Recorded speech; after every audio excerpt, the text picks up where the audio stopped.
A very good morning to one and all present over here. Today we all have, sir, am I audible clearly? Yes. Okay. Okay. Today we all have gathered on online platform to recall our old learnings and to enlighten with the newer findings in our pharma field. With that briefing of motive behind the free online refresher course by Gujarat State Pharmacy Council, India, I, Hitakasha, Assistant Professor of Host Institute, Indukaka Ipkoala College of Pharmacy, a constituent college of the Charutar Vidyamandal University, would like to warm welcome you all registered pharmacists for today's online refresher course. Prayer should be the key of the day and the lock of the night. Let's connect our mind and heart with the prayer.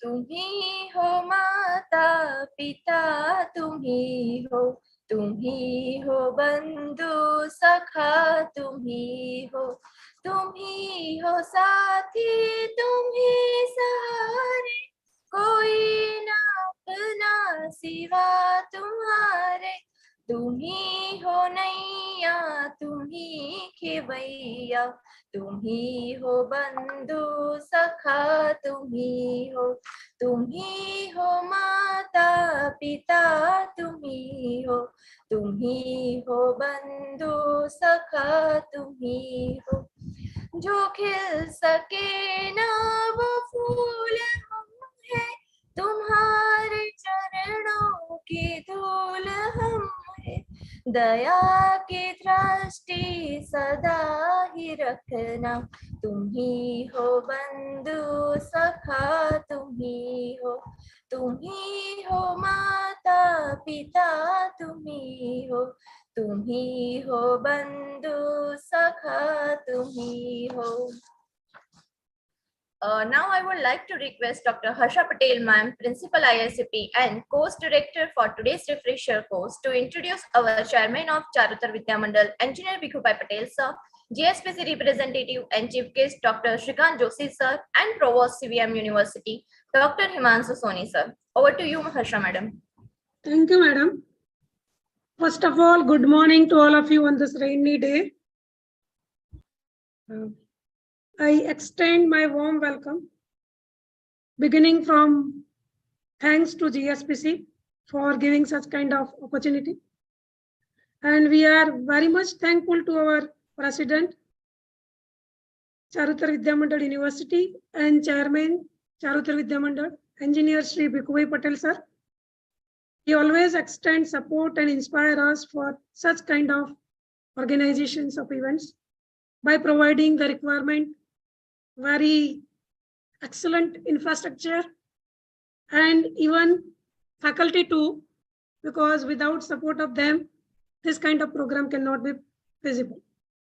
So we always remain thankful to our engineer Sri Bhikubai Patel sir. Sir is a basically engineer and involved in this this kind of extension societal activities. So his able leadership, CVM has been established Charutar Vidyamandal University, and it's a well doing. So once again, it's my humble thanks, and we all are thankful to him for his visionary and able leadership. Then thanks to the Gujarat State Pharmacy Council's members who has initiated such kind of refresher courses, Sri Jashubi Chaudhary, and of course, Montu Kumar sir. He is at present with us central, but due to his supports and his constant efforts, this kind of event has been started and it is going on regularly and various. And it is not only just refreshing, it is a one kind of platform for pharmacists to interact with each other and little bit upgradation in terms of what and how things are going on. Then we are thankful to our young, prominent and dynamic personality of Provost Charutar Vidyamandal University, Dr. Himanshu sir. We are knowing him so many years long back. He has been remain as a principal of GSAT, and GSAT is one of the self-finance first engineering unit institute has been started by our late Shri C.L. Patel sir, and it is doing well. Under his able and visionary leadership, GSAT has been accredited with so many courses at a BE level. Sir is having his study tenure from BVM, BITS, Pilani, IITs. So he has seen so many activities, how the institute can flourish. So we are fortunate enough for getting this kind of experience through as a leadership as a provost. Sir, we are thankful to you for joining with us and being with us. And our eminent and versatile GSPC executive member, Shri Srikant Joshi sir. And Joshi sir is always, whenever we are organizing such kind of course, either as a speaker or any, so he's constant and continuously supporting us in any way. And due to his busy schedule also, he always be with us for such kind of events. He is a pharmacist, pharmacologist. He has been so many credits to his, so I'm not narrating all the credit. In nutshell, I'm saying that he is a competent pharmacist and competent teacher, and at the same time societal activators. So we are, sir, thankful to you for sparing your valuable time and being with us in this inaugural sessions. Then I'm welcome to the participants, because without them, such kind of event cannot be possible. So all of you must be join online. Don't just keep your mobile away. You listen whichever lectures delivers to you, because somewhere, wherever you are practicing, see, we are not selling medicine, we are practicing pharmacy. So it will be helpful to you. So it's my humble and kind request. Be listen these lectures whichever deliver during these 2 days. Then welcome to the coordinator, Dr. Dimal Shah, Dr. Usman Ghani sir. Even the anchors of MOCs of these 2 days. And of course, my IICP family, the persons who are not directly or indirectly, they are involving, and there always supports any kind of event whenever we are organizing. They are with us always. Once again, I welcome to you, sir, all of you. And thanks to you. And participants, have a good day for today and tomorrow. Is it? So once again, thanks to you and welcome to you. Over to you, Heta madam. Thank you. Thank you very much, ma'am. Respected Engineer Bhikhubhai Patel, sir, Chairman of CVM, has not joined us today due to his busy schedule, but he has sent his kind words and blessing for the success of this refresher course. On behalf of IICP, I'd like to thank you, Bhikhu sir, for your kind words. I would like to call upon Dr. Dimal Shah sir, Head of Pharmaceutical Chemistry and Analysis Department of IICP and Coordinator of Refresher course, to brief you all regarding the schedule and overview of this course. Over to you, Dimal sir. Thank you, Heta madam. Respected Provost sir, Dr. Himanshu Soni sir, the Provost, Charter Vidyamandal University, Dr. Srikant Joshi sir, Executive Committee Member of GSPC and Associate Professor of Malibar Pharmacy College, Bardoli, and dear participant. This GSPC sponsored refresher course, the basic objective of this refresher course is to refresh our knowledge and get updated about the current scenario in pharmaceutical field. So with that objective, GSPC started this refresher course long back, and it is running successfully in Gujarat throughout the year. And it is being organized by different institutes every year. If I give you the overview of this 2 days online program, total 258 participants have registered online for this refresher course. They are joined by Zoom platform. There is a YouTube link through which they have been connected. After completion of the inaugural session at 10:30, the first talk will start on a topic, novel drug delivery system, and it will be delivered by Dr. Mitali Patel.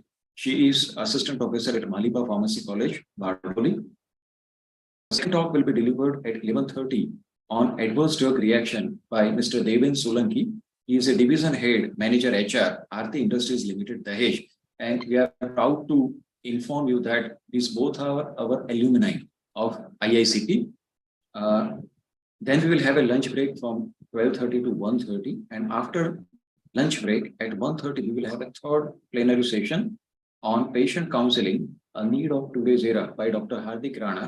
He is associate professor at Anand Pharmacy College. Then at 2:30, we will have fourth talk, self-medication and its demerits. This talk delivered by Ms. Musrat Afrin Sayed. She is assistant professor at AR College of Pharmacy, Vidyanagar. So this is the schedule for day 1. Tomorrow, our session sharp at 9:30. Talk on medication adherence will be delivered by Dr. Nazni Sudhi, professor in Hindu College of Pharmacy. The second talk will be delivered at 10:30 on drug development and discoveries by Mr. Nikunj Parekh. He is assistant professor at Charuset. The third talk will be delivered at 11:30 by Dr. Ashok Mahajan. He is a professor at Hindu College of Pharmacy, and his topic is concept of generic drugs and its selling in India and abroad. So that adds 7 plenary sessions. At 12:30, we will have a valedictory function, and the chief guest of valedictory function is Mr. Jashubai Chaudhary. He is a registrar at Gujarat State Pharmacy Council. After valedictory function, we will have a feedback from a participant. A link will be shared to the participant, and participant need to give their feedback, and there will be objective exam. It is a mandatory exam. Everyone has to appear for this objective exam, and based on that, a certificate will be issued by Gujarat State Pharmacy Council for this refresher course. So this is the brief overview of today's online refresher course. Thank you. Thank you so much. Thank you so much, Vimal sir. Now I would like to invite Chief Guest and GSPC Executive Committee member, Dr. Shrikant Joshi sir, to deliver the keynote address. Thank you. Am I audible?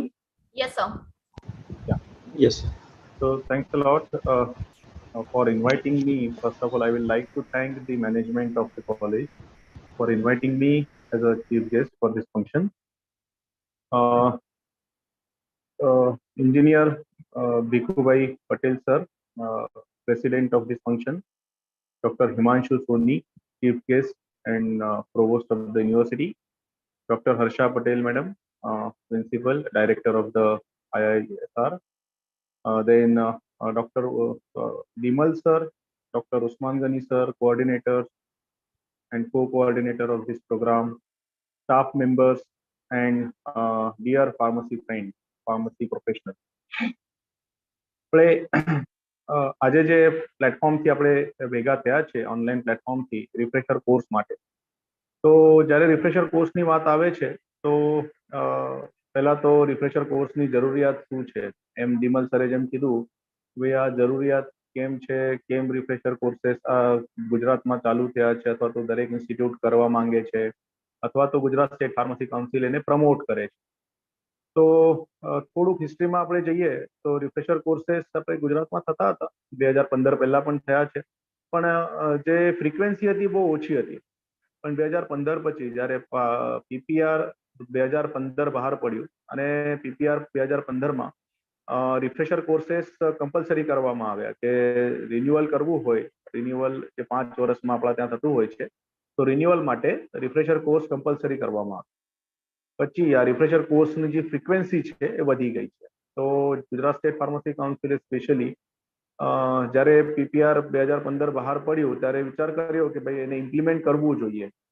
અને મને ગર્વ છે એ કહેવામાં કે આખા ભારતમાં આપણી પહેલી કાઉન્સિલ એવી છે જેને પીપીઆર 15 ઇમ્પ્લિમેન્ટેશનનો વિચાર કર્યો, અને એમાંથી નો ડાઉટ કે હજુ પણ પ્રશ્ન છે કે 100% આપણા ત્યાં ઇમ્પ્લિમેન્ટ નથી થયું પીપીઆર 2015, કેમ કે ખાલી એક જ સ્ટેક હોલ્ડર એમાં નથી, ઘણા સ્ટેક હોલ્ડર્સ એમાં છે, ઇન્સ્ટિટ્યૂટથી લઈને આપણા એફડીસીએથી લઈને state pharmacy council, central pharmacy council, ઘણા બધા સ્ટેક હોલ્ડર્સ એમાં છે.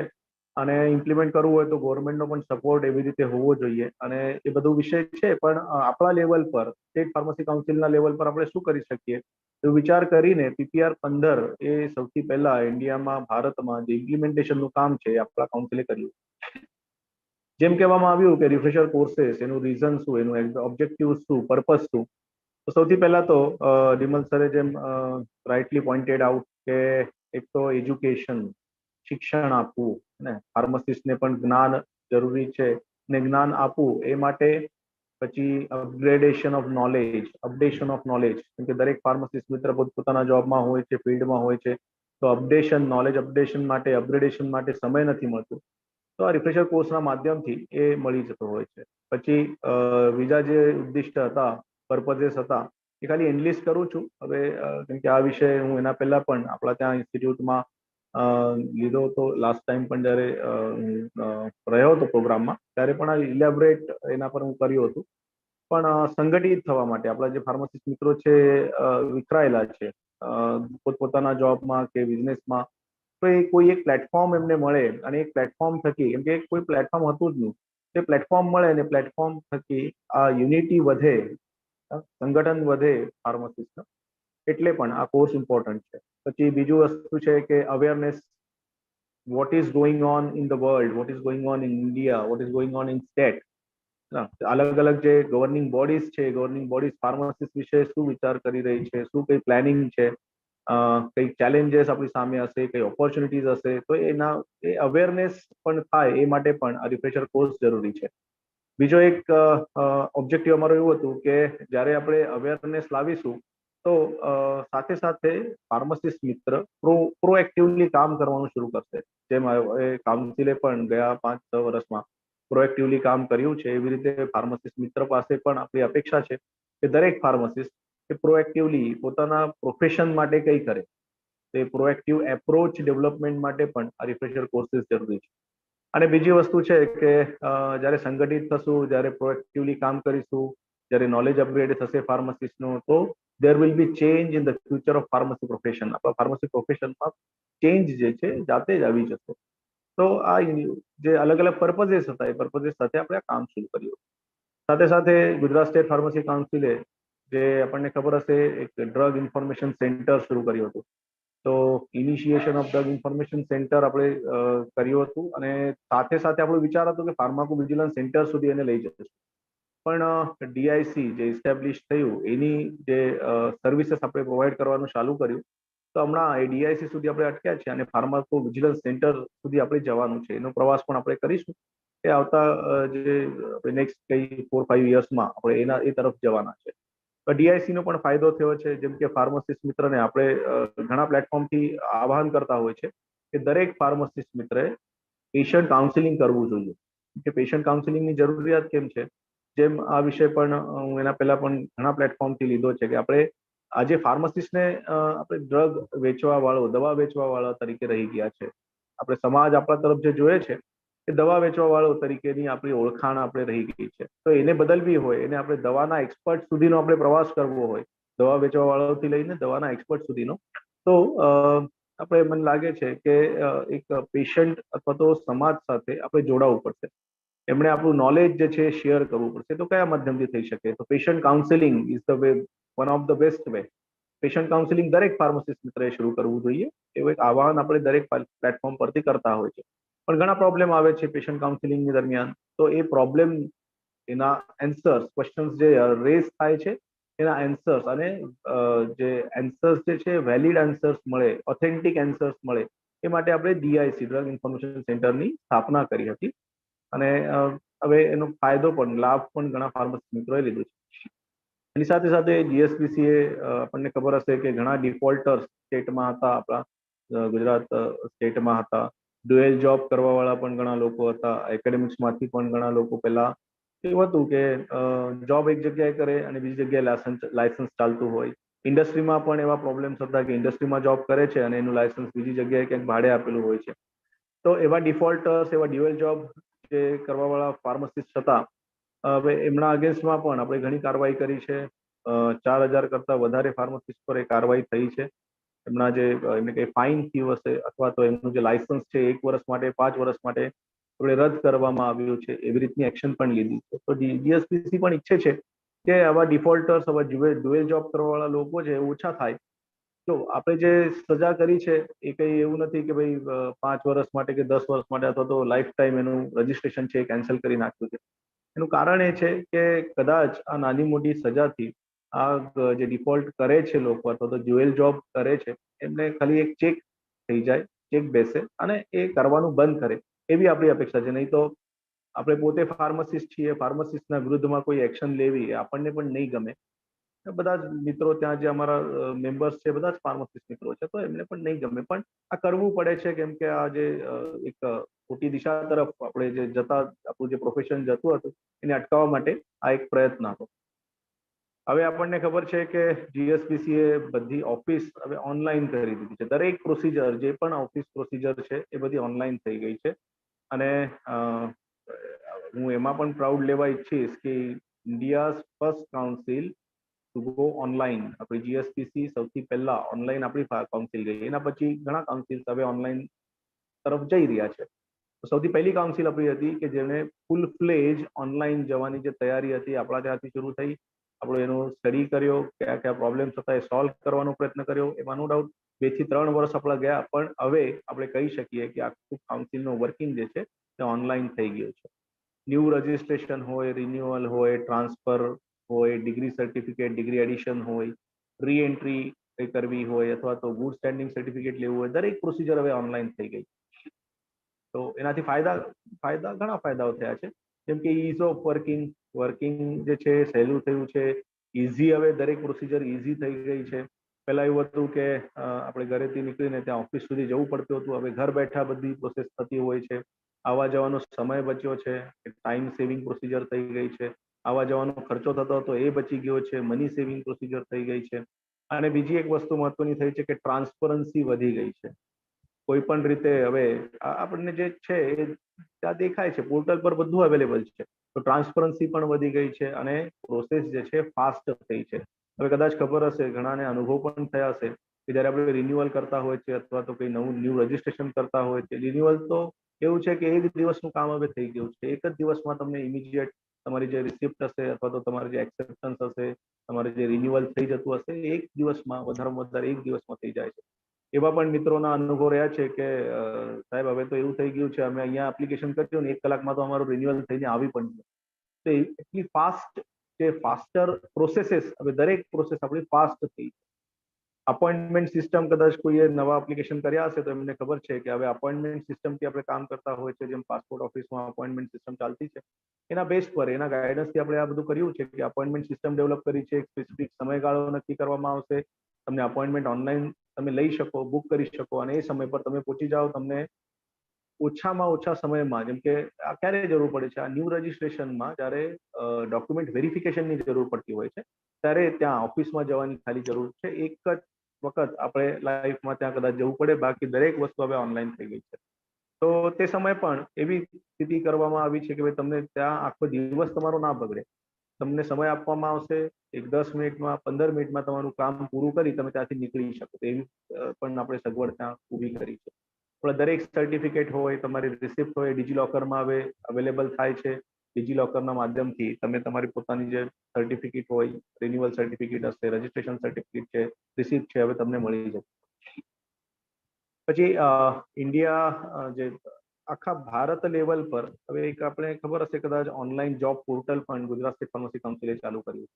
અને આપણા ત્યાંથી જેમ મેડમે કીધું, વર્ષા મેડમે, કે ભાઈ આપણા ત્યાંથી મોન્ટુભાઈ હવે સેન્ટ્રલ કાઉન્સિલમાં ગયા છે, ત્યાંના પ્રેસિડેન્ટ છે. તો એમણે આપણા ત્યાંનું જે મોડેલ હતું, ગુજરાતનું મોડેલ તો આખા ભારતમાં વપરાય એવી પરિસ્થિતિ હોય છે, દર વખતે થાય છે કે આજની વાત નથી. નરેન્દ્રભાઈથી લઈને આ દરેક મોડેલ હવે આખા ભારત સુધી જાય છે. એવી રીતે જ આપણું ઓનલાઈન જોબ પોર્ટલ વાળું જે મોડેલ છે એ પીસીઆઈમાં પણ મુન્ટુભાઈ લઈ ગયા છે અને ત્યાં પણ ઇન્ડસ્ટ્રી એકેડેમિયા ઇન્ટરેક્શન કરાવીને, કદાચ આપણે ખબર હશે ગયા વર્ષે એક પ્રોગ્રામ ત્યાં થયો, મોટો પ્રોગ્રામ આખા ભારત લેવલનો દિલ્હીમાં, અને એમાં ઇન્ડસ્ટ્રી એકેડેમિયા ઇન્ટરેક્શન માટે કઈ પ્રયત્ન કરવામાં આવ્યા, કઈ એમઓયુઝ કરવામાં આવ્યા અને ઓનલાઈન જોબ પોર્ટલ સાથે સાથે જોબ જે જનરેશન છે, ન્યૂ જોબ જનરેશન, કે ભાઈ ફાર્માસિસ્ટ મિત્રો માટે જોબ હજુ મળે એ માટેના પ્રયત્નો પણ ત્યાં કરવામાં આવ્યા. એવી રીતે આપણા ત્યાં જે ઓનલાઈન જોબ પોર્ટલ ચાલે છે, ઘણી ઇન્ડસ્ટ્રી અથવા તો રિટેલ સ્ટોર્સ હશે, એ પોતાના એડવર્ટાઇઝમેન્ટ ત્યાં ફ્રીમાં મૂકે છે અને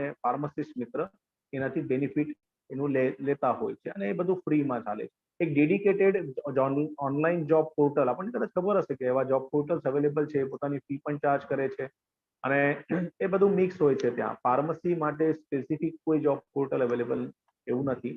એ આપણે ઊભું કરવાનો પ્રયત્ન સ્ટેટ ફાર્મસી કાઉન્સિલમાં કર્યો છે અને એનો ફાયદો પણ ઘણા ફાર્મસિસ્ટ મિત્રોને મળ્યો છે. કોરોના કાળમાં આપણને ખબર હશે કે municipal corporation, Ahmedabad municipal corporation સાથે મળીને આપણે GSPC ઘણા ફાર્મસિસ્ટ મિત્રોને આહવાન કર્યું હતું. 3000 કરતા વધારે ફાર્મસિસ્ટ મિત્રોએ રજીસ્ટ્રેશન કર્યું હતું.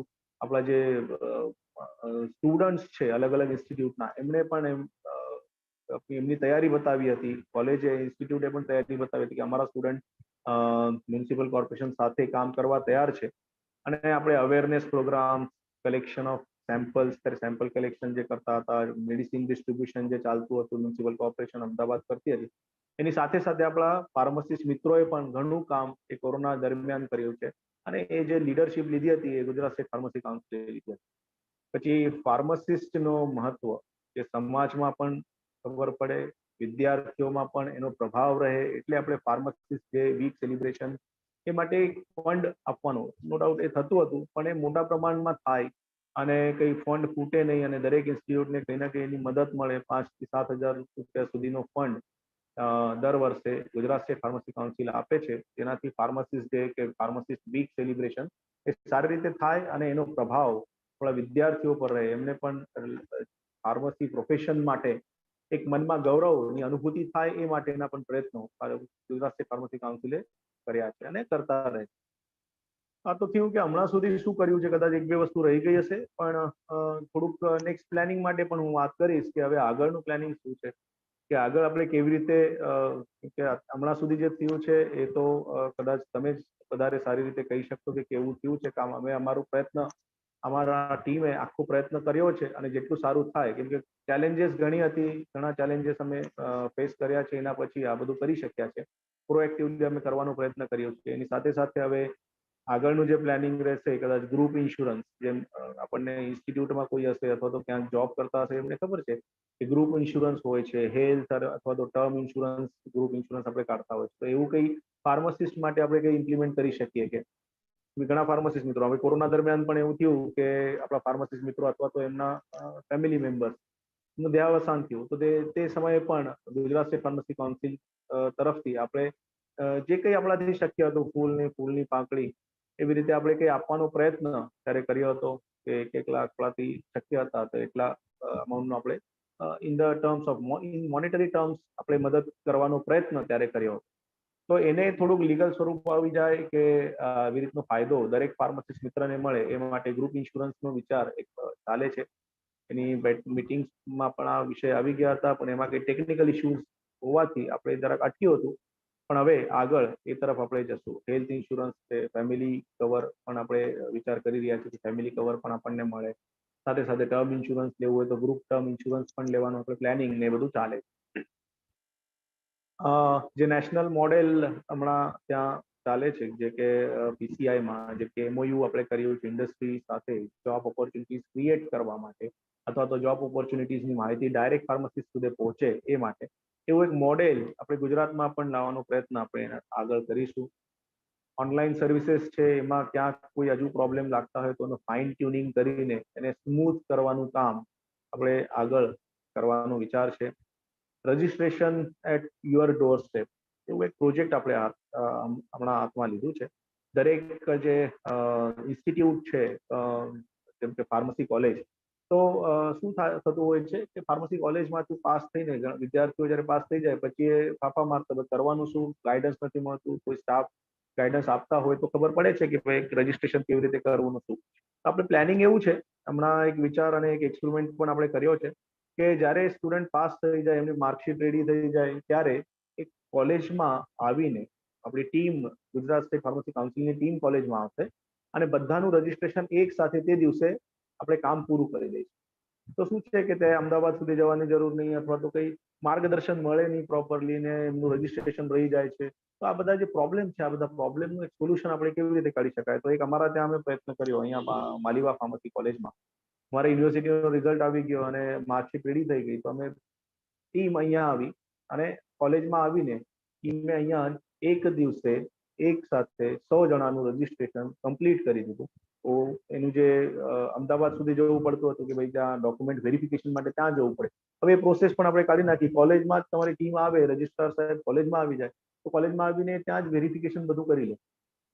તો કોઈ બીજી જગ્યાએ જવાની જરૂર નહીં. સ્ટુડન્ટ જ્યારે જે દિવસે કોઈ એક દિવસ આપણે નક્કી કરીએ કે સ્ટુડન્ટને બધાની માર્કશીટ આવી ગઈ યુનિવર્સિટીમાંથી, ભાઈ હવે તમે માર્કશીટ લેવા આવો તો આ દિવસે આવજો, તે દિવસે કેમ્પ રહેશે, એક જ દિવસમાં તમારું બધું જે પ્રોસેસિંગ છે પૂરું કરી આપે. તો એવી રીતે પણ એક શક્ય છે એ પોતાના રીતે આપણે ઇમ્પ્લિમેન્ટેશન કરી શકીએ. અમારી તો સ્ટેટ પ્રાઇવેટ યુનિવર્સિટી છે એટલે બધું શક્ય હતું, અમારા હાથમાં હતું. હવે જીટીયુ સાથે જોડાયેલા હોય, આપણી પણ પોતાની યુનિવર્સિટી છે તો આપણે કરી શકીએ. જીટીયુ સાથે જોડાયેલી ઇન્સ્ટિટ્યૂટ હોય એમને થોડુંક જીટીયુ થકી જે જ્યારે રિઝલ્ટ આવે પછી આપણે કરી શકીશું, પણ એ બધું શક્ય છે. તો એ માટે પણ આપણે પ્રયત્ન કરી રહ્યા છીએ કે registration at your doorstep, ત્યાં સુધી જવાની જરૂર નથી. દેન આપણે વિચાર કરી રહ્યા છીએ, ચાલે છે ઘણા વર્ષોથી આ પ્રયત્ન પણ આપણે કરતા છે કે ઝોનલ ઓફિસેસ અથવા તો સેન્ટર્સ એસ્ટેબ્લિશ કરીએ. કે ઘણી વખત શું થતું હોય છે, નાના મોટા કામ માટે અમદાવાદ સુધી જવું એ પણ સારું નથી, તો ઓફિસ તમારા ત્યાં આવે તો ઝોન વાઇઝ થોડા અલગ અલગ ઝોન જે ગુજરાતમાં પડે છે, તો એક ઝોનલ ઓફિસેસ અથવા તો સેન્ટર્સ આપણે એસ્ટેબ્લિશ કરવાનો પ્રયત્ન. અને એની સાથે સાથે રિફ્રેશર કોર્सेस જે હવે ઓનલાઈન થઈ ગયા છે, તો બહુ સારું થયું કે ઘરે બેસીને પણ ઘર બેઠા પણ આપણે રિફ્રેશર કોર્सेस આપણે હવે અટેન્ડ કરી શકતા છે. તો એને પણ પ્રમોટ કરવું, જે ડેઝ સેલિબ્રેશન છે એને પ્રમોટ કરી, જે ફાર્મસી પ્રોફેશનનો જે ફ્યુચર છે એ માટે કંઈ સારું કરવાનો પ્રયત્ન ગુજરાત સ્ટેટ ફાર્મસી કાઉન્સિલથી થઈ રહ્યો છે. આ બધાને એક આહ્વાન છે કે તમે બધા પણ સાથે જોડાઈ જાઓ. દરેક ફાર્મસિસ્ટ જ્યારે જીએસપીસી સાથે જોડાઈ જશે અને આ કામમાં મદદરૂપ થશે, ત્યારે no doubt will change the future of our pharmacy profession. Together we can. અસ્તુ.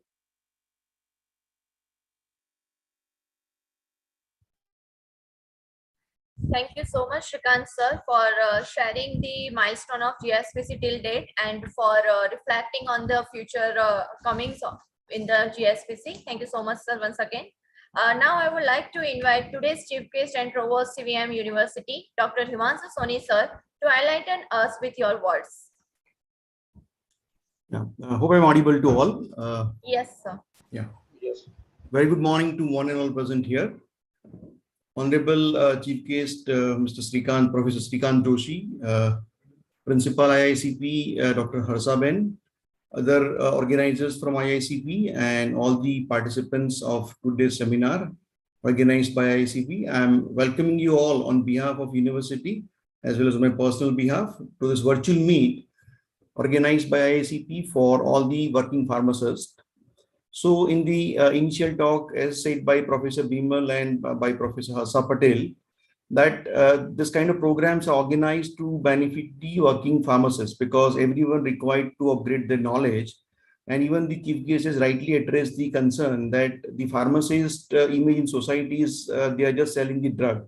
But we would like to change the understanding of society, rather than having the role of for only distributing drug for the need of the society. Actually, we would like to create the awareness among the society about what are the other roles. And for that, even pharmacists need to understand that how they need to become a little bit more responsible and how they need to keep track of the upcoming technological development. So in this refresher program, the all speakers, those who are going to deliver talk now onwards, the different topics are already taken care by the organizing team. Like there are topics on novel drug delivery, and even the adverse drug reactions topics are also going to be covered. Along with that, even I have seen that the patient counseling is also one of the topic for such gathering. So really, this kind of topics are helpful for working pharmacists to upgrade their knowledge in the upcoming field of pharmacy.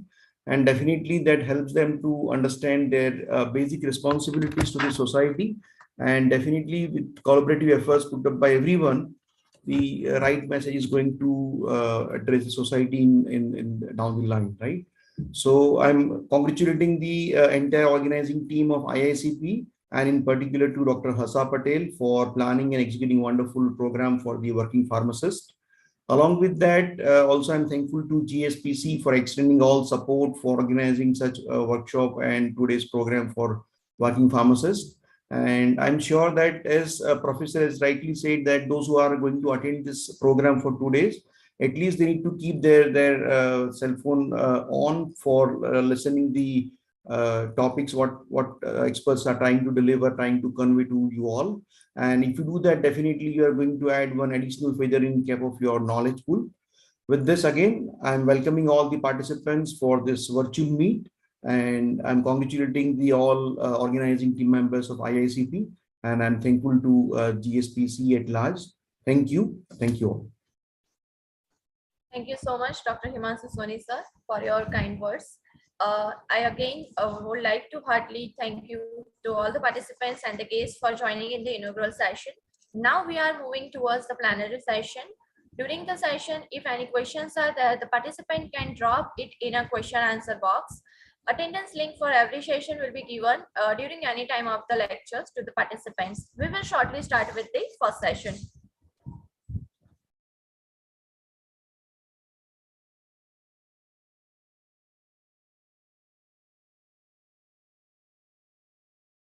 The times are changing, and so is the world around you. At CVM University, we help you prepare for the future, like we have with more than 10 lakh students.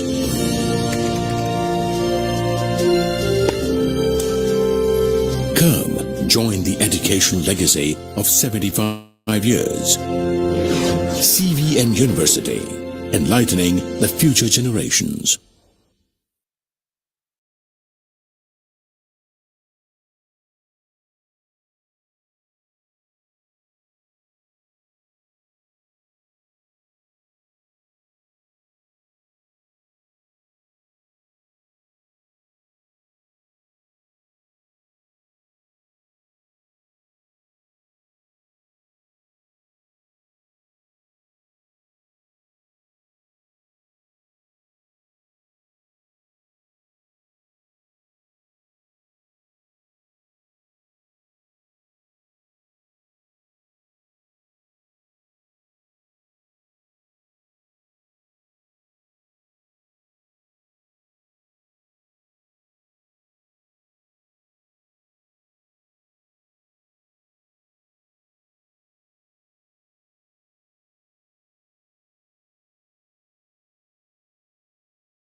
the registered pharmacist. Now we are moving towards our first plenary session. The path of the person may be dark, but it gets enlightened by the light called a teacher. Now it's time for first plenary session, and our first speaker is Dr. Mitali Patel, ma'am. She is Assistant Professor, Malibag Pharmacy College, Yuka Darsaria University, Surat. She would be delivering a talk on novel drug delivery system. I would like to introduce young dynamic faculty, Dr. Mitali Patel, ma'am, today. She has completed her B.Pharm at Sardar Patel University and received Champaben Ramanbhai Patel Gold Medal for her B.Pharm. Then she has completed M.Pharm at GTU and won gold medal, and successfully completed her PhD from MSU Baroda. She has more than 5 years of teaching experience. She has presented 16 posters in India and 3 posters internationally.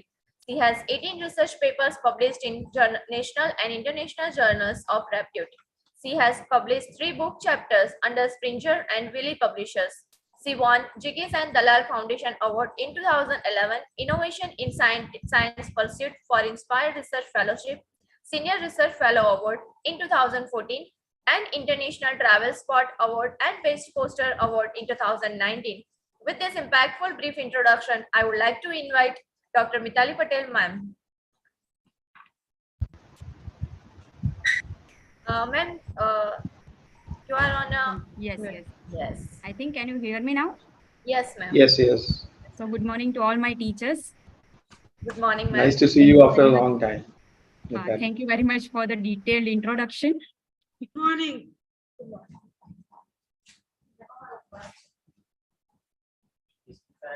So, first of all, I would like to thank Bimal sir, Usman sir, and Harsha ma'am for giving me an opportunity to share my views on this 2 days refresher course. So, now I can share my slides. Yes, ma'am. Yes, you can.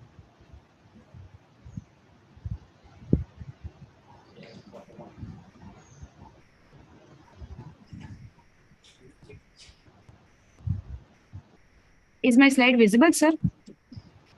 Not yet. No, ma'am. दूसरी क्या है उसे? Share.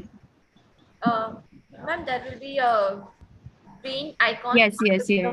I got it. Yes. Share screen.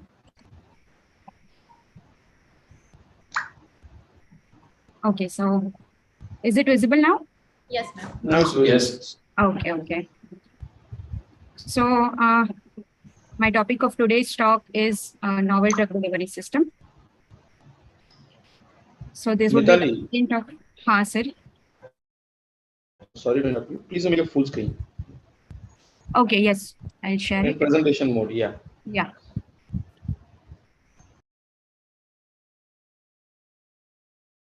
Okay, sir.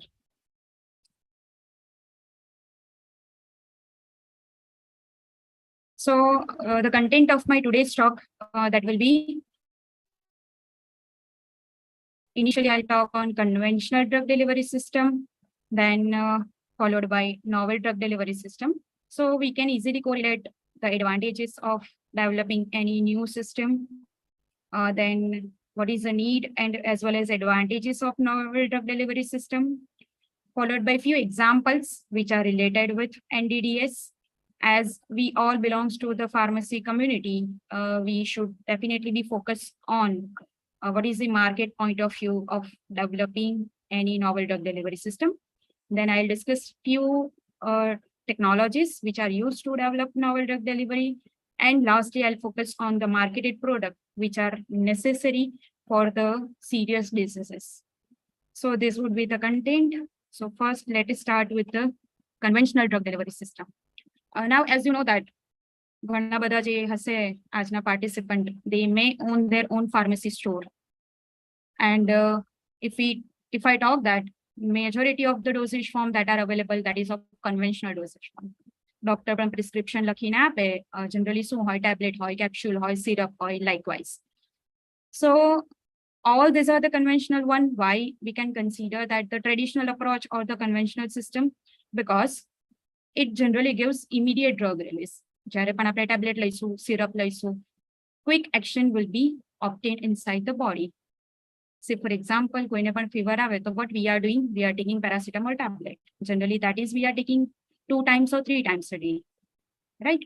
So this all are the conventional system, and all these conventional systems that are generally given by oral route, then buccal route, as well as rectal, and in the serious conditions, IV as well as intramuscular delivery. Now, all this described route has advantages that it can be easily administered. That is why it is widely used today also.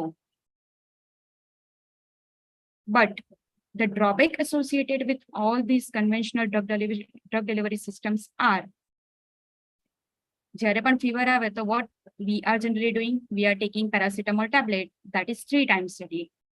Why? Because the tablet will disintegrate inside the body, it will give a drug release in the blood, it will be absorbed, and it will be eliminated. This is the basic absorption mechanism inside the body that is followed. So what we have to do after 2 or 3 hours, again, patient may suffer from fever. So again, to get paracetamol inside the body, we need to take the another dose. That means the paracetamol tablet, we are taking 3 times a day, sometimes if it is needed 4 times a day. Why? Because all the conventional drug delivery system suffer from poor absorption. Apart from that, જે amount આપણને paracetamol નો બોડીમાં જોઈએ, that is required for reduction of the fever, temperature of the body, that we have to maintain. If we do not maintain it, what happens? Again, fever will be there. So all the conventional system, or majority of them, suffer from absorption constraint. That is associated with fluctuation in the plasma drug concentration. As I told you, we are taking 3 times a day. So again, that can lead to poor patient compliance. Why poor patient compliance? Again, we can correlate it with the next point, because it requires frequent dosing. જે 3 કે 4 વાર તમે લો છો. That is the reason behind of poor patient compliance. And being a formulation scientist, જે પણ pharmaceutical industry, whenever they are developing any new dosage form of any newly discovered API, what they need to think of, that is, it will be acceptable in the market, as well as they will get the good patient compliance. Right? Yes, ઘણા બધાને એવું લાગશે કે ના 3 times a day લેવું ઘણું easy છે.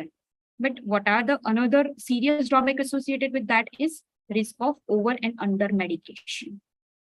જેમને ખબર નથી હોતી, if I talk about the rural area, at that time there are more chances of getting this over and under medication effect. And that is why we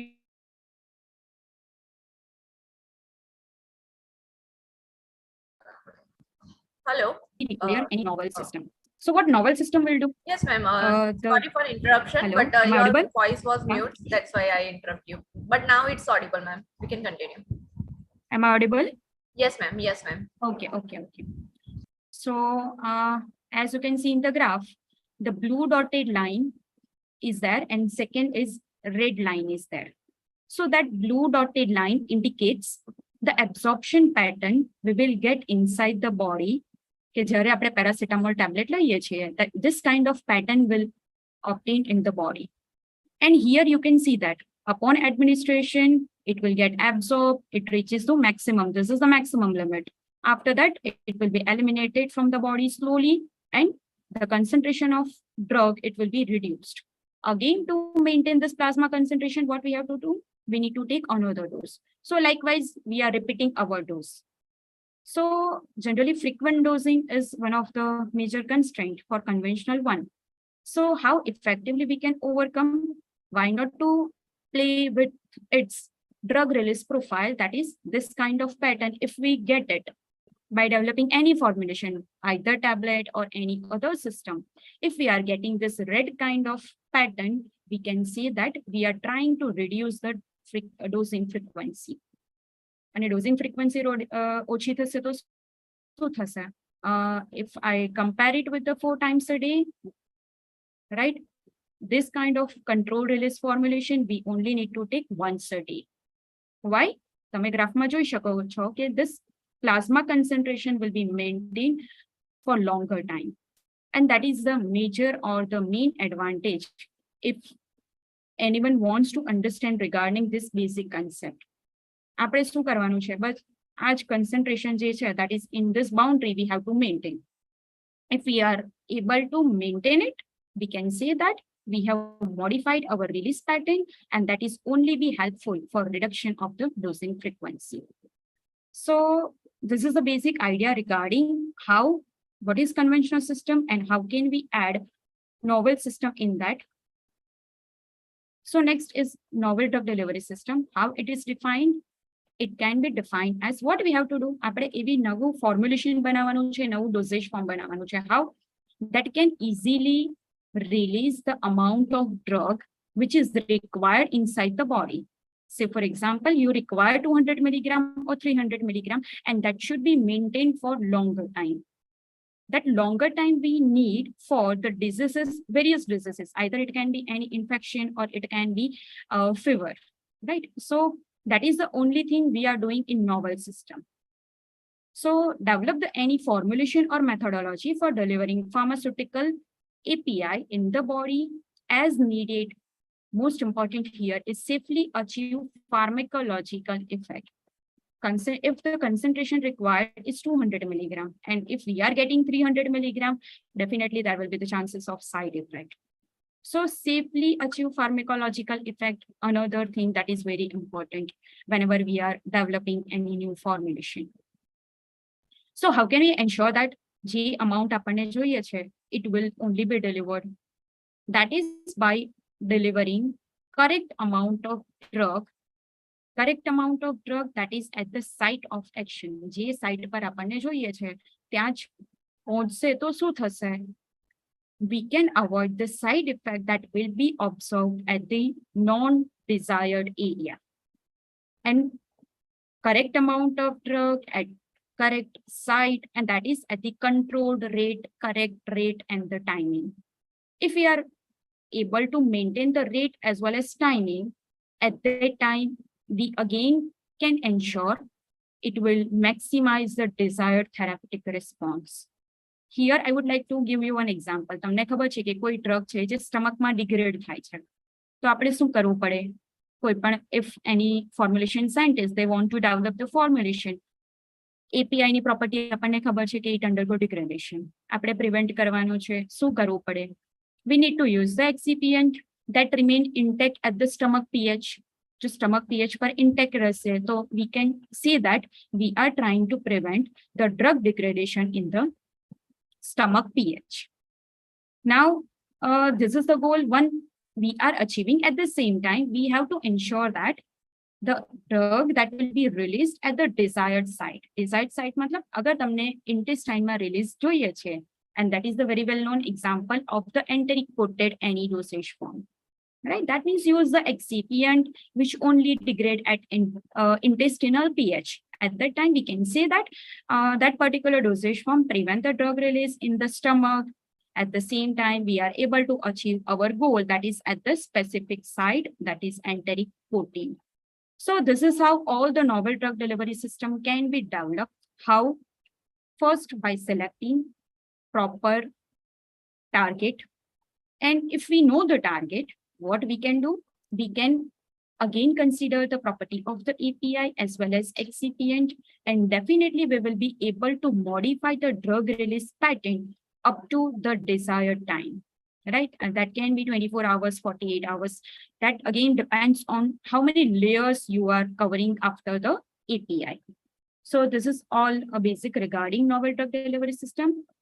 So next is, as we know that pharmacy store most of the dosage form that are conventional. So what is the need of this NDDS? A majorly newly discovered API, that is 60 to 70% suffers from poor water solubility. And તમને ખબર છે કે our body that is composed of 70% of the water. So what if the API has poor water solubility?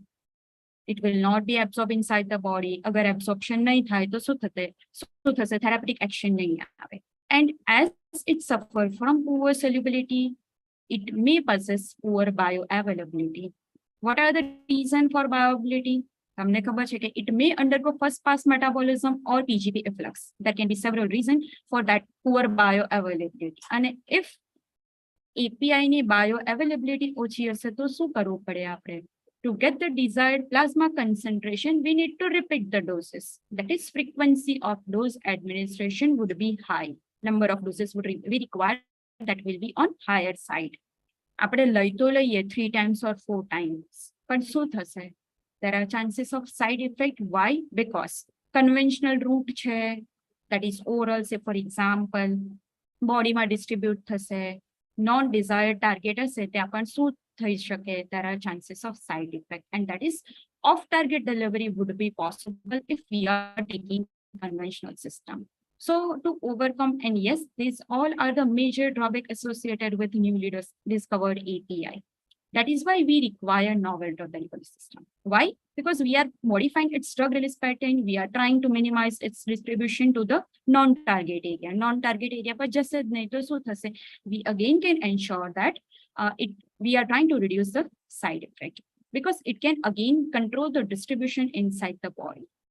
Apart from that, some of the API, if they are not stable in the stomach pH or undergo degradation, at that time also we can prevent its stability. How? We can give the stability. How? By coating it with the another excipients. So this is because of all these reasons, we require novel drug delivery system. So what are the advantages of NDDS?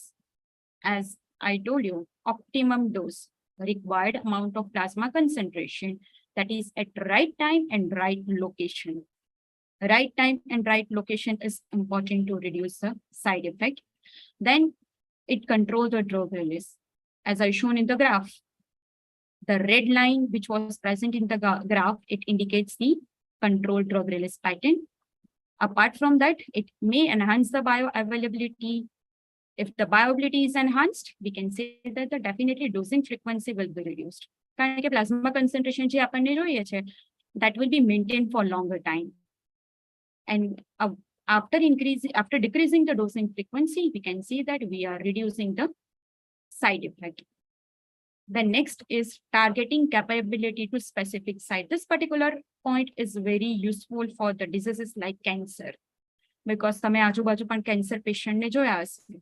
They show different serious side effect. Because that is most common is the loss of the hair. So how again this kind of serious side effect for the delivery of anti-cancer we can avoid to make it target specific. And if we are able to control all this point, definitely we can see we definitely will improve the patient compliance. So all these are the advantages of novel drug delivery system. So let us discuss different examples. ઘણા બધા સાંભળ્યા હશે novel drug delivery system ના examples કયા છે? As shown in the figure, that is of micelle, liposome, nanoparticles, neosome. All these are the widely used novel drug delivery system for the diseases like cancer, HIV. Because these all are the diseases, they may possess serious side effect. And being a formulation scientist, our goal is to only control, to minimize the side effect of the this anti-cancer API. So next is global market of NDDS, right? Theoretical concept is very clear. Okay, this is why we require NDDS. But if we forget to focus on the market perspective, there is no meaning of discussing all these points. So global NDDS market, as you can see in the graph, reach $61 billion, that is by 2030. That means growth rate for developing of this all NDDS system would be 21.6%. If I compare it with the last year, that is 2022. Because this figure, it was 12.7 billion USD, and that will be increased by the year 2030, that is at the rate of 21.6. So approximately, I can consider that is at 22% rate. Why? That is like a rapidly growing need of developing all this novel drug delivery system, because of the number of the cases of the disease like cancer. It is growing rapidly in the Gujarat as well as India and globally. And that is why it is a high time to develop an effective system which is needed to treat the diseases like cancer. So let us have a look on the different companies, pharmaceutical company that are preparing all this novel system, and the few that is very well known: GSK, GlaxoSmithKline, Johnson & Johnson, Pfizer, Sanofi, Abbott, right? So these are considered as a key market player because ઘણાને ખબર હશે ઘણી liposomal nanoparticle based marketed product already available છે, and that are from these companies only. So let us have a look.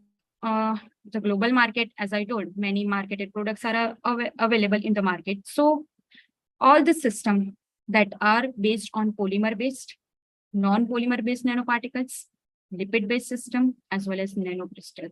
So the graph shows that 35% of the system in the market that are polymer-based, then the 29% lipid-based. So if I compare all these different systems, lipid-based are considered as like a major biocompatible with the body, because our body, it is composed of cell membrane, right? So lipid-based system is widely used and liposomal product. Amongst all the 58 to around 100 marketed products, majority of the products that are based on liposome. Again, liposome, why liposome only? Because its structure is correlated with our cell membrane. So definitely biocompatibility would be more. That is the only reason of getting higher number of liposome inside the market. Okay, so around 100 marketed products that are already available till date. Now, which different diseases that require this all the nanomedicines? So here, have a look. That is ocular disease, infection, cancer, cardiovascular disease, immunological disease, blood disorders. All these are the disorders which require development of nanomedicine. Because whenever I talk about the nano product, definitely the size in the nanometer range, absorption will be more. Why? Because it has larger surface area. Size નાની હશે, surface area વધારે હશે, absorption જલ્દી થશે. Absorption જલ્દી થવા કરતા પણ what we can do? We can achieve easily targeted drug delivery. That is the only advantage. And all these diseases require development of novel drug delivery system, because the API which are used to treat all the diseases may possess serious side effect. So our goal only is to reduce the side effect. And that is why we require to develop any novel system. So let us discuss different examples. How can we achieve this kind of like novelty in the formulation? First example, that is of tablet, and that is gastro-retentive innovative devices. The name itself indicates gastro-retentive innovative devices. Why we are developing? Definitely that is to increase the drug concentration, plasma concentration for longer time. So as you can see in the figure, you can see 4 different colors. Innermost yellow color, followed by brown color, followed by orange color, and followed by this bright cream color. So all these are the 4 different colors. In that, first is expand innermost layer. That means whenever this kind of tablet, this outer layers come in contact with the body fluid. Body fluid na contact ma drug release thase. A layer ma je drug hase, that will be released. Followed by this layer, followed by this layer, followed by this layer. That means તમે જોઈ શકો છો કે body fluid હશે, it takes longer time to get penetrate inside this layer. That is the only advantage of this kind of formulation. Now let us see one video for this. Middlebrook Pharmaceuticals is So this is refining an the example of delivery of amoxicillin amoxicillin therapy tablet. to form the first and only once-daily amoxicillin product, Moxitag. Amoxicillin Amoxicillin extended extended release tablet is there. Moxitag is indicated for the treatment of tonsillitis and It is widely used for pharyngitis, tonsillitis. secondary to Streptococcus pyogenes in adults and pediatric patients 12 years and older. Utilizing innovative proprietary technology, Moxitag delivers the efficacy of amoxicillin in a once-daily dose of 775 milligrams for 10 days. Moxitag consists of 3 active components of amoxicillin: one immediate release, and two delayed release components. So as you can see, it consists of 3 doses, pulse 1, 2, Drug and delivery 3. technology enables a single dose of moxitag to generate a progression of 3 staggered pulses that enables the prolonged release of amoxicillin from moxitag. Pulse 1, the immediate release component, releases a portion of the total amoxicillin dose in the stomach. Then, as the delayed release components move through the gastrointestinal tract, they release amoxicillin at different regions. The delayed release of pulse 2 This is is pulse triggered by 2. a change in the pH in the intestines. This is followed by the delayed release of pulse 3 as it moves Followed by through the pulse 3. gastrointestinal tract. This specific ratio of the 3 components results in the prolonged release and absorption of amoxicillin from moxitag. The unique extended release formulation of moxitag utilizes proprietary technology to prolong the time from a single dose that amoxicillin exceeds the minimum inhibitory concentration. Okay, so તમે જે વિડીયોમાં જોયું હશે 3 dose હતા, pulse 1, pulse 2 અને pulse 3. Pulse 1 માં શું હતું? It was released in stomach, followed by pulse 2 and pulse 3. So this is how we can prepare the extended release tablet of any API. And the video that is of amoxicillin. So again, આપણે શું કરીશું? Drug release ને longer time સુધી કરીશું. So definitely we are reducing the dose of the API, right? So this is how any API can be incorporated inside the novel system.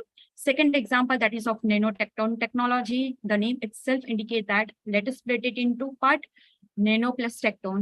Nano itself indicates the size that is in nano range, plus tecton, it consists of drug, lipid, and the polymers. And yes, this is the technique to deliver the API which has poor water solubility. Please make sure આપણને novel drug delivery system ની ક્યારે જરૂર પડે?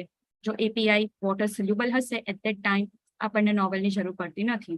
But if API possesses problem in the water solubility, that is lipophilicity, at that time only we have to switch to another novel formulation. So this is one patented technology that is by Spark and patented that is up to 2029. Now, as I told you, the nano plus tecton size will be nano, so absorption will be more, and everything we are doing, developing nano formulation, that is to reduce the adverse effect inside the body. And this is the technology that is used by Spark for development of many injectable formulations. So let us have video for that is next, which is of nanoparticle delivery for the cancer.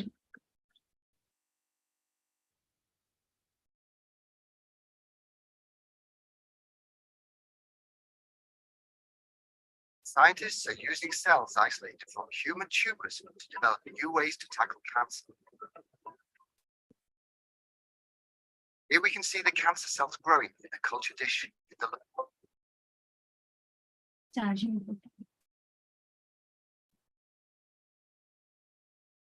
laboratory.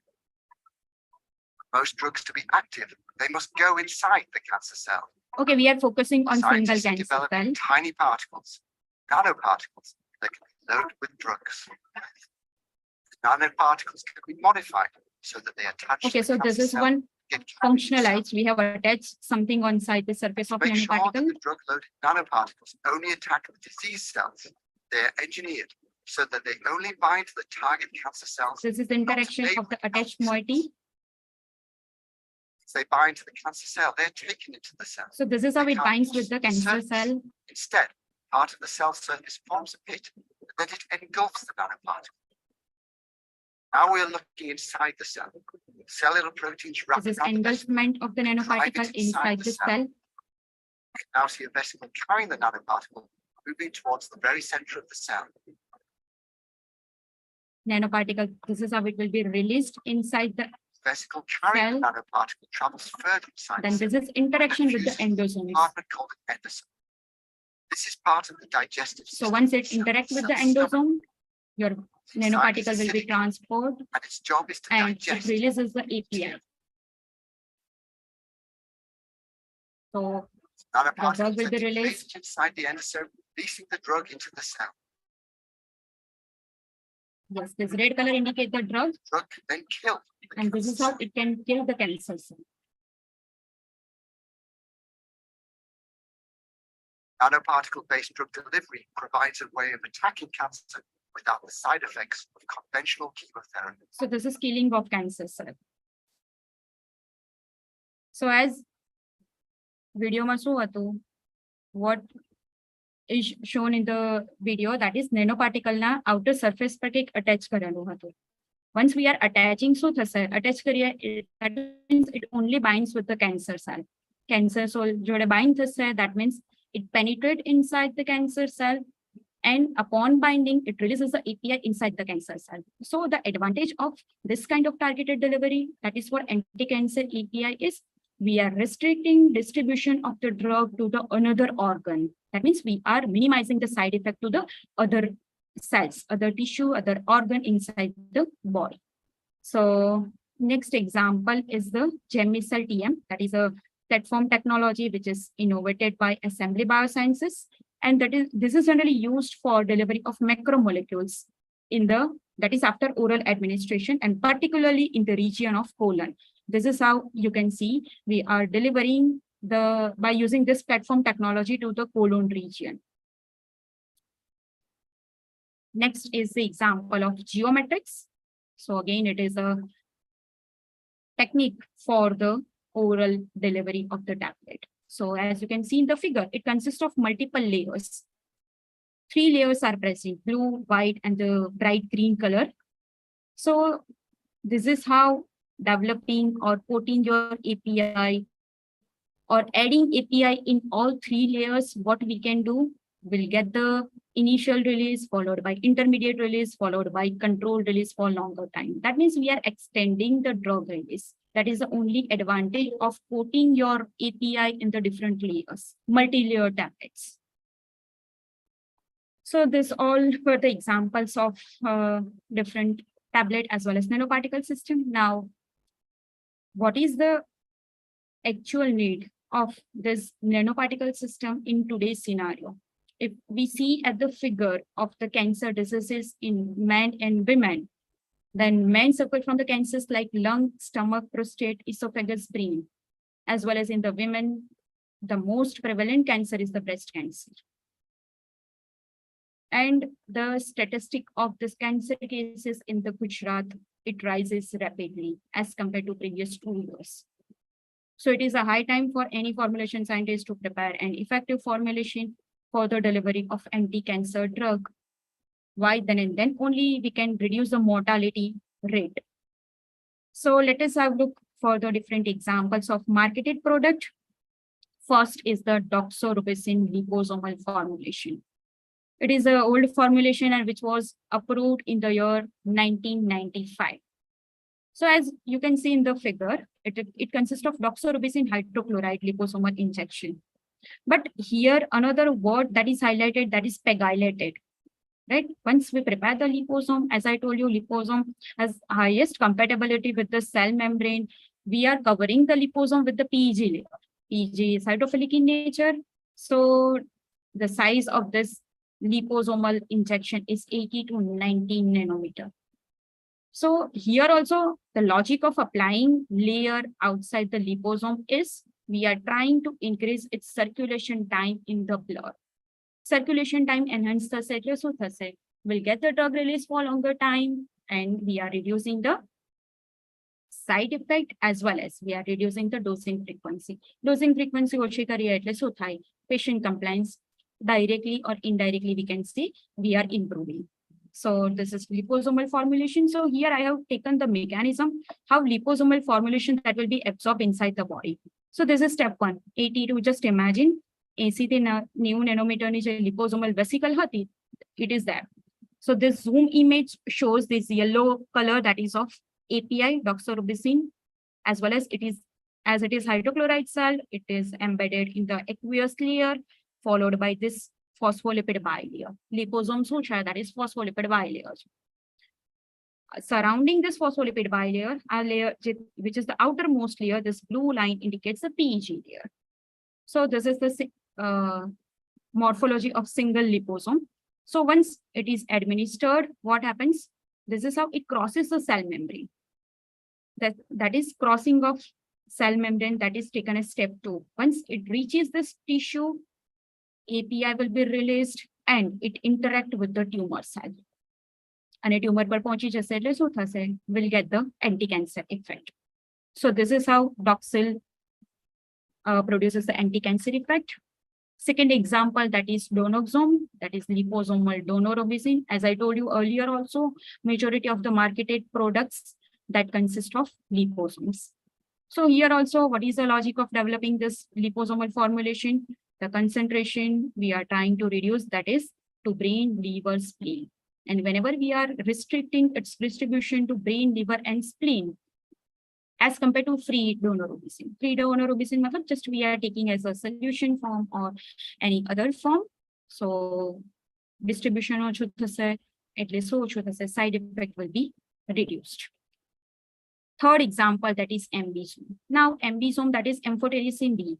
In market, fungizone, that is also available, and ambisome is available. The ambisome, it is a liposomal formulation, whereas fungizone, it is a solution form. So fungizone possesses many side effects. So to overcome the side effect of this fungizone, that is solution form, liposomal formulation was developed. Next is, that is vincristine sulfate liposomal, that is marketer. Again, here you can see it is a liposomal injection. What are the advantages that are possessed by this liposomal injection? That will be increased circulation time and the low systemic toxicity. So all these are the examples that are related with the anti-cancer drug. And for the challenging aspect for developing this novel system is to reduce the side effect. How? By increasing, by maintaining the plasma concentration for longer time. Next example, again, that is of anti-cancer drug that was approved in the year 2015, and that is irinotecan. So here the developed irinotecan or the liposomal formulation of irinotecan showed the synergistic effect. How? By improving the circulation time, passive targeting. Passive targeting, pegylated ke koi moiety attach nathi kari. That means our goal is to get the passive targeting effect, that is in cancer cell, that is enhanced permeation and retention effect. And ultimately, it will reduce the side effect. Recently, in the year 2021, that is 16 December 2021, Sun Pharma has got the approval, that is by US FDA, generic form of the amphotericin B liposomal injection. So this is how you can just correlate the advantage of developing all this nano system. The only thing we need to understand, that is prevalence of the various diseases like cancer and HIV. This life-threatening diseases only require this targeted or the effective novel system, which can improve its therapeutic effect as well as minimize its toxicity in the patient. So these all are the examples of the marketed product which are based on the nanoparticles. So this is all. Thank you for the patient listening. So if we have any question, we can take it. Ma'am, thank you so much for sharing your reflective knowledge with us today. Ma'am, in question answer box, we are having one question. Yeah. Can you go through it or I'll, okay. So it says that Sudhir Shukla is there. PEG is used for enhancing BA or for still the nanoparticle from deterioration. Yes, PEG is generally used to make the stealth property to the nanoparticle. What is stealth property?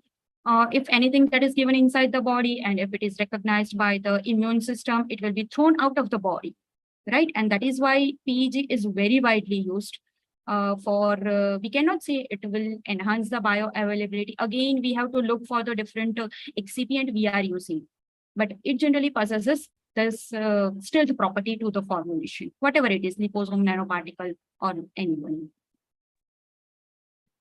Madam, what extent the RES system and nanoparticles? Because it is RES uptaken by nano. Sorry, ma'am, please. RES will uptake the nanoparticles then? No, ma'am, I'm talking about immune system. If it is recognized by that. Yeah, you are talking, but RES uptake is with a specific size of particles. Yes, ma'am. So what precautions will be taking in during the size of the nanoparticles? In case of the generally size that is less than 10 nanometer, or in some of the research they have maintained 20 nanometer, it will be uptaken by this RES system. So all the marketed product, if we look, then the average particle size will be around 100 nanometer. It is widely be acceptable in the market. Then only we can say that it will be reached to the target area. And whenever, suppose if it is for pulmonary. Yes, ma'am. Then? Yes, in pulmonary also, ma'am. Pulmonary ma, again, what we can do? Yes, that will be inhalation, exhalation will be that. Because there is So, bronchials, yes, four yes. size are there. Yes, at that time, what we can do, madam, we are preparing nanoparticle, just say for example, 100 nanometer, but to make it inhalable, we have to mix it with the carrier. Because again, all the pulmonary constraint we have to look for. Yeah. Right, so we are trying to mimic the particle size that is around in the 3 to 5 micron, more precisely 3 to 5 micron outside the body. If it is there, upon inhalation, carrier will be detached from the nanoparticle, and our nanoparticle, as its size is lesser, it may reach to the deep lung region, and that is a very widely used nowadays approach for the treatment of the lung cancer. Because again, in lung also, you need to focus which site you want to target. Your formulation should reach the alveoli or like that. But in case of nano, we can combine it with the carrier. We'll get the size that is in 3 to 5 micrometer. That is 5 micron, right? So upon inhalation, our formulation will reach in the lung. It will be detached because there are different mechanisms of this separation of your API, your formulation with the carrier. And this is how we can use this novel system in the pulmonary. Ma'am, we are having one more question. Yeah. In chat box. 1 second. I just scroll through it. Ma'am, in market, liposome iron is available. Is it available in the NDDS? Liposomal iron. Yes, as it is liposomal formulation, definitely it is novel system. Thank you so much, ma'am, once again for sharing your reflective knowledge with us, ma'am. So moving towards the next plenary session, the aim of education is the knowledge, not of fact, but of values. So we are having with us Mr. Day-1 Solanki, sir, Division Head Manager HR, Aarti Industries Limited, Dahej. He will be conducting a session on adverse drug reaction. I would like to request Mr. Ravindra Kumar Patel, Head of Pharmacology Department, IICP, to introduce Mr. Day-1 Solanki, sir. Over to you, Ravi, sir. Thank you, Heta ma'am. Are you audible? Yes, sir, you are audible. Very good morning to all. I am Patel Ravindra Kumar. Happy to introduce our eminent speaker, Mr. Day-1 Solanki, sir. He is talk about the adverse drug reaction. He has completed his B.Pharm from Gujarat Technological University in 2012, MBA from Jaipur National University in 2015, and PGD in IR and PM from the Maharaja Sayaji Rao University in 2016. Sir, currently working as the Deputy Manager HRBP at Aarti Industries Limited, Dahej. Mr. Solanki has executive HR from December 2014 to October 2016 at the Zydex Industry, Padra. October 2016 to February 2017 at Add-on Technology, Baroda. February 2017 to October 2019 at Sino Limited Glass Division, LMB Group, Vadodara. Mr. Solanki has a lead industrial relation and compliance from October 2019 to August 2021 at Arcoso Mittal Nippon Steel Industry, Surat. Mr. Solanki an accomplished and passionate human resource profession with 6+ years of the diversified experience in progressive human resource with a major focus on the employee relation in manufacturing and service sector, strong stockholder management skill and strategy and executive level with the senior leadership. On behalf of Induka Kaipwala College of Pharmacy, I Patel Ravindra Kumar, welcome to sir. Over to Heta ma'am. Thank you so much, Ravi, sir. Sir, we can start with the session now. Yes. Yes, your Okay, presentation so is. yeah, my presentation is visible and am I loud and clear? Yes, sir. Yeah, so first of all, I would like to acknowledge and share my sincere thanks to Limal sir, Usman sir, Harsha ma'am for giving me this opportunity. I feel enormous joy while I represent the topic on the adverse drug reaction, where I have started the journey of my pharmacy and being called as a speaker for this. So it gives me so much happiness at this moment. So thank you so much. Can we begin now? Hello. Yes, sir. Yes, sir. We can All start. right. So adverse drug reaction. This is a very wide subject, and I have tried to justify the subject being a speaker, and I have gone through the various research from the internet as well as from the some books. So I have found out some material with respect to the adverse drug reaction. So I would like to share the disclaimer that whatever I am going to represent is not having any liability or responsibility with my present organization, where I am acting as a manager HR for Aarti Industries Limited.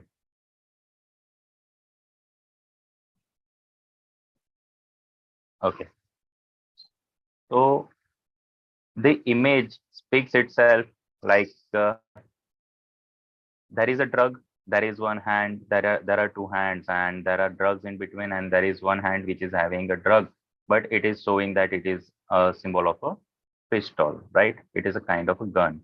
So here I would like to say that अगर हम drug को सही तरीके से इस्तेमाल करें, उसका use करें, और जो हमारे पास पेशेंट्स आते हैं, हम उनको सही तरीके से ड्रग कंज्यूम कैसे किए जाते हैं और किस हिसाब से उनको हमें प्रिस्क्राइब करना है, तो उनको एडवर्स ड्रग रिएक्शंस नहीं होंगे. Majority times as a consumer जब हम भी फार्मेसी स्टोर पर जाते हैं या फिर हमारे फार्मेसी स्टोर्स रहते हैं और एज अ फार्मासिस्ट हम एक्ट करते हैं, हमारा रोल रहता है, तब हम पेशेंट्स को बताते हैं कि आपको कोई बीमारी दूसरी नहीं है. जैसे ओवर द काउंटर हमारे पास कोई पेशेंट आता है, हम उनको पूछ के देते हैं कि आपको डायबिटिक है, आपको बीपी है, ये है, या फिर कोई ऐसी डिजीज नहीं है जहाँ पर हमें अवेयरनेस नहीं होता है. ये बेसिक क्वेश्चंस हम उनको पूछते हैं ताकि उनके लिए जो ड्रग्स हम प्रिस्क्राइब कर रहे हैं, जो हम उनको इश्यू कर रहे हैं, वो ड्रग्स उनके लिए ब्लेसिंग्स के तौर पे जाए, ना ही उनके लिए कोई बोन बन जाए. So this is, as a pharmacist, we are acting very maturely to avoid any kind of adverse drug reaction to the patients. આજે આપણે જે જે એડવર્સ ડ્રગ રિએક્શન્સ ઉપર અન્ડરસ્ટેન્ડ કરવા જઈ રહ્યા છે, એમાં આપણે આ કન્ટેન્ટને કવર કરીશું. We are going to cover definition, we are going to cover the classification, we are going to cover the detection, reporting, and casualty assessment, and then there is a prevention and terminology of adverse drug reactions. Definition of adverse drug reaction. Majority of people are knowing that any noxious change which is suspected to be due to a drug at doses normally used in a man or woman or the person may require treatment or decrease in dose or caution in the future use of the same drug.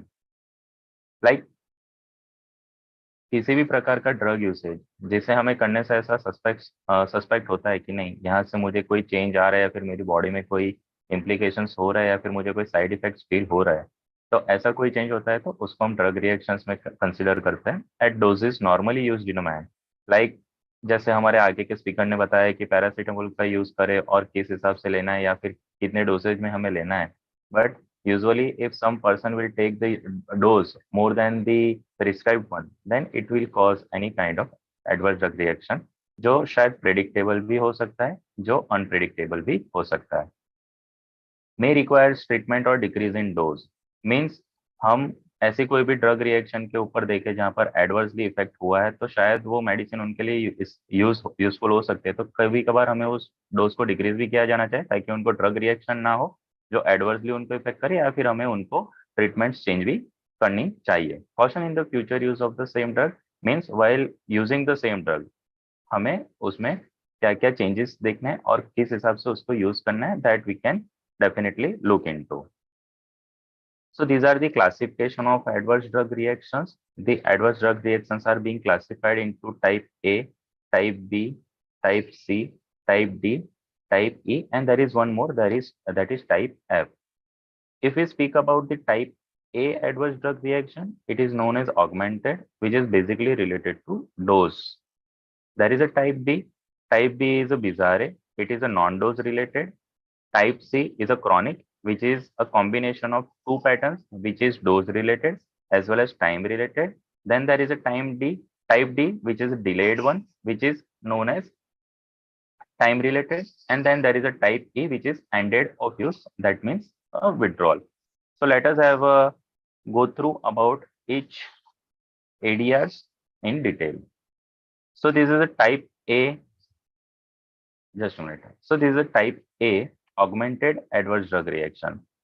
So यहाँ पर हम देख सकते हैं कि जो drugs है उनको फार्माकोलॉजिकल प्रॉपर्टीज के बेस पर प्रेडिक्ट किया गया था कि इन चीजों में उनको एडवर्स ड्रग रिएक्शंस देखे जा सकते हैं. They are common and account for 75% of ADRs, those related and preventable, mostly reversible.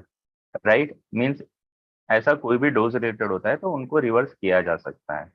So kind of features like we can see, it is a anticoagulants, antihypertensives, and antidiabetics. If we see anticoagulants, examples are warfarin, heparin. For antihypertensives, there is alpha-1 antagonist, and for antidiabetics, it is an insulin. So how it affects, like hypoglycemia हो सकता है in antidiabetic. The glucose level will go suddenly down, and it is a reversible. Like we can give the patient some other dose or other treatment so that his or her glucose level can level up. In hypotension, we can see the blood pressure can go down and the person can suffer from the lower heart rates or the lower blood pressure in his or her body. And then there is a bleeding, which may cause the patient ko bleeding continue and it will not stop. So there is also kind of an anticoagulant property. So this augmented type is a dose related, which can easily be reversible. Then there is a type B, bizarre. So there is a picture which highlights that it reflects to the allergy, which has a response of an immune system. This bizarre type have no direct relationship to the dose of the drug or the pharmacological mechanism of the drug action. So there is a two types which we can discuss on, like immunological and a genetic predisposition. So in immunological, it can cause an allergy, which can be seen as uncommon one. And for the genetic predisposition, it is an idiosyncratic. For the allergy and the uncommon feature, it can be known as anaphylaxis to penicillin. This is one of the examples that we can discuss. And then there is a malignant hyperthermia. Like you can see, then the continuous itching will affect and the redness on the skin or any other part can be observed. So this is a type B bizarre adverse drug reaction. Now we can see that type C, it is a chronic. Chronic adverse drug reaction is basically based on two types of parameters. One is a dose related and another is a time related. So for the dose related and time related adverse drug effect, we can see that hypothalamic effect and osteonecrosis. So for the osteonecrosis, we can observe in the picture that there is a jaw of the patient and it is adversely affected. Like there is a bisphosphonates effect, right? And for the hypothalamic, there is a pituitary adrenal axis, which can be suppressed by the corticosteroids. So this is one kind of effect where dose and time related effect can be seen. Now there is a type D adverse drug reaction, which is known as a delayed one. It definitely causes through the time related one, which is not identified on the immediate basis, but it took little time to identify. We can see how type D can affect, like there is a carcinogenesis, teratogenesis, then there is a tardive dyskinesia. So for carcinogenesis, there is some typo error from my end. So for carcinogenesis, some drugs which can be taken earlier time and it will cause the cancer effect. So this could be there.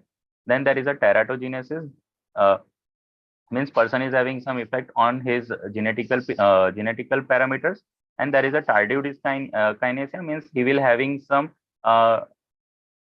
effect which can be seen after time, like his tongue can be out and he cannot be easily going into the solution. Type E, which is an end of use. So for the features of this end of use and the withdrawal one is like uncommon, occurs soon after withdrawal of the drug. I can give one example over here that one of my known friend, he was with the earlier organization, and he could have been into the stress situation or the depressed situation, and due to this kind of situation, he had been consulted the physician and he came up with some medicines. Due to these medicines, what happened on a one night that he consumed a dose on a higher side. Due to this, he went for the longer sleep, right? So he was not awakened for the next 48 hours. So we have done that, like कि उसको हम वहां पर hospitalize किया, and then we go ahead with the end of use withdrawal of that medicine, and then he will come out of that situation. Example is like withdrawal syndrome with opiates or benzodiazepines, exemplificating insomnia or anxiety. What is the management for this? It is a reintroduced drug and withdraw slowly. So that has been done over there. This is a type F adverse drug reaction, which is known as a failure. So failure is unexpected failure of therapy. The features of these ADRs are common. It is basically related to doses. It often caused by the drug interactions. Like two or more drugs can be interacted. Like we can see into the image, there are few drugs are besides the lady and she has consumed that. So there is some interactions between two drugs inside the body and it can cause it. Example is that inadequate doses of an oral contraceptive when used with an enzyme inducer and resistance to antimicrobial agents. What is the management to cure this ADR is increase the dosage and consider effects of concomitant therapy. How we can classify these adverse drug reactions? So adverse drug reactions are being classified according to the severity, which is minor, moderate, severe, and lethal. If we see for the minor adverse drug reaction, then there is no therapy is prescribed. There is an antidote which can cure the minor ADRs. For the moderate ADR, we can definitely go with the change in the therapy, or we can go ahead with the specific treatment. For the severe ADR, there is a life threat. So life threat or patient can get a permanent damage. So we need to give, or we can suggest that intensive medical care is required in this case. Sometimes ADRs can be a lethal one, which can cause a death to the person. So these are the classifications on the basis of the severity. So how we can monitor the adverse drug reactions? So we can see that there is a patient, there is a drug, and there is a monitoring.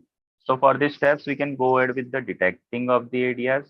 We can go ahead with the documentation part. We can go ahead with the reporting part, and then we can assess the casualty. So we can see how we can detect the adverse drug reactions. So for the pre-marketing studies and the post-marketing surveillance. So pre-marketing studies, there are three phases: phase 1, phase 2, phase 3, which we can discuss in the next slide. For the post-marketing surveillance, there is a spontaneous adverse reaction reporting, and there is a epidemiological methods which can be having two patterns of studies. One is a case control study, and then another is a cohort studies. So for the pre-marketing studies, during the development of new medicines, their safety is tested in animal models, which is being very well known to us. A great deal of risk information may be obtained from such tests, such as the level of acute toxicity and which organs will be affected in case of the toxicity. If animal tests do not reveal worrying results, safety test proceeds on to the testing in human. Clinical trials are carried out in 3 different phases prior to submission of marketing authorization application. And then consequences of above is that at the time of general marketing of new medicine, only the most common type A adverse reaction will be known. So type A is augmented. So this is a pre-marketing studies which can help to identify and understand the adverse drug reactions on the animals.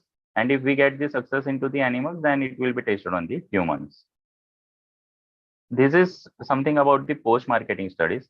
So it is a passive and active pharmacovigilance methodologies are used for detection of risk and for the collection of risk information. This is like continuous research that how the drugs are being introduced and how the effects of the drugs into the market. Spontaneous adverse reactions reporting. So it is very powerful and cost-effective system for the identification of unknown drug-related risks. Healthcare practitioners should see it as their duty to report any suspicion of drug-causing risk situation in patient under his care. And the third is that spontaneous reporting creates signals of previously unknown problems. Here I would like to highlight one of the case where a patient was having hypertension. Her blood pressure was being increased to the 180 level or so, and there was a drug reaction with her, right? तो doctor ने क्या किया, जब उनकी care में थे वो, it was a period of Covid and the case was being also taken care under the very renowned practitioner, and he had identified that what are the other drugs which he was consuming at that time. So it has been identified that the drug which he was taking was not related to the hypertension, right? So immediately they've identified that why oxygen level went down, why she was having such issues, why she was having breathing issues, her BP was so high. So continuously it was understood and taken care, and then she came to the understanding that okay, hypertension hai, unko medicine diya, immediately unko through the injection it came down, and उसके बाद उनका जो adverse drug reaction था वो report किया ताकि दूसरे जो पेशेंट इस हिसाब से आए उनको उस चीज को इफेक्ट ना हो and they can be cured easily. So this is the one case where we can be understanding that post-marketing studies will also help that how drug can react adversely, and we can save our patient from getting any kind of adverse effects. So epidemiological effect, these methods are used to verify the hypothesis of a causal link between drug exposure and an adverse outcome. Two epidemiological methods most commonly used are, one is a cohort studies and another is a case control studies. So exposure, if a patient is exposed to the drug, then what is the outcome? And if he is not exposed, then what is the outcome? This is what how cohort studies work. And for the case control studies, like patient has already consumed the medicine and then there is an outcome. So what is the exposure to it? And if there is a control, then what is the exposure to the patient? So this is also one of the study which can help us to understand various adverse drug reactions. Cohort studies, let us see in detail. So patients exposed to a particular drug are followed up actively and systematically, and adverse drug reactions frequencies are compared to an unexposed control population. So advantage is that reveals unsuspected ADRs. Like we can see that na कि drug का reaction adversely होगा, we are not knowing it whether it is a predictable one or whether it is unpredictable one, whether it is spontaneous, whether it is a time delayed, whether it is the end of use or so. So these kind of studies help us to understand how it will give us the unsuspected effects which are going to affect adversely to the patient. So for the case control studies, we can see that individuals affected by the adverse events being studied are identified. Each case is matched with several disease, pre-controlled patients randomly recruited from this study case. Drug histories of both the groups are treated backwards for the comparison. The suspicion is strengthened if high association is found. Advantage is that can be analyzed quickly as number of patients analyzed is small. I am just sharing one of the series which I have seen, like Human, on one of the platform, OTT platform. It is also sharing about the both of the studies, like cohort studies as well as the case control studies. If you have got a time and if you can really see it, then you can definitely see this one of the series Human. It will definitely help you to understand how these case control studies are being performed and what are the adverse drug reactions being come and how they are being reported.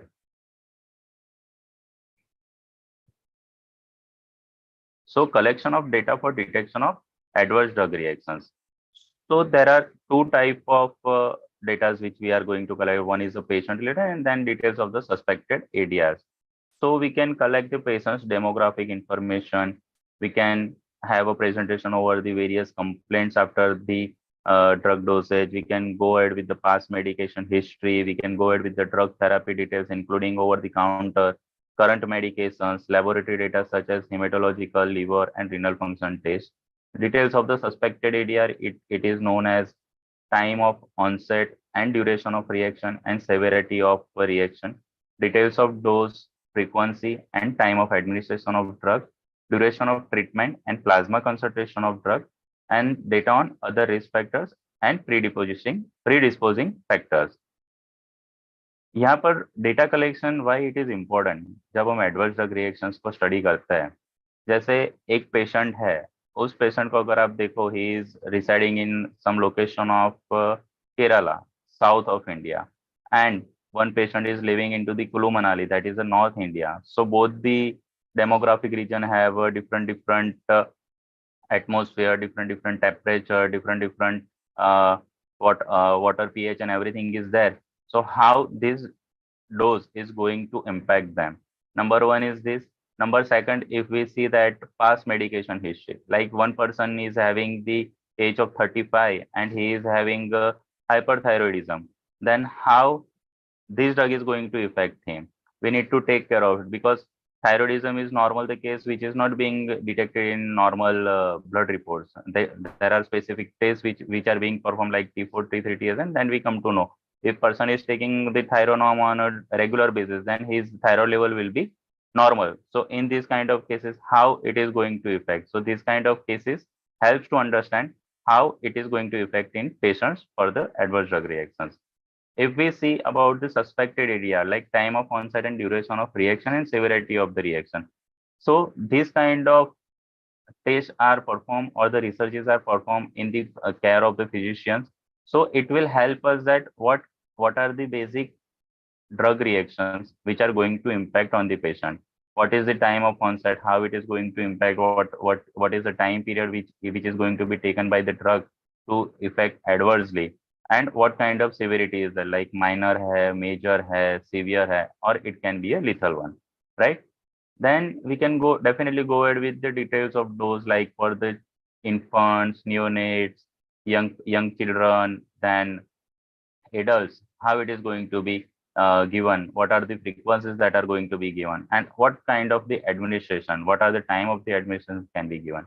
Apart from this, for the ADS, we can be very mindful that what are the risk factors and predisposing factors. So this is also going to help before launching this drug into the market, and we will be having our data so that we can definitely cover up with the any kind of adverse drug reactions. Then role of healthcare professionals in detecting ADRs. How healthcare professionals can help. So possibility of an adverse drug reaction should always be considered during differential diagnosis. Adverse drug reactions may be detected during ward round with the medical team. So patient counseling, medication history interview, and communicating with other healthcare professionals may provide additional clues. I have one example over here. One of the patient having 50 to 60% burn, and he was like getting burned from his neck and below part, and that was a burn injury which caused due to the hot water fell down on his body, and he was suffering from it. So what understood is that how and what can be helpful in these kind of situations.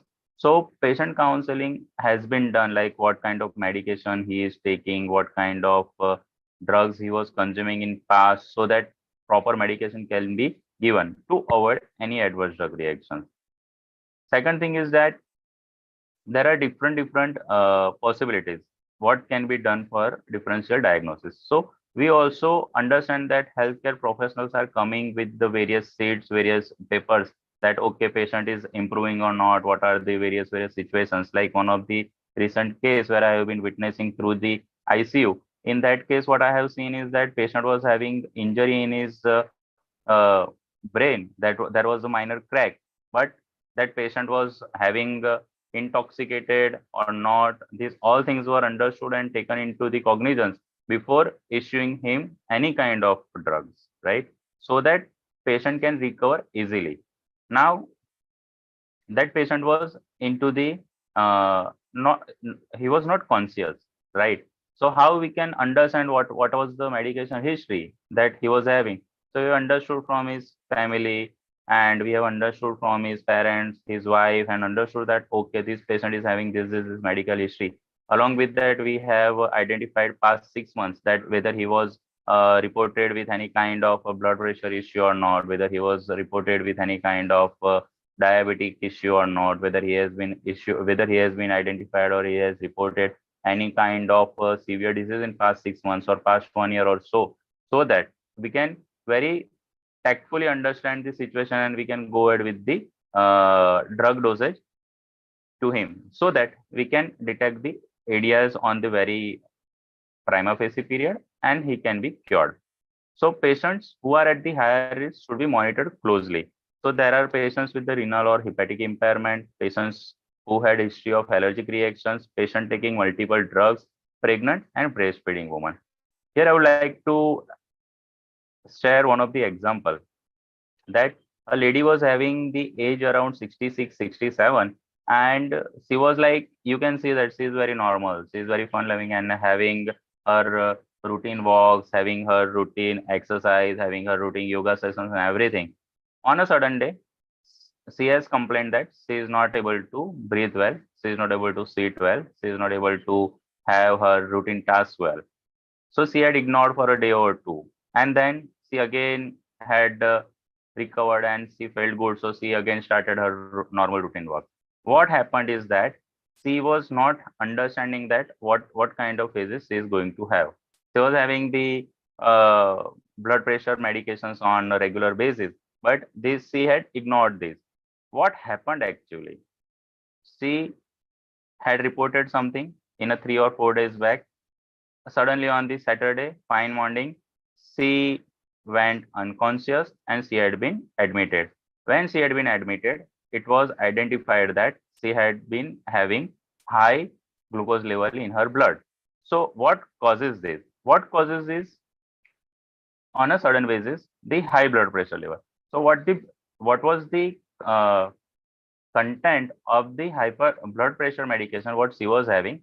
She had changed before 7 to 8 days, and after 3 days she had been reported with she is not having a good health. She had been reported with the complaints that she is having this contradiction in her body. She ignored because she felt well, and again after 3 4 days she went into this. So what went wrong? What went wrong is that she had consumed the medication without the guidance or without the consultation of her prescribed consultant or the physician, and this has caused the adverse drug reaction which causes to the higher glucose level in her body. No doubt the results may be unknown that what went wrong and how it went to this level, but it was a dose related, so it was a type A, it was the minor one, so it has been recovered fully by taking care very professionally by the healthcare professional, and she has been out of the same case. Now the first medication what she was consuming has been recovered, has been restored, and now she is feeling well. So how? So I'm just emphasizing on this part that as a healthcare professional we are very mindful on understanding that कि जो patient को जो medication से easily she is being recovered और he is being recovered and he is very comfortable to consume it for on a regular period, we can definitely go ahead with the first dosage to that.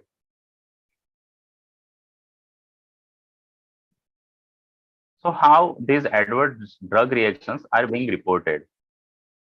What may happen when you don't report, and who can report it, right? So all healthcare professionals like clinicians, dentists, pharmacists, nurses, etc. can report this.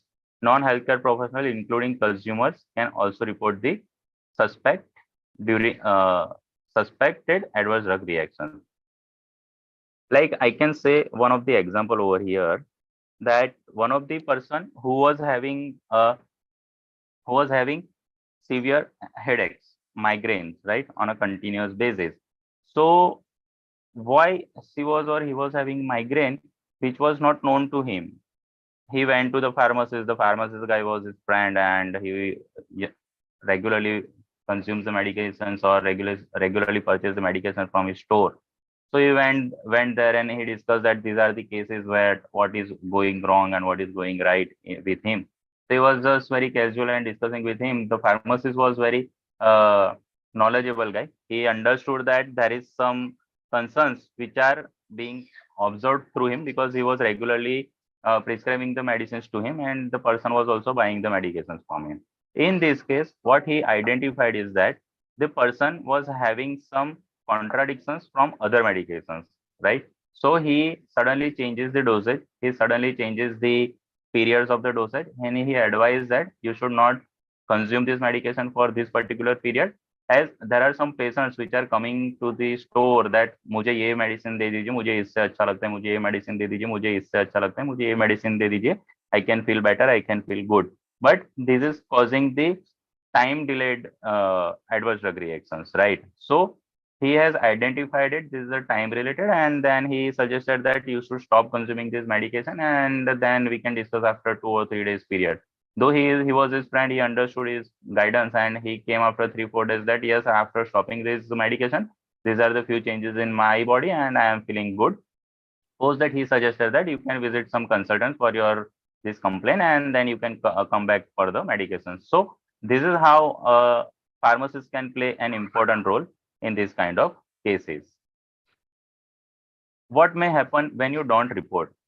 Like, if we are not reporting anything, then how we are going to help our society, which is our basic role, and how we are going to help him, that how we are going to help the patient, that okay, these are the adverse drug reaction of this. So reporting is very important, and once you report, it will definitely going to have some positive impact on the one's life.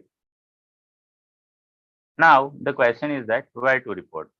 So, July field suspected ADR reporting form can be sent to the nearest Adverse Drug Reaction Monitoring Center, AMC, or directly to the National Coordination Center, or you can call on the helpline number of toll-free 1800-180-3024 to report ADRs, or you can directly mail this field form to pvpi@ipcindia.net or pvpi.ipcindia@gmail.com. A list of nationwide AMCs is available on the below website ipc.gov.in. Now what to report? So report serious ADRs. A reaction is serious when the patient's outcome is life-threatening. Patient requires hospitalization, initial or prolonged one. There is a disability which can be significant, persistent, or permanent. There is a congenital anomaly, required intervention to prevent permanent impairment or damage, and report non-serious or unknown frequent or rare adverse reaction due to medicines, vaccines, and herbal products. This is a sample mandatory field for suspected ADR reporting.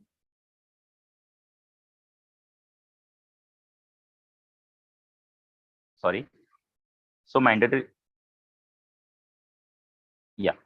field for suspected ADR reporting form. So there will be a patient initials, age at onset of reaction, reaction terms, date of onset of reaction, suspected medications, reporter information. So this is a form which is available on the site.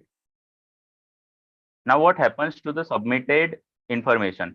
ADR reported by HCP, patient, or others.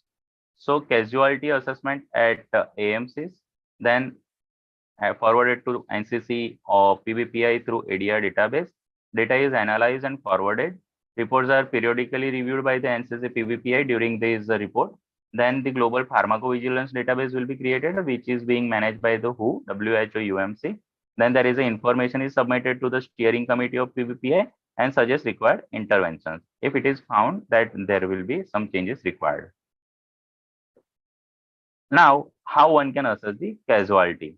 So casualty assessment is the method by which the extent of the relationship between a drug and a suspected reaction is estimated.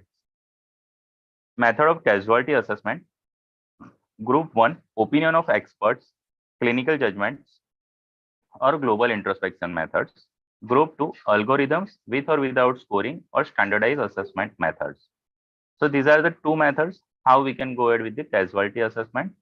See, being into the profession, there are some veterans, there are some stalwarts. So whenever we identify or we notice or we report some kind of ADRs, we definitely go ahead to our experts that this kind of ADR has been observed. So how we can assess the casualty.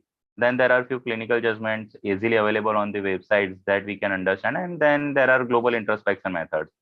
For algorithms and standard assessment methods, this is also available on the site that how we can do it. and we can definitely take the help of our fellow seniors and the stalwarts of the field, so that we can definitely go ahead and identify the assessment of the casualty, and we can save the life of one patient. Now, group 1, opinion of experts, clinical judgment, or global introspection methods. Causation is established based on the clinical judgment of the expert or panel of the experts. Such judgments are mostly based on the WHO UMC casualty assessment scale given below. So there is a table which is like casualty term, and there is a assessment criteria. So for the certain event or laboratory test abnormality with plausible time relationship to drug intake cannot be explained by disease or other drugs. Response to withdrawal plausible pharmacologically or pathologically. Then there is event definitive pharmacologically or phenomenologically. That is an objective and specific medical disorder or a recognized pharmacological phenomenon. And then there is a re-challenge satisfactory if necessary. Probable, likely event or laboratory test abnormality with responsible time relationship to drug intake. Casualty term assessment criteria, possible event or laboratory test abnormality with reasonable time relationship to drug intake. Could also be explained by disease or other drug, and information on drug withdrawal may be lacking or unclear. Unlikely casualty, that is event or laboratory test abnormality with time to drug intake that makes a relationship improbable but not impossible. Then there is a disease or other drugs provide plausible explanations. Then there is a conditional or unclassified casualty term, which is the assessment criteria. So assessment criteria is event or laboratory test abnormality. There is a more data for proper assessment needed or additional data under examination. And unaccessible or unclassifiable. So there is a report suggesting an adverse reactions, then cannot be judged because some information is insufficient or contradictory. If we go ahead with the group 2 algorithms method, so Naranjo's algorithm is being followed. So there are some questions and there are some reports like yes, no, and don't know. So this is how we can go ahead with the algorithm method for identifying the adverse drug reactions. This is just the scoring that how it can affect. So how we can prevent the adverse drug reactions? So to prevent the adverse drug reactions, we can understand that more rational prescribing, we can go ahead with the better monitoring of the treatment. We can consider the attached risk factors for adverse drug reactions. We can communicate this better. We can have a very thorough and very detailed patient counseling.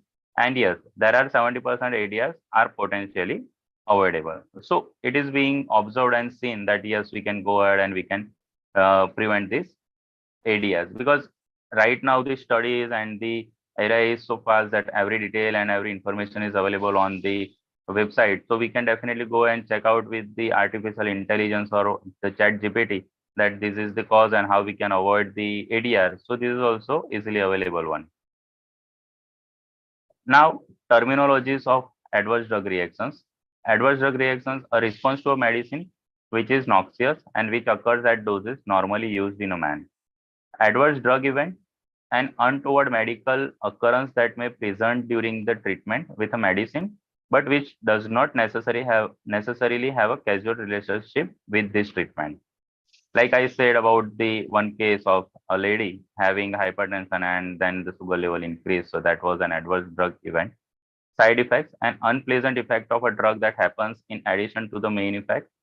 Like we can see that my mother was having a hypertension and she was having some drug and she was not understanding that what is causing her. So there was a skin infection to her, right? So that was one of the side effects that we can understand and we can observe and then we can recover from it. Then there is a benefit and risk analysis, examination of a favorable benefit and unfavorable results of undertaking a special cause of action.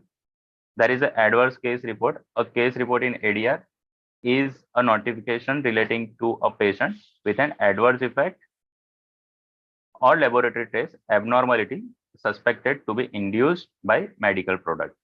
So these are a few terminologies which we can have in our mind.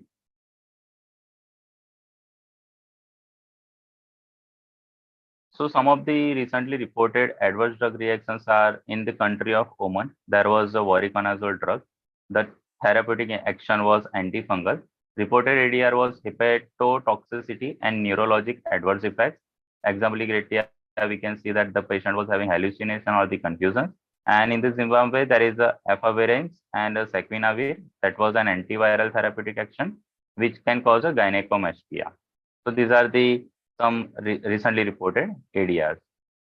So these are few references through which the presentation has been prepared and the database has been created. So thank you. Thank you so much, sir. Sir, Thank we are you. having a few questions with us. Okay. 1 second, sir. I'll just go through it. Okay. So as a clinical pharmacologist, the pharmacists want to know that is there any common platform available for reporting ADRs so we can collect the data national wise and try to manage the risk factors? Yeah, as we have seen that there is one website where we can report our ADRs, and we can definitely get the reports from the website, and it is easily available for us, and it is very useful to us, and definitely one can utilize the data for the better understanding and definitely go ahead with the reporting or analyzing or assessing the data from the site based on the situation of the drug that they are prescribing or consuming. Okay, thank you so much, Devin sir, for sharing the informative views on the topic. Dear participants, the 2 sessions has been completed and now it's time to have a lunch break. So we all are having the lunch break now, and then the third plenary session will be start by 1:30 p.m. So all are requested to join by 1:15 p.m. For the second session, I'm just sharing the link in the chat box. So go through it and fill your attendance for the session 2. Thank you one and all.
Yes, good afternoon. Shall we start? Mital madam? Yes, sir. Okay. Hardik sir has already joined. Swati madam is Yes, also. sir. Okay, sir. Yes. Good afternoon, one and all. I'm Mital Parmar from IICP. Welcome you again. Now moving toward the next plenary session, we have with us Dr. Hardik Rana, Associate Professor, Anand Pharmacy College, Anand. He would be delivering a lecture on patient counseling, a need of today's era. I would request Ms. Swati Kurtkoti, Assistant Professor, IICP, to introduce Dr. Hardik Rana, sir. Swati, ma'am. Thank you, ma'am. Am I audible? Yes, ma'am. Yes, ma'am. Good afternoon, everyone. I, Swati Kurtkoti, am here to introduce our today's speaker for the post-lunch session. I feel privileged to introduce Dr. Hardik Rana, sir, currently working as Associate Professor and PG Coordinator at Department of Pharmaceutics and Pharmaceutical Technology, Anand Pharmacy College, Anand. Sir is associated with Anand Pharmacy College since 2012. He has a total experience of 12 years in teaching and research. During his tenure, he has guided more than 40 PG and UG students for their research work and is currently supervising 2 research scholars for the PhD. He has received various research grants with a funding of more than 10 lakh rupees from different organizations like AICTE, Atal, Christie, BIRAC, Entrepreneurship Development Cell, Gujarat Technological University, Student Startup and Innovation Policy, and Gujarat State Pharmacy Council. His area of research includes nano and multiparticulate drug delivery system, novel drug delivery system, 3D printing, quality by design, and artificial neural networks. And he has been granted 2 Indian patents for his research. Sir has collaborated with different pharma industries such as Sun Pharmaceuticals Limited, Vadodara, Sairi Research Center, Vadodara, BIRAC Research Center, Anand, Vasu Healthcare Private Limited, Vadodara, to name a few. Sir has received the award of Best Research Scholar in 2019 from Association of Pharmacy Professionals and the award for Best Research Presentation in International Conferences organized by Dharam Singh Desai University. Award in Faculty Leader at International Conference in Indo-Italian International Conference. Sir has more than 17 publications in various national and international journals to his credit and has attended more than 20 conferences, seminars, workshops, faculty development programs, refresher courses, to name a few. Today, Sir is going to deliver a lecture on the topic of patient counseling, a need of today's era. It is indeed a pleasure to have such a magnanimous personality with us today. Once again, on behalf of Indukaka Ipkowala College of Pharmacy, I welcome you, sir. Thank you, ma'am. Thank you very much, ma'am. Thank you. Am I audible? Yes, sir. Yes. So first of all, I would like to thank Usman sir, Dimal sir, Harsha ma'am and team for inviting me as a resource person. Thank you very much. And thus I'm going to share the screen.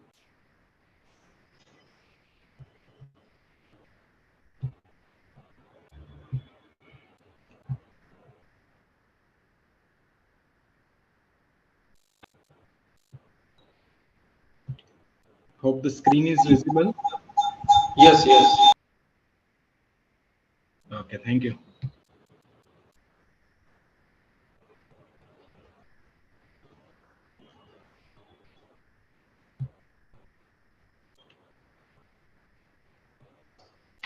Okay.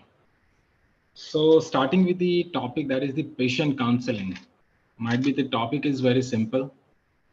And I can say that not too much discussion about the patient counseling. But I can say that it is really important for pharmacists. So I had taken this particular topic, that is the patient counseling.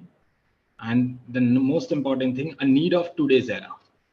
Like as a pharmacist, we all know कि भाई हम जब भी बात करते हैं ना कि इंडिया की, तो भाई इंडिया में ऐसी चीज है कि भाई फार्मासिस्ट का रोल बहुत उतना ज्यादा नहीं है. We are not getting too much credit for what we are actually doing.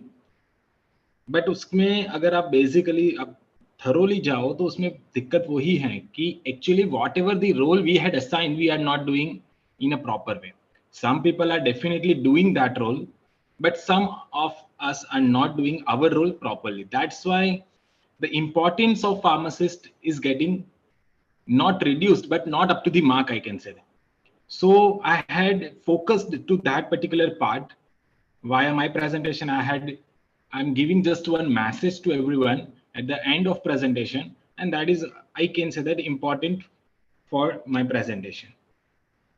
So starting with the introduction, like everybody knows, that's a patient counseling. That is refers to the process of providing information, advice and assistance.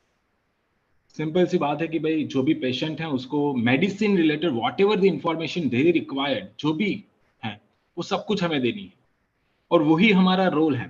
In reality right now in like pharmacist what they are doing, they are only doing dispatching. वो सिर्फ एक ही काम करते हैं कि वहां से medicine उठाते हैं और दे देते हैं. But actually that is not the role of pharmacist.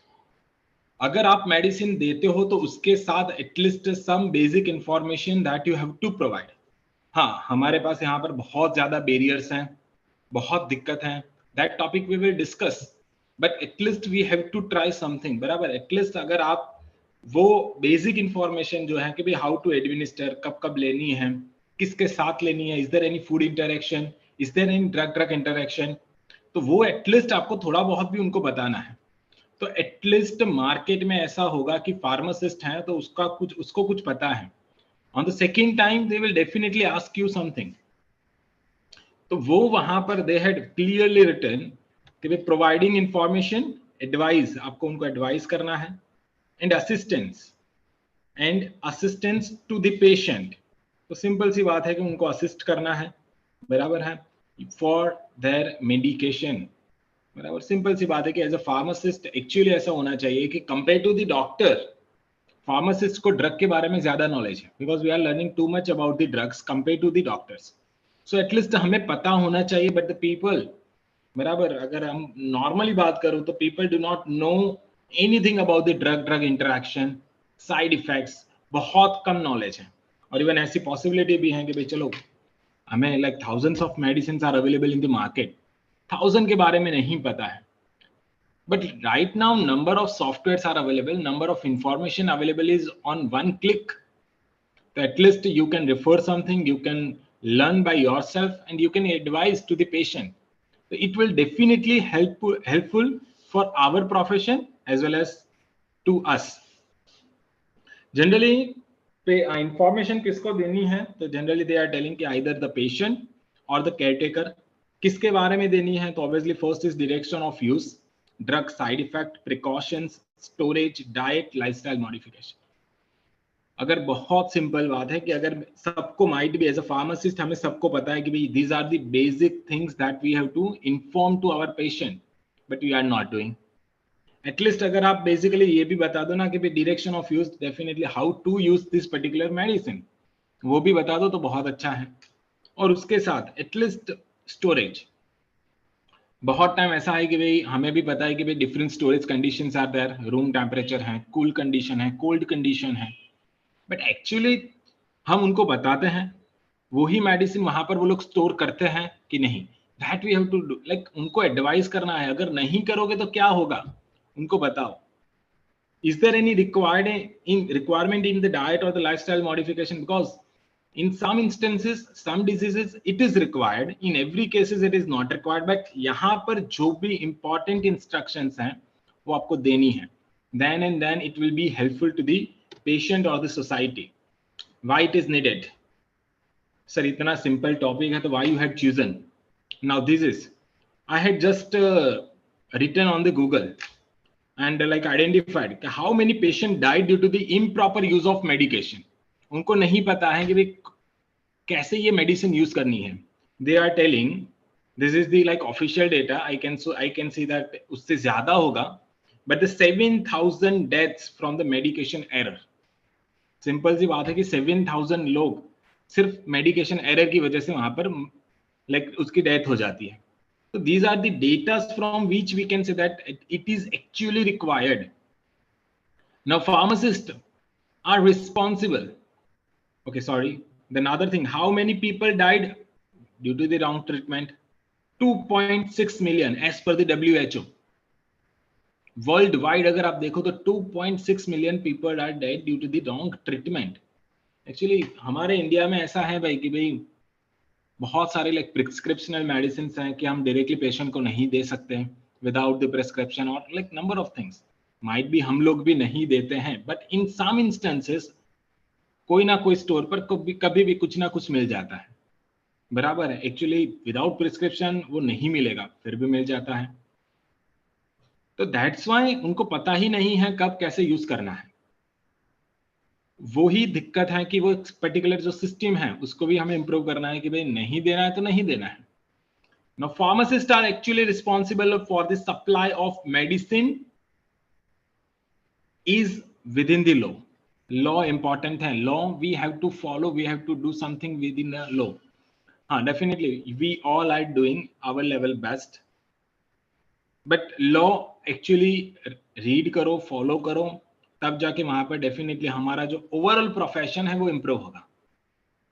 Otherwise जितनी रिस्पेक्ट मार्केट में लाइक मिलेगी उतनी like up to the mark जो मिलनी चाहिए वो नहीं मिलेगी, and that is the main like reason behind like you know pharmacy profession. Now the aim of counselling, why it is actually needed. So first is better understanding of the illness and the role of medication. हाँ definitely कि भाई patient को भी पता चलना चाहिए कि भाई इलनेस क्या है, मेडिकेशन उसके रिलेटेड हमें क्यों दी है। मेडिकेशन एडहेरेंस, लाइक हम बोलते हैं कि भाई अगर पेशेंट को ट्रीट करना है ना तो सिंपल सी बात है कि फर्स्ट विद इन इनसाइड, बराबर, self care is somewhat more important.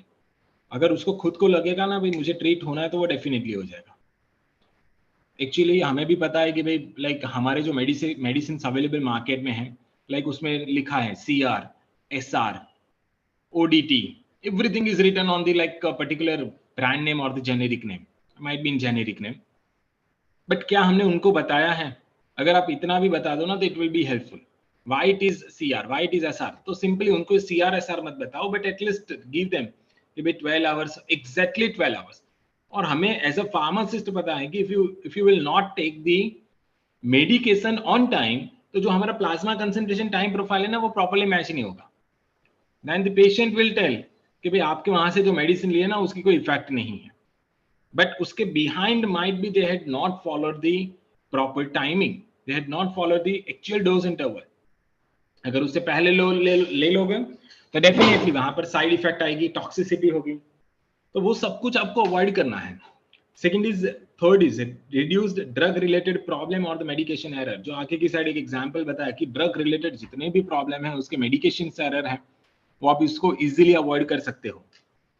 Improved patient quality of life, actually everyone is like we are trying to get best quality of life, and अगर हम directly we are dealing with directly with the patient, उनकी life के साथ हम treat करते हैं, अगर आप थोड़ा बहुत उनको कुछ बता दोगे तो डेफिनेटली उनकी क्वालिटी ऑफ लाइफ इंप्रूव होगी। And the last is effective drug management. जैसे आगे की साइड बताया कि भाई अगर मैं ऑन टाइम परफेक्ट सब कुछ लूंगा, रूट ऑफ एडमिनिस्ट्रेशन परफेक्ट होगा, तो डेफिनेटली उसकी इफेक्टिवनेस है, थेरापेटिक इफेक्ट है वो इंप्रूव होगी। अगर थेरापेटिक इफेक्ट इंप्रूव होगी, इफेक्टिवनेस इंप्रूव होगी, तो अल्टीमेटली वो इजिली क्योर हो जाएगा, बराबर। तो proper management of drug without any kind of side effect, toxic effect, कैसे आप उसको यूज कर सकते हो, that you have to inform them. Now the most important thing required in the patient counselling, that is nothing but the communication skill. Communication skill it doesn't mean कि you have to speak only in English, ऐसा कुछ नहीं है भाई, बराबर। ऐसी कोई भी लैंग्वेज यूज करो, बट सामने वाले को कुछ ना कुछ पता चलना चाहिए कि what you want to tell them, बराबर। यहां पर दो तरीके के कम्युनिकेशन है, first is verbal and second is non verbal communication. Verbal में first and foremost that is the language. Language should not be the barrier. जो भी हमारी यहाँ पर नॉर्मल लैंग्वेज, अगर गुजराती है तो सिंपल गुजराती में उसको एक्सप्लेन करो, it will be better for them, वो इजीली अंडरस्टैंड कर पाएगा। Second is tone. टोन आपका बहुत ही नॉर्मल होना चाहिए, बहुत अग्रेसिव टोन में, अदरवाइज डिफिकल्ट टोन में आपको बात नहीं करनी है, बिकॉज यहाँ पर आप पेशेंट के साथ डील कर रहे हो, माइट भी उसका डिजीज ऐसा कोई है। और counselling it should be between two people only, बराबर। आपको बड़ी बड़ी लाइक बहुत ऊंचे आवाज में बात नहीं करनी है कि किसी और को पता चले कि इसको क्या हुआ है। बराबर. तो that is again important. Speed should not B high, वो सिंपल होनी चाहिए, स्लो होनी चाहिए, मीडियम होनी चाहिए, जिसकी वजह से सामने वाले को पता चले. बराबर. हाँ, डेफिनेटली मेडिकल स्टोर है या कोई भी पर्टिकुलर प्लेस है, वहां पर इतनी जरूरत नहीं, लाइक उनको ऐसा होगा कि भाई बहुत ज्यादा रश होता है. ओके, रश होता है तो definitely, but at least within a minute you can give basic information to them. Volume बहुत ऊंचा नहीं रखना है, बहुत स्लो भी नहीं रखना है, और it should B confidential discussion. Non verbal में फर्स्ट इज प्रॉक्सिमिटी. बराबर, अच्छी तरह से प्रॉपर डिस्टेंस मेंटेन करके वहां पर आपको उसको बताना है. बराबर कि भाई क्या करना है और क्या नहीं करना है. आई कांटेक्ट डायरेक्टली होना चाहिए, अदरवाइज ऐसा होगा कि उनको, जो पेशेंट है ना, उनको आप पर कॉन्फिडेंस नहीं आएगा. तो eye contact should be proper. तब जाके उनको लगेगा कि नहीं भाई बराबर है, ये बंदा बराबर बोल रहा है, सच बोल रहा है. तो एटलीस्ट सेकेंड टाइम भी वो कुछ ना कुछ क्वेश्चंस आपको पूछेंगे. और फेशियल एक्सप्रेशन, बराबर, discussion should be in such a way कि there should not be any facial, like there is no need to change any kind of facial expression of yours. बहुत सारे डिजीज हैं, बहुत कुछ हैं. नॉर्मली हर एक को एक ही तरीके से शांति से ट्रीट करना है, कोई भी फेशियल एक्सप्रेशन लाइक बदलने नहीं है. बहुत क्रिटिकल डिजीज है तो उनको बताना नहीं है कि भाई बहुत क्रिटिकल है, नहीं क्योर होगा, लास्ट स्टेज ऑफ कैंसर है, ऐसा कुछ नहीं करना है. बराबर, that is not actually our duty. हाँ, नॉर्मली उसको बताओ कि जिसकी वजह से मेडिकल एडहेरेंस प्रॉपर हो, therapeutic effectiveness of your treatment properly मिल जाए, वही चीज हमारे लिए इंपॉर्टेंट है. Now there are the number of steps that you have to perform in patient counseling. Sir इतना टाइम तो होता नहीं है जब लाइक कोई भी फार्मासिस्ट वहां पर आता है, हमें कुछ एडवाइस देनी है. इतना टाइम तो हमारे पास होता नहीं है कि भाई इतनी चीज हम कर सकते हैं. हाँ, यहाँ पर स्टेप्स जनरल लिखे हैं, but it is not necessary कि भाई यहाँ पर इसी तरीके से फॉलो करना है. बट एटलीस्ट उसके अकॉर्डिंग में, at least if you will do for 1 to 2 minutes ना, it will be helpful for that. So first is preparing for the session, second is opening, third is counseling content, and fourth is closing of the session. Now preparing for the session. अगर आप देखो तो success depends on the knowledge and skill of the counselor. At least पहले हमें पता होना चाहिए. अगर आपके पास proper knowledge नहीं है तो do not give such wrong information to the patient. नहीं पता है तो at least you can search on particular website. आज की तारीख में बहुत सारे ऐसे भी सॉफ्टवेयर अवेलेबल हैं कि जिनके थ्रू आपको इजीली इंफॉर्मेशन मिल जाएगी. If you will write only one drug name तो you will get all the information related with your drug मिल जाएगी. बराबर है. तो अगर नहीं पता है तो सर्च करके उसके बाद बता सकते हो, अदरवाइज कुछ भी नहीं बताना है. Don't give wrong information to the patient. Second is skill is again important. जैसे आगे की साइड बताया, बराबर, कम्युनिकेशन में वर्बल नॉन वर्बल वो प्रॉपर होना चाहिए. बराबर, तब जाके वहां पर आपका पेशेंट काउंसलिंग इजीली हो जाएगा. First should understand the condition of the patient and treatment detail. उसकी कंडीशन समझ लो, उसकी ट्रीटमेंट समझ लो. Indirectly you can ask 2 to 3 questions. बराबर, कि भाई क्या हुआ है, क्या नहीं हुआ है, कब क्या चीज हो. At least you can understand the condition. Then after definitely उसके अकॉर्डिंग्स में ट्रीटमेंट डिटेल है कि नहीं वो देखना है. एक चीज है कि भाई लाइक आउटसाइड इंडिया ऐसे है कि भाई एज अ फार्मासिस्ट आपको डिसाइड करना है कि which medication I will give to the patient. Doctor is writing only the condition of the disease and after this pharmacist is responsible to decide the medication. यहाँ पर थोड़ा different है. Directly doctor लिख देते हैं और we are just dispensing that medicine from our store. हाँ, तो उसको थोड़ा चेंज करके आपको वहां पर थोड़ा काउंसलिंग ऐड करना है. बराबर है. तो यहाँ पर अंडरस्टैंड करो और उसके बाद ट्रीटमेंट उसके अकॉर्डिंग्स में है कि नहीं वो चेक कर लो. प्रिस्क्रिप्शन प्रॉपरली रीड करना है, अदरवाइज बहुत ज्यादा प्रॉब्लम हो जाएगा. बराबर, even if I can say that the dose, बराबर, if it is written like 12.5 mg and if मैंने उनको 25 mg दे दिया तो it will create a problem.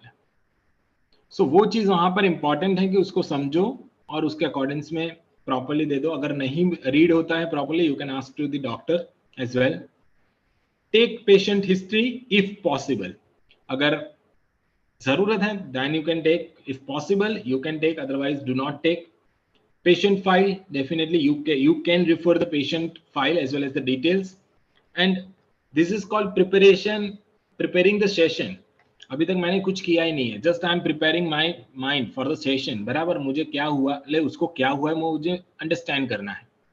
Then after I'm going to give the actual content. बराबर, कि मुझे क्या करना है. So second is preparing for the session. Sorry, first वही है preparing for the session, उसी के continuation में है.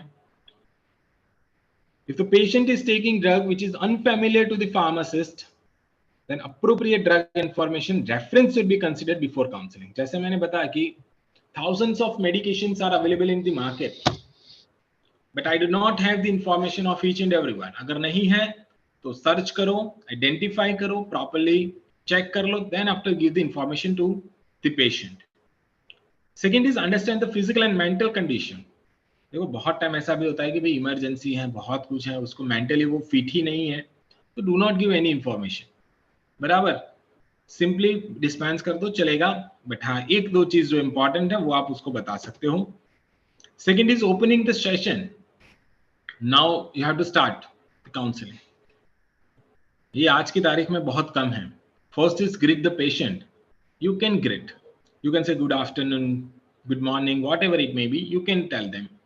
Give the respect to the patient because ultimately they are the customer of us. बराबर, अगर वो नहीं आएंगे तो हमारा बिजनेस ठप हो जाएगा. तो give the respect to the patient. Introduce yourself. आप बताओ कि भाई like मैं जो भी हूँ, मैं फार्मासिस्ट हूँ, ऐसा कुछ, तो at least they can like understand what you want to say to them. Understand the knowledge of the patient, है ना. आप उनको पूछो कि भाई ये मेडिकेशन क्यों है, कैसे हैं, आपको पता है कुछ.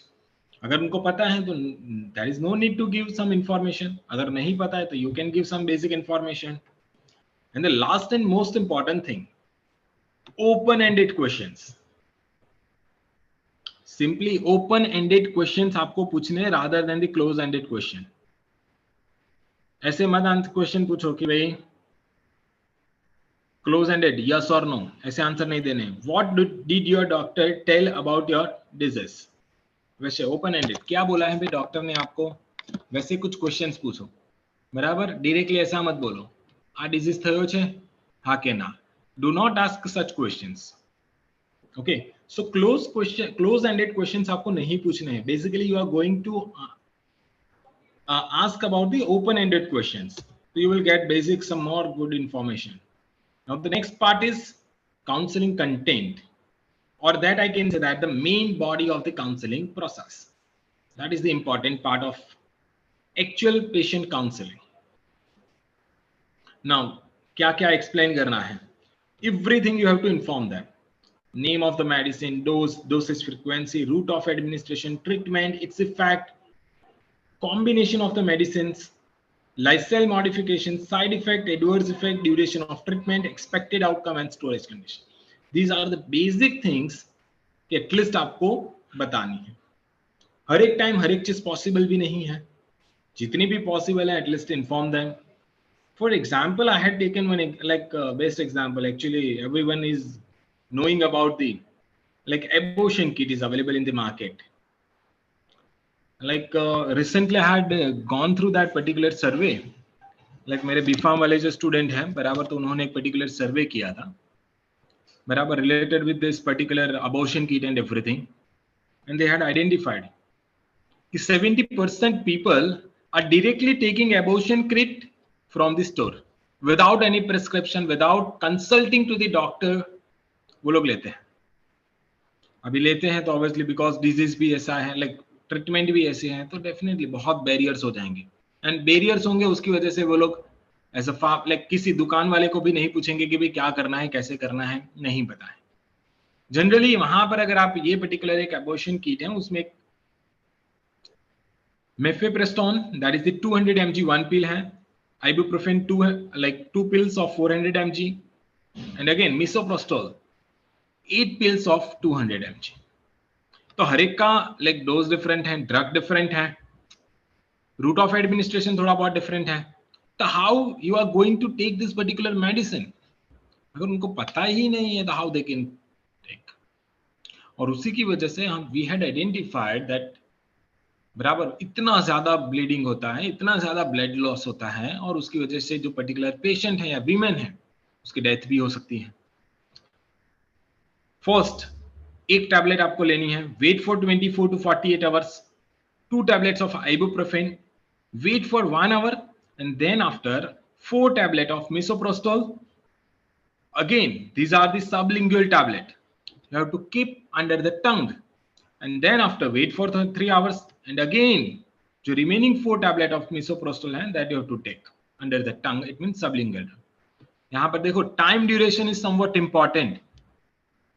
Second, dose is again important. Dose means how much formulation you are going to take, how much tablet you are going to take. And third, route of administration, वो भी important है।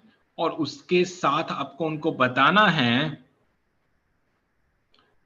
कि भाई इतनी इतनी चीज उसके बाद होगी जब आप मेडिसिन लोगे उसके बाद। तो अगर कोई भी दिक्कत आती है तो you can directly contact to the doctor, otherwise stop the medication immediately. ऐसे कुछ बताना है, बराबर। क्लियरली नीचे की साइड red colour indicated, it is strongly recommended to use 8 pills of misoprostol. 8 तो यूज करनी ही है, बराबर, बट एक साथ नहीं यूज करनी। Okay, so this is the important, this is just one example that I had given. Complex है, but इसी टाइम एज अ फार्मासिस्ट हमें कुछ ना कुछ उसको बताना है। And at the end closing the session, बराबर आपको सेशन को क्लोज कर देना है। Before closing the session it is essential to check patient understanding. उनको पूछो कि भाई जो मैंने बताया वो आपको पता चला, अगर नहीं पता चला है तो यू कैन आस्क और you can inform them repeatedly, बराबर एक बार और बता दो। एटलीस्ट फीडबैक लेना इंपॉर्टेंट है। बहुत टाइम ऐसा भी होगा due to the like communication problem, they can not understand properly, otherwise हमने जो बोला है ना उसको वो मिस इंटरप्रेट करेगा, तो वो भी इंपॉर्टेंट है कि वो आपको देख लेना है। That's why they are always telling summarize the important things once again, बराबर। एक बार फिर से उनको वहां पर बता दो कि भाई क्या बोला है क्या नहीं है, at least you can summarise. Any doubts, questions, if they have they can ask. और lastly, if appropriate, pharmacist give his और her contact detail in emergency. आप दे सकते हो, बट अवॉइड दैट थिंग, बराबर, बहुत ज्यादा नहीं देने की जरूरत है, बट एटलीस्ट फीडबैक ले लो, समराइज कर दो, कुछ मिस इंटरप्रिटेशन ना हो वैसा आप देख लो। नाउ सर पेशेंट काउंसलिंग, आपने तो बोल दिया ऐसा ऐसा ऐसा करना है, ऐसा ऐसा करना है, but it is not possible in our case, it is not possible in India. हाँ दिक्कत है, but for our profession, for our dignity, for our respect, we have to start. हमें करना पड़ेगा, अदरवाइज मार्केट में रेप्यूटेशन स्लोली डाउन होती जाएगी। Might भी, अगर in reality as a academician मुझे बताएं कि भाई बिफोर कोविड फार्मासिस्ट का प्रोफेशन बहुत लाइक नॉर्मल चल रहा था, नॉर्मल, इतना ज्यादा नहीं था, बट आफ्टर कोविड, बराबर, ड्यूरिंग कोविड सबको बताया कि भाई ऐसा था कि मार्केट में लाइक लोगों की सैलरी बंद हो गई थी, लोगों के घर खाना नहीं पहुंचता था, but as a pharmacist I can say that, बराबर, जो इंडस्ट्री वाले थे, बराबर, वो 24 आवर्स दे आर वर्किंग, बराबर, वो डबल अर्न कर रहे थे। Not a pharmacist but honours और सभी लोग वो डबल अर्निंग कर रहे थे। मीन्स उसी टाइम पता चला कि भाई ऐसा फार्मासिस्ट है, और फार्मास्यूटिकल इंडस्ट्रीज इतनी ज्यादा है और इतना मार्केट बहुत ज्यादा है, we are the main exporter of in the world, सबको पता चल गया। And that's then after pharmacist की डिमांड अपने आप इंक्रीज हो गई। राइट नाउ ऐसा है कि like number of colleges are there, बराबर, कि उनकी seats completely every year fill हो जाती है अच्छी तरह से, बराबर। तो it is the requirement, but अभी भी ऐसा ही है कि what is the role of pharmacist, तो एट द लास्ट ये आएगा patient counselling, but it should be at the first line. हाँ सर मैं तो इंडस्ट्री में काम कर रहा हूं, तो इट इज नेसेसरी, वो हमारे में तो आता ही नहीं, ये तो ड्रग स्टोर वाले का काम है। बहुत सिंपली अगर मैं बता दूं ना कि हमारे घर पर भी बहुत सारे लोग होते हैं ना, उनको नहीं पता होता है कि भाई कैसे मेडिसिन यूज करनी है, उनको भी बता दो तो अच्छा रहेगा। हमारे नेबर में है, बराबर, उनको भी अगर आप बता दोगे, कभी कोई पूछने आएगा तो it is good. Patient counselling ऐसा नहीं है कि भाई आप एक ड्रग स्टोर पर बैठे हो तभी कर सकते हो, बराबर, कोई भी जगह पर बैठे हो, मगर if somebody is asking about any medicine, you can give information to them. It is called counseling. It is not necessary कि भाई ड्रग स्टोर पर बैठ के ही आप पेशेंट काउंसलिंग कर सकते हो. हाँ, you can do it any place. अगर कुछ करोगे तो definitely they can understand or they can realize the importance of pharmacist. So definitely second time they will come with you, they will ask some basic questions and they will take the advice from you. बराबर. Okay, so barriers are there, number of barriers. मगर सबको पता है कि भाई कोई भी काम हम करते हैं तो definitely there are number of barriers. Patient counselling बहुत बैरियर है. First is patient related barrier, second is provider based and third is system based. Patient based, बराबर, ये फोटोग्राफ अगर देखो ना तो ऐसे सिस्टम है. वन साइड हम कुछ ना कुछ बोलते रहते हैं, सेकेंड साइड कुछ ना कुछ, बीच में बड़ी दीवार है भाई कि कुछ नहीं हो सकता है, इंफॉर्मेशन पास ऑन नहीं होती है. क्यों नहीं होती है? Because of the language difference. If the person is Gujarati, give information in Gujarati only, बराबर. ગુજરાતીમાં ઇન્ફોર્મેશન આપો, it is good for them, બરાબર, બીકોઝ આપણી પાસે ટાઈમ નથી, શોર્ટ ટાઈમમાં આપણે બધું ડિલિવર કરવાનું છે. So definitely you can use the proper language, whatever like the people can understand or the patient can understand. Use that language only. Second is gender difference. बहुत time अभी भी आज की तारीख में ऐसा है कि because of the gender difference बहुत सारे डिजीज रिलेटेड मेडिसिन हैं, उसके इंफॉर्मेशन हम नहीं देते हैं, और उसी की वजह से आगे की साइड जो अबॉर्शन किट वाला एग्जाम्पल था वही है, बराबर. और उसी की वजह से जो हम प्रॉपर इंफॉर्मेशन नहीं देते हैं उसकी वजह से कोई ना कोई दिक्कत आती है. Lake of time. टाइम अगर शाम को ही देखो तो जस्ट विद इन 4 to 8 मेरे पास 300 प्रिस्क्रिप्शन आते हैं. How can I deliver this all information to each and every one? हाँ, वो एक है, मगर जैसे मैंने बताया कि इंपॉर्टेंट इंस्ट्रक्शंस तो आपको देनी ही है, और अगर दोगे तो it will be good for you, बराबर. It is not only for the profession but it is also like it is for your respect, it is for your dignity, और इवन आपका लाइक मैं आई कैन से दैट कि आपका business भी उसकी वजह से इंप्रूव होगा. Okay, so this is the patient based barrier. बहुत ज्यादा है, लैंग्वेज है, जेंडर है, लेक ऑफ टाइम है, provider based information, lake of confidence. Confidence नहीं है भाई कि हर टाइम अगर हम कुछ बोलते हैं तो there should be some confidence, बराबर, तब ही सामने वाला हमारे पर विश्वास करेगा, अदरवाइज हम लोग भी किसी पर नहीं करेंगे. लेक ऑफ नॉलेज, नॉलेज नहीं है. आज की तारीख में भी like as an academician we are facing number of problem. After the completion of like B pharm, M pharm, बराबर, 4 साल बी फार्म करते हैं, 2 साल एम फार्म करते हैं, और उसके बाद जो इंडस्ट्री वाले होते हैं ना, तो वो लोग स्टूडेंट जो प्लेसमेंट में है तो स्टूडेंट को कैसे लेते हैं? Apprenticeship. Like it is quite difficult for everyone. और क्यों लेते हैं? Because they are also not wrong from their side. They are telling कि भाई इंडस्ट्री का कल्चर बहुत डिफरेंट है, इंडस्ट्री में ये चीज रिक्वायर्ड है कि जो स्टूडेंट के पास नहीं है, बहुत कुछ है. Basically it is the part of skill India program. Means लोग स्टडी तो करते हैं, बहुत कुछ करते हैं, but they do not have enough skill, they do not have enough knowledge, and that's why, barabar, that's why whenever they will join some industry they have to join as a like apprenticeship, or they have to take training. Ha, definitely, like government is also doing number of things, or even industry people are also doing number of things to reduce the industry and student gap. They are doing, बराबर, मगर हर एक लोग नहीं करते हैं. But this is the problem, that lack of knowledge. Second, lack of counseling skill. કેટલાક લોકોની ટેવ હોય કે દરેક વસ્તુમાં ઇનડિરેક્ટ જ વાત કરે, ટોન્ટ જ મારે, બરાબર, but it is not actually possible in our case, બરાબર. We cannot do that thing. हमें नहीं करनी है, because we are the one of the important member in healthcare management system. हम हैं यहाँ पर. तो as a responsible person, as a responsible profession, you can't do that thing. Proper information with proper language, tone, volume आपको देनी है, बराबर. facial expression सब कुछ proper रखना है, otherwise नहीं अच्छा रहेगा. heavy patient flow. जैसे मैंने बताया कि भाई शाम को ही 300 लोग आ जाते हैं, how can we do anything? Okay, at least अगर 300 लोग आते हैं तो आपके पास लाइक ऐसा भी होगा कि भाई नंबर ऑफ फार्मासिस्ट होंगे, otherwise number of people in your store होंगे, तो आप एटलीस्ट उनको इन्फॉर्मेशन उसके अकॉर्डिंग से आप थोड़ा थोड़ा दे सकते हो। लेक ऑफ टाइम नहीं है, that's why we are not doing. हाँ, definitely time is important, but at least जब भी पॉसिबल है, थोड़ा बहुत भी इंफॉर्मेशन है, give that information to the patient.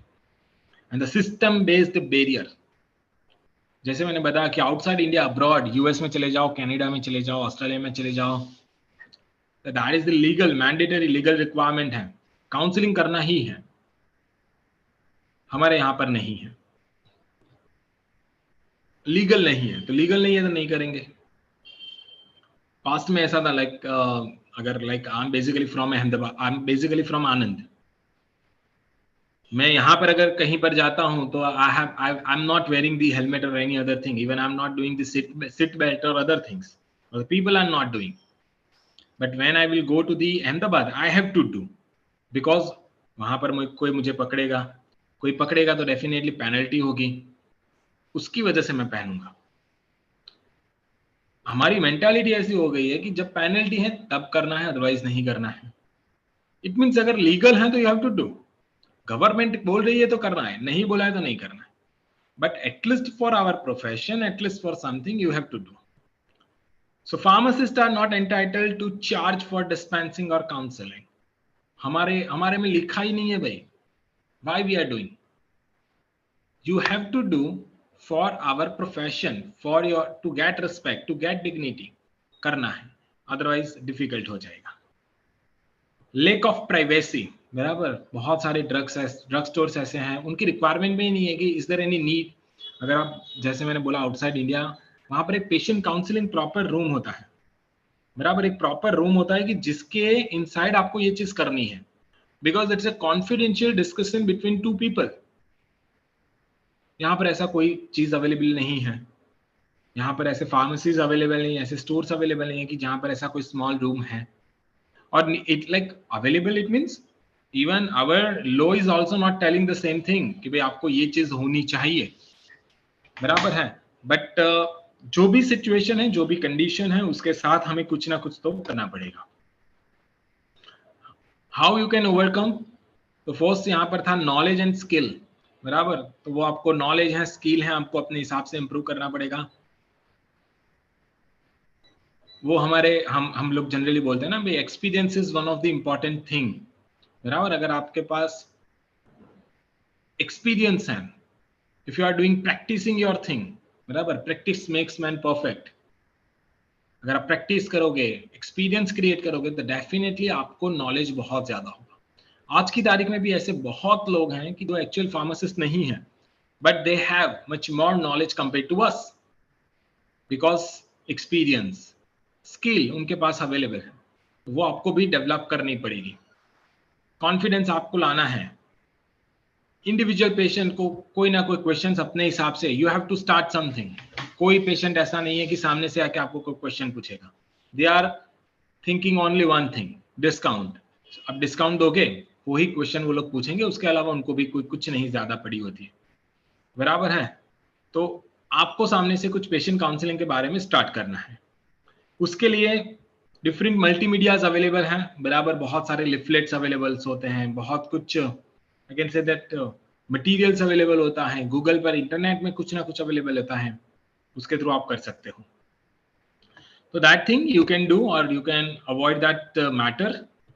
Eight the end I can say one important thing, बराबर, यहाँ पर जो स्ट्रेटेजीज है ना, तो उसके रिलेटेड कि भाई स्ट्रेटेजीज ऐसी होनी चाहिए ना कि anything, whatever the barriers, patient to patient barrier difference होंगे, पेशेंट टू पेशेंट सब कुछ डिफरेंट होगा। Now how you can overcome that all barriers, आपको वो डिसाइड करना है। बिकॉज हर एक टाइम लाइक देखो, बहुत पेशेंट ऐसे होते हैं ना कि उनको कुछ सुनना ही नहीं है, तो डेफिनेटली उनको भी कुछ आपको बताने की, वो अगर उनकी इमरजेंसी है, उनको नहीं सुनना है, तो इट विल बी ओके, मत बताओ, चलेगा, बराबर। बट जिनको एटलीस्ट लर्न करना है, जिनको कुछ अंडरस्टैंड करना है, आप at least you can start from your side, आप अपने हिसाब से चालू करो। अगर उनको कुछ ना कुछ नॉलेज चाहिए तो डेफिनेटली वो लोग पूछेंगे, otherwise it is difficult to survive in normal profession. आज की तारीख में भी ऐसा है कि भाई नॉर्मल जो फार्मेसी वाले हैं ना और दूसरे जो ग्रोसरी स्टोर वाले हैं, अगर आप नॉर्मली प्रॉपरली जो कंडीशंस रूल्स रेगुलेशंस के हिसाब से हैं, if you are not following that thing, वो दोनों में बहुत ज्यादा डिफरेंस नहीं रहेगा, एक फार्मेसी और दूसरा grocery. Actually we are the learned people, बराबर, हम लर्नेड पीपल हैं, तो हमें एक इंपॉर्टेंट जो रूल्स रेगुलेशन के हिसाब से हैं वो फॉलो करो, जो प्रॉपर स्टोरेज कंडीशन लिखे उसके हिसाब से रखो, सब कुछ प्रॉपरली करो, और the most important thing, patient को काउंसिल करो। अगर नहीं करोगे तो ये यहाँ पर रहना, सर्वाइव करना डिफिकल्ट हो जाएगा। बहुत कुछ तो हम कर नहीं सकते, but definitely you can start from your own, बराबर है, वो अपने हिसाब से आप चालू करो। ऐसा नहीं है कि भाई यहां पर देखो जो लिखा है सिस्टम बेस्ड बैरियर, गवर्नमेंट ने कुछ बोला ही नहीं, व्हाई वी विल डू। अगर ऐसा रहोगे तो कुछ नहीं होगा। फार्मासिस्ट धीमे धीमे डाउन ही जो लग जाएगा, बराबर है। अगर आपको फार्मासिस्ट की वैल्यू क्रिएट करनी है, बराबर, कुछ ना कुछ करना है, तो definitely you have to do something. और जैसे मैंने पास्ट में भी बताया कि भाई इंडस्ट्री में है एकेडमिशियन, अगर मैं बात करूं तो मेरा डायरेक्ट रोल पेशेंट काउंसलिंग का नहीं है, but I can give basic information, how can I like improve our overall profession, बराबर, वो तो मैं डेफिनेटली बता सकता हूँ, बराबर। अगर मेरे स्टूडेंट्स हैं तो उनको थोड़ा बहुत नॉलेज दे सकता हूँ, उनको थोड़ी बहुत चीज बता सकता हूँ, बराबर। तो वैसे कुछ ना कुछ करके आप भी बता सकते हो। अगर मैं वहां पर मेरे घर में रहता हूँ तो इवन लाइक ओनली, अगर मेरी सोसाइटी में अगर मैं देखूं तो वहां पर only like in my family we two are the pharmacist, हम दो ही लोग हैं। बाकी अगर आज की तारीख में भी ऐसा है कि people are asking something and something about medicine to us, सब कुछ नहीं पता है, at least you can search and then after you can give basic information to them, बराबर, वो चीज तो कर सकते हो। मगर उन्होंने क्यों मुझे पूछा, because they do not have basic information about the drugs, उनको नहीं पता है। क्यों नहीं पता है, बिकॉज कोई स्टोर वाले ने माइट भी उनको नहीं बताया है, डॉक्टर ने उनको डिटेल में नहीं बताया है, ऐसा कुछ कहीं पर है, that's why they had asked to me. अगर वो ही प्रॉपर प्रैक्टिस हम at a store, at a like pharmacy हम करेंगे तो डेफिनेटली सिस्टम भी इंप्रूव होगी। सिस्टम इंप्रूव होगी, उसके साथ हम जो बात करते हैं कि भाई ओवरऑल जो फार्मेसी प्रोफेशन है वो भी इंप्रूव होगा। So these are the different strategies कि भाई कैसे हम उसको ओवरकम कर सकते हैं। आज की तारीख में भी अगर आप, सबसे ज्यादा जो बैरियर है वो पेशेंट रिलेटेड बैरियर है, बिकॉज पेशेंट को ही अंडरस्टैंड नहीं करना है। Even like during my last discussion, like one of the people had asked me a question કે સર કેટલાક લોકો એવા આવે છે ને કે જેને કાંઈ સાંભળવું જ નથી હોતું। કેટલાક લોકો આપણને એવું કહી દે છે કે ભાઈ તમને ક્યાં કશું બહુ ડિટેલમાં ખબર છે તો તમે, બીકોઝ ડોક્ટરે મને જે કીધું છે ધેટ ઇઝ ધ ફાઇનલ, તો તમારે કંઈ જોવાની જરૂર નથી। Yes absolutely, but as a pharmacist आप उनको पेशेंटली शांति से कुछ बता सकते हो। अगर उनको नहीं सुनना है तो बेसिक इंफॉर्मेशन दे दो, उसके बाद उसके ऊपर होगा क्या कि भाई we had done our role, हमने तो हमारा रोल जो भी था वो हमने इन्फॉर्म कर दिया, हमने कुछ कर दिया। अगर सामने वाले ने नहीं फॉलो करना है, नहीं करना है, तो it depends on that, but as a pharmacist we have to do something from our side. The most important message that actually I want to deliver from this particular presentation, actually यहाँ पर लिखा है कि pharmacist represent the third largest healthcare professional in the world in India। India में देखो तो like जैसे मैंने बताया कि we are the part of healthcare system and we are the like third largest in number, हम हैं। It means approximate like more than 10 lakh registered pharmacists are already working in the system। इतने लोग काम कर रहे हैं, मगर सबको पता है as a pharmacist we all know कि जितनी रिस्पेक्ट, जितनी डिग्निटी, जितनी नॉर्मल, जैसे लाइक ऐसा नहीं है कि नहीं मिलती हैं, बट जितनी डॉक्टर को मिलती है ना उतनी फार्मासिस्ट को भी नहीं मिलती. हाँ, डॉक्टर्स आर डेफिनेटली डॉक्टर्स, बराबर, they had done MBBS MD, definitely they are at some level, but pharmacist भी रेपुटेशन भी कुछ ना कुछ तो होनी चाहिए. क्यों नहीं मिलती हैं? Because we are not doing our role properly. क्यों? ओके, अभी एक एग्जाम्पल देना चाहूंगा एट द एंड. કદાચ ક્યારેય એવું મેં નથી સાંભળ્યું કે એમબીબીએસ ની કોઈની ડિગ્રી હોય અને એને કોઈને સામેવાળો જે બીજો પર્સન હોય એને રેન્ટ પર આપી હોય કે લે તું મારી એમબીબીએસ ની ડિગ્રી પર કામ કર. બરાબર, એવું ક્યારેય મેં નથી સાંભળ્યું. હા, કેટલીક જગ્યાએ ફેક ડિગ્રીઝ અવેલેબલ છે એમબીબીએસ માં, એમડીઝ માં, ને બધી જગ્યાએ એમાં બી કંઈક લૂપહોલ્સ છે, બટ ક્યારે એ લોકો એને રેન્ટ પર નથી આપતા. બીકોઝ આપણને બધાને ખ્યાલ છે કે લાઈક એમબીબીએસ ની ડિગ્રી મેળવવા માટે 12th માં બહુ સારું પરફોર્મ કરવું પડે. આફ્ટર ધેટ આઈ હેવ, મને ક્યાંક સારી જગ્યાએ એડમિશન મળશે, મારે બહુ જ બધું લર્ન કરવું પડશે, અને અલ્ટિમેટલી એટ ધ એન્ડ ક્યાંક મને એમબીબીએસ ની ડિગ્રી મળશે. અને એમબીબીએસ ની ડિગ્રી મળતા તો મળશે જ, પછી હું રેન્ટ પર આપીશ? બીકોઝ આટલું હાર્ડ વર્ક મેં કર્યું હશે ને પછી એ ડિગ્રી આપી દેવાની મારે કોક ને, કે મારા લાયસન્સ પર, સોરી, મારી ડિગ્રી પર તું એમબીબીએસ નું કામ કર. મેં ક્યારે એવું જનરલી સાંભળ્યું નથી. But in the case of pharmacist we are doing. ક્યારેક કોઈક જગ્યાએ, ક્યાં, હા, બધા નથી કરતા, સો don't take it personally, but this is from the like I can say that Gujarat State Pharmacy Council, yes, I really appreciate the work of GSPC. બરાબર, they had cancelled the registration of 241. બરાબર, આના પછી પણ એમણે બહુ જ બધા actions લીધા છે. આ થોડોક ઓલ્ડ ડેટા છે, બટ આના પછી પણ એમણે બહુ જ બધા એક્શન્સ, અને they are continuously taking actions against these all pharmacists. ખાલી એક વસ્તુ વિચારવાની જરૂર છે કે ભાઈ ફાર્માસિસ્ટ, બરાબર, જે બધા આપણે we all are the registered pharmacist, આપણે 4 વર્ષ ફાર્મસી લર્ન કર્યું, કેટલી બધી મહેનત કરીને આપણને ફાર્મસીની ડિગ્રી મળી, કેટલો બધો આપણે ટાઈમ ઇન્વેસ્ટ કર્યો, કેટલી બધી આપણે એની પાછળ મની ઇન્વેસ્ટ કરી છે, અને after that completion of pharmacy, બરાબર છે, આપણે આપણી ડિગ્રી છે કોકને રેન્ટ પર આપી દઈએ છીએ, અને રેન્ટ પણ કેટલો? 2000, 3000, 5000 એટલું રેન્ટ આપી દઈએ છીએ. અને ઓન આવર લાયસન્સ, બરાબર, આપણા જે પેલા લાયસન્સ 2000 5000 માટે, સામેવાળો આપણા લાયસન્સ ઉપર કદાચ 1 લાખ, બરાબર, લાખ રૂપિયા કમાય છે. એ કદાચ આપણા પર લાખ રૂપિયા કમાય છે. અને might be you all had like experienced this matter. કદાચ આપણે કેટલીક જગ્યાએ ફાર્મસી સ્ટોર પર જઈને પૂછીએ તો કદાચ ત્યાં ફાર્માસિસ્ટ હોતા જ નથી. નાઉ વી આર ટેલિંગ કે સર આમાં તો ગવર્મેન્ટ વાળા કશું કરી શકે ને, આપણે શું કરી શકીએ? No, government is also doing something and something from there side.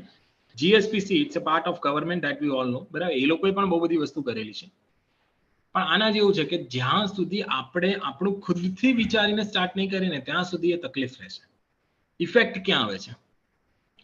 Effect ક્યાં આવે છે કે ભાઈ કદાચ તમે 2000 ને 5000 માં લાયસન્સ આપી દો છો, એના કારણે તમે, અને એનું રીઝન છે કે people are doing some another job at some another place. બરાબર, recently I got them, like I had the conversation with my friend. He's working with one of the industry, one of the leading industry in Gujarat. He's working over there since last 12 years. Right now he's in the position of manager. બરાબર, એ છે, સારી રીતે કામ કરે, but he had given his license to one of the pharmacy. એને આપેલું છે. I had informed, બરાબર, કે ભાઈ તું આવું કરે છે એના કારણે કદાચ ત્યાં આગળ જો actual pharmacist જેને જરૂર છે ને એને ક્યાંક તું એની જોબ ગુમાવે છે, because one person is doing 2 job. અને એના કારણે તકલીફ એવી પડે છે કે ભાઈ જે સેકન્ડ પ્લેસ છે એ વેકેન્ટ નથી રહેતું.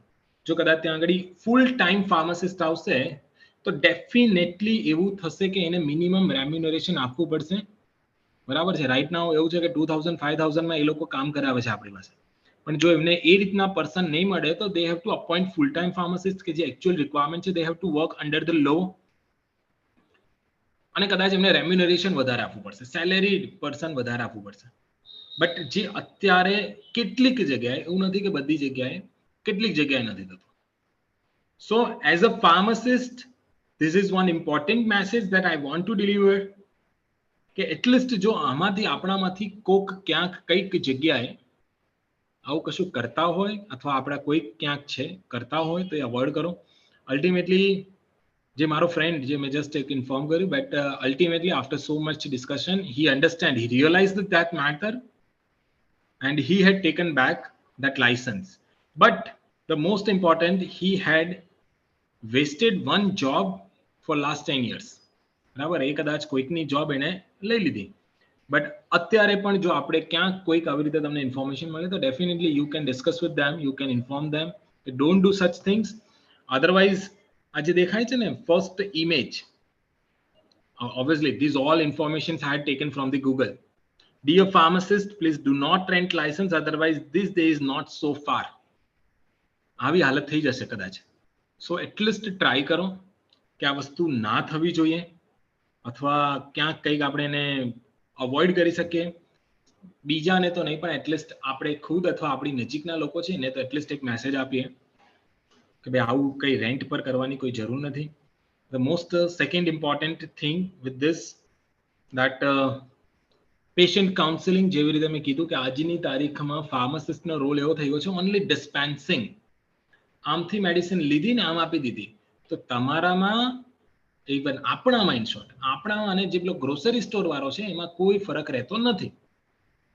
એ પણ આમથી લે છે, કિલો માપે છે ને આપી દે છે. મીન્સ આપણે ત્યાં આગળ એને ઇન્ફોર્મેશન આપવી પડશે, drug related information you have to give to the patient. બરાબર છે. Again at the end, so these two important messages that I want to deliver from my presentation, that is first, give some basic information about the drug to the patient in a proper way, and second, that whatever the image I had seen, બરાબર, કે આપણે આપણા પ્રોફેશનને up કરવો હશે તો definitely we have to do something. બરાબર છે. Surpassing all the rules and regulations. બરાબર, આપણે under the rules and regulation રહીને જ કામ કરવાનું છે, બટ કોઈ ના કરતું હોય તો એને સમજાવી શકીએ છીએ આપણે. So at the end, thank you very much for your patience listening, and even I want to thank like the IICP team, Dimal sir, Harsha ma'am, Usman sir and the team.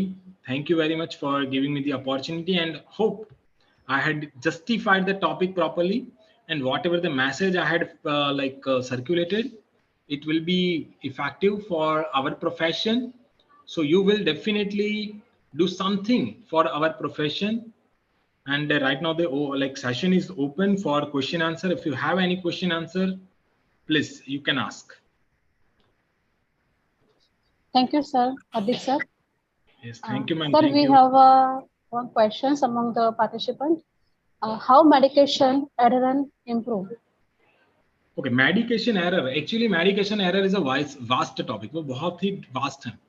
But हाँ, definitely medication error that is not only related with one particular topic, but जैसे वहाँ पर initially मैंने बताया कि वहाँ पर dose हैं, डोजेज फ्रीक्वेंसी हैं, प्रिस्क्रिप्शन एरर्स हैं, even side effect, toxic effect, drug drug interaction, drug food interaction, इसके बारे में अगर आपको थोड़ा बहुत नॉलेज है तो it is good for us. तो you can refer that particular like drug drug interaction और drug food interaction, side effect, toxic effect, वो आप थोड़ा बहुत पता करो. And then after definitely you can reduce that medication error. Even आज की तारीख में अगर आप, मैंने जैसे एक एग्जांपल भी बीच में दिया कि जो अबॉर्शन किट वाला might be one example था. Even other than that, I can give number of example. Suppose if the tablet is ODT, if the tablet is ODT, that we all know, ODT or MDT, that is the mouth dissolving tablet, the oro dispersible tablet. Means we have to administer via oral cavity only. That tablet should not be administered into the oral route. It should be absorbed from the oral cavity. Why it is so? Because if the drug is going first pass metabolism, under first pass metabolism, or if it is degraded in this GI tract, if it is not stable in GI tract, that's why the industry people had prepared that ODT or the MDT tablet. But if we are not telling this basic information to the patient, it will create a problem.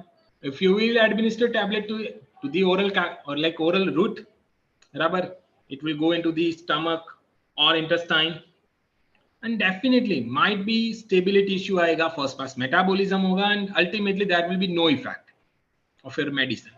तो ऐसी कोई ना कोई चीज है कि जो आपको इजीली अवॉइड करनी है, बराबर. આપણે બહુ જ બધી જગ્યાએ કદાચ પેલા મૂવીઝમાં જોયું છે, કદાચ બધા લાઈવ જોયું છે. આપણે એઝ અ ફાર્માસિસ્ટ છે તો કદાચ આપણને ખબર હશે, પેલું કદાચ કોઈ સુસાઇડ કરે ને તો એક બોટલ લે, બોટલમાંથી બહુ બધી મેડિસિન ટેબ્લેટ બહાર કાઢે અને ગળી લે, અને કદાચ પેશન્ટની ડેથ થઈ જાય. હા, that is the real thing. Actually, as a pharmacist, we all know. Suppose if you are using alprazolam, the dose of that alprazolam is 0.25 mg, 0.5 mg. And if we are taking 10 tablets of 0.5 mg, means 10 times higher dose than that of the actual dose. We all know that plasma concentration time profile में अगर आप upper side चले जाओगे, that is the toxic level, toxic concentration, it will create a problem.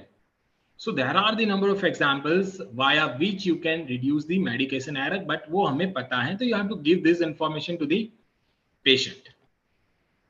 Yes. Hello.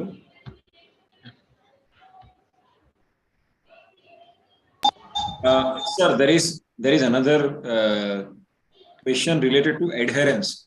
How to improve medication adherence?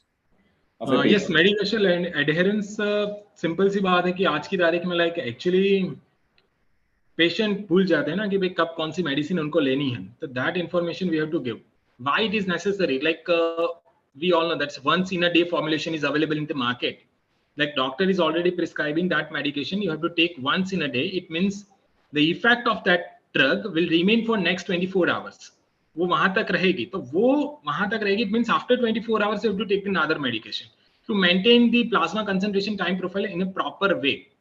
Means वहां पर जैसे might be as a pharmacist we all know कि our concentration should be in between of that MEC and like MSC. जो maximum safe concentration and minimum effective concentration उसके बीच रहना चाहिए. If you are not taking that proper medicines, तो that concentration will not be maintained. अभी कैसे improve कर सकते हैं?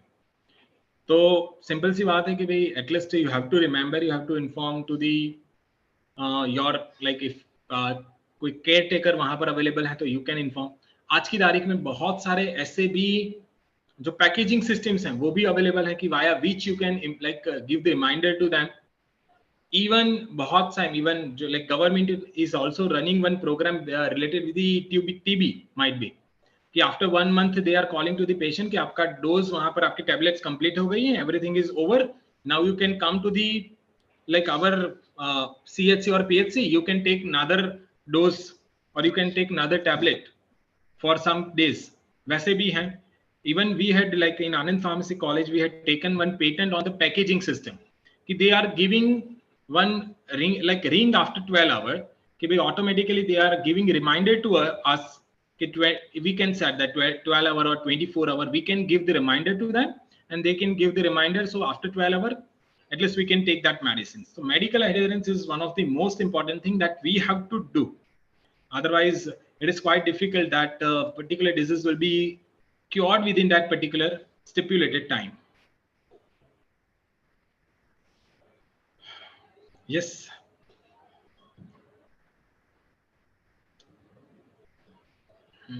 Might be your mic is muted. Yes. Madam, your mic is muted. Thank you, sir. Thank you so much, sir, for sharing such an informative view about the topic, sir. Thank you, madam. Thank you, sir. So may I leave? Yes, sir. Thank you, sir. Thank you very much, sir. Thank you, sir. Okay, now it's time for today's last plenary sessions. We have with us Ms. Nusrat Afrin Sayed, Assistant Professor, AR College of Pharmacy and G.H. Patel Institute of Pharmacy, Vallabh Vidyanagar. She would be delivering a talk on self-medication and its demerits. I would request Ms. Risida Patel, Assistant Professor at IICP, to introduce Ms. Nusrat Afrin Sayed. Over to Ma'am Risida, ma'am. Yes. Okay, am I audible? Yes, ma'am. Okay. Good afternoon, everyone.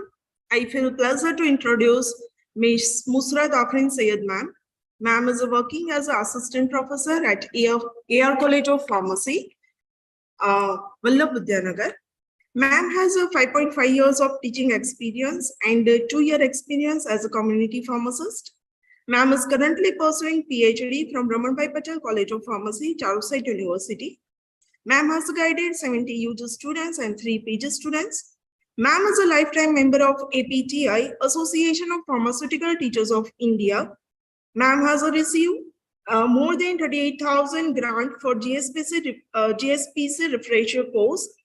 Ma'am has published total 9 research and review papers in an international journal. Ma'am has presented poster and oral presentation, 11 in different pharmaceutical events. Ma'am has delivered 3 expert talk as an invited guest in various events. With this brief introduction, I, Rishita Patel, Assistant Professor of IICP, welcome you to deliver talk on self-medication and its demerits. Over to you, ma'am. Thank you, Rishita ma'am. Before starting my session, I would like to thank Bimal sir, Usman sir, Mittal ma'am. Nice to meet you, and I'm very thankful to give me this opportunity. Thank you. Also, Harsha ma'am, the main coordinator of this refresher course. Thank you, ma'am, to give me this opportunity. Okay. Shall I start? Yes, ma'am. We yes, can start the session now. Yes, ma'am. You can start now. Okay, okay.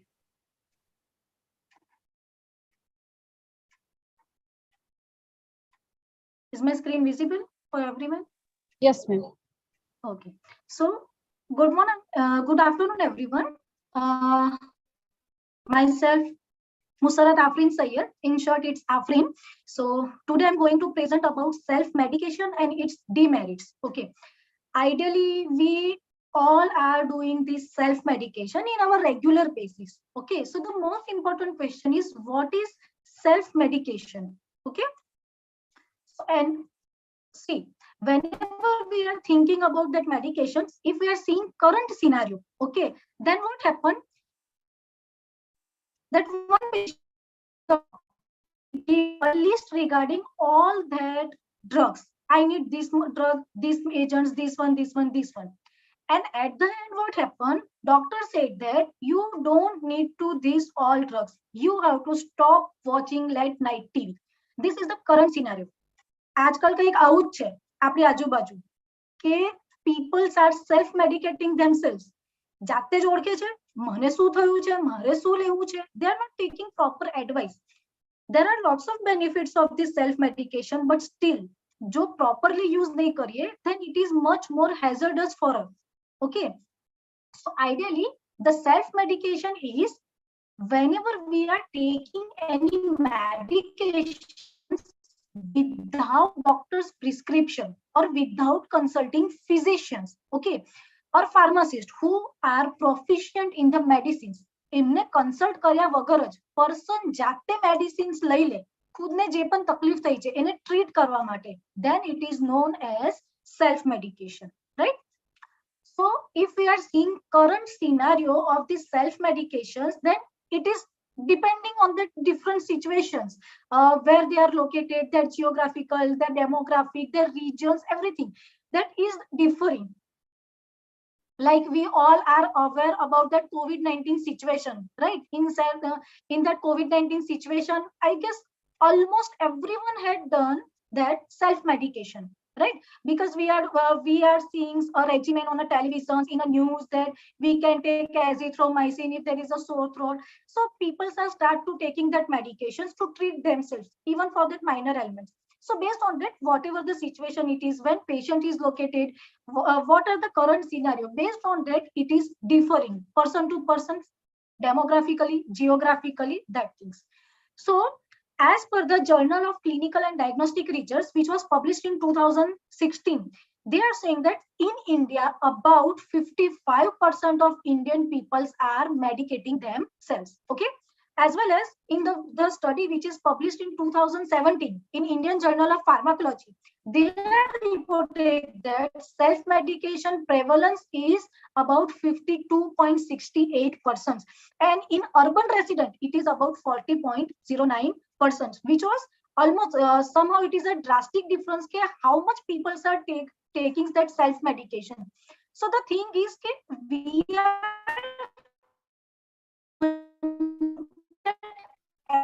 drug is self-medications. We are thinking that, okay, but we are not looking for the herbal medications, different supplements, nutritional supplements, nutraceuticals, multivitamins. Okay, people are taking nowadays. That scenario is that people having hectic issue, બહુ વધારે hectic schedule છે. They feels dizziness and everything. એક person બીજા person ને કહે છે અરે multivitamin લઈએ ને તો સારું રહે છે. They start taking it. Okay, જાતે જાતે મલ્ટીવિટામિન્સ લેશે. Multiple advertisements are there. જેના લીધે આ ratio day by day increase થાય છે. Okay, so ઇન્ડિયામાં હવે જ્યારે સેલ્ફ મેડિકેશન છે means there are some specific rules and regulations. Otherwise we all are aware about that rules and regulations. We cannot take any drugs easily. Okay, so in India, based on Drug and Cosmetic Act 1940 and Drug and Cosmetic Rules 1945, okay, these rules are regulating utilizations of drug as a self medications. Okay, they are associated with the manufacturing, selling, distribution and utilizations of medicines in cosmetic industry as well as in healthcare department. So the thing is, there is a that is trend for RX to over the counter switch. See, ideally what happened whenever any drug came in a market in phase 4 study, in post marketing surveillance, at that time that every drug is a RX drug, prescription drugs. Okay, so how that prescription drugs converted into a non-prescription, because ideally we all know that all antibiotics are prescription drug, right? But we are taking it without prescription. So how it can occur, how one prescription drugs can switch to the non-prescriptions, means over the counter drug. So for that what happened, whenever any new drug molecules came in a market, so primarily it is available on prescription. Based on that, we can get only that medications. But what happened after a specific time period, when that time is passed away, okay, so at that time that drugs effectiveness, that safety, their efficacy is going to be reported day by day. That's why what happens, it can easily, it's evidence-based medication, it is going to be involved. Okay, different evidences just say safe effective that is going to be increased. So that's why what happened, based on a specific their information, that manufacturer or that company can claim for that drug to convert in OTC, and at that time after getting proper review, that drug becomes prescription to non-prescriptions. That trend is known as RX to over the counter switch, means RX to OTC switch. Now what happens whenever we are taking these medications, the self medications, so there are specific reasons, like we have a very hectic schedule. If I am sneezing, coughing, fever, okay, means thodu, so we are thinking કે અરે ભાઈ seasonal છે, મટી જશે, ક્યાં job પર રજા પાડવાની, બરાબર છે, ડોક્ટર ને બતાવવા જઈએ એના કરતા દવા લઈ લઈએ જાતે, because doctors timings are limited. Okay, but pharmacy stores are opens up to the 10 PM, right? So people are thinking, okay, chalo, time નથી, આપણે લઈ લઈએ, નહીં સારું થાય તો ડોક્ટરને બતાવીશું. And also the most important factor, that is economic, that physicians ની fee બહુ વધારે હોય છે. Okay, like nowadays it was started from the 100 rupees just for the case fee. Case કઢાવો, પછી ડોક્ટરને ચેક કરાવો, નંબર ઓફ ધ, હવે એના બેઝ પર ડોક્ટર્સ બની શકે, તમને નંબર ઓફ બ્લડ ટેસ્ટ લખવા કહેશે કે આ ટેસ્ટ કરાવો, પેલા ટેસ્ટ કરાવો, બેઝડ ઓન એન્ડ પછી તમે મેડિકેશન્સ લો. સો જસ્ટ ફોર ધ એક simple fever patients can indulge in the lots of the money, એનું ઇકોનોમિક બેલેન્સ ડેવલપ થાય છે, right? So that's why what happens કે they are try to avoid physicians fee. If કદાચ સારું નહીં થાય તો અમે ડોક્ટરને બતાવીશું, અધરવાઇઝ ઇટ્સ ઓકે, અમે મેડિસિન લઈ લઈએ છીએ. Nowadays we having a very good facility also by the government, Amrutam card and every facilities are there. So many times in the middle income and lower income people, there is one issue. If there is a no health insurance, then what people think, અરે fever છે બતાવવા જઈશું તો બહુ બધા ટેસ્ટમાં એમાં પડી જઈશું, બહુ ખર્ચો થશે. હેલ્થ ઇન્સ્યોરન્સ કંઈક હોય છે કે ઓકે કઈ વાંધો નહીં, કઈક ડિઝીઝ કન્ડિશન આવશે, કંઈક હશે તો બધું ઇન્સ્યોરન્સમાં કવર અપ થઈ જશે. તો એવા કન્ડિશન્સમાં લોકો ડોક્ટરને બતાવવા જાય છે. બટ જ્યારે હેલ્થ ઇન્સ્યોરન્સ કે એની કમી હોય છે ત્યારે લોકો peoples are trying to avoid કે ભાઈ રહેવા તો આપણે ખોટા ખર્ચામાં આવી જઈશું. Okay, another things like for the cosmetics and everything, okay, for the nutraceuticals, lots of the advertisements are available in televisions, in mobile phones, everywhere. Lots of the advertisements are available for even for the simple acne, okay, pimple, for that pimples. People don't know કે એમને જે pimples થયા છે એના reason શું છે, but they are going to more exposure to the charcoal based face wash. They are looking for that deep cleaning face wash. Okay, based on that they start to take that face wash and everything. Now this face wash and everything is made for the different skin, every person having a different skin, so based on that it is going to be changed. So what happened, due to that multiple advertisement exposures, people are going to be attracted to self medications. And the most important, that is urge of self care. Okay, means over confidentiality regarding ourselves, that I could be always same, I should be always happy, I should be always healthy. Okay, like see the best situations like in a COVID-19. Okay, so people are googling and they are check the YouTube and everything. They start to drink kadha. Okay, કાળો પીસે, આ કાળો બનાવો, પેલો કાળો બનાવો, આ immunity નો કાળો, પેલો ઇમ્યુનિટી નો કાળો, એટલા બધા કાળા છે, બધા જાતે લીધું. કેમ કે ભાઈ અમારે સારું રહેવું છે.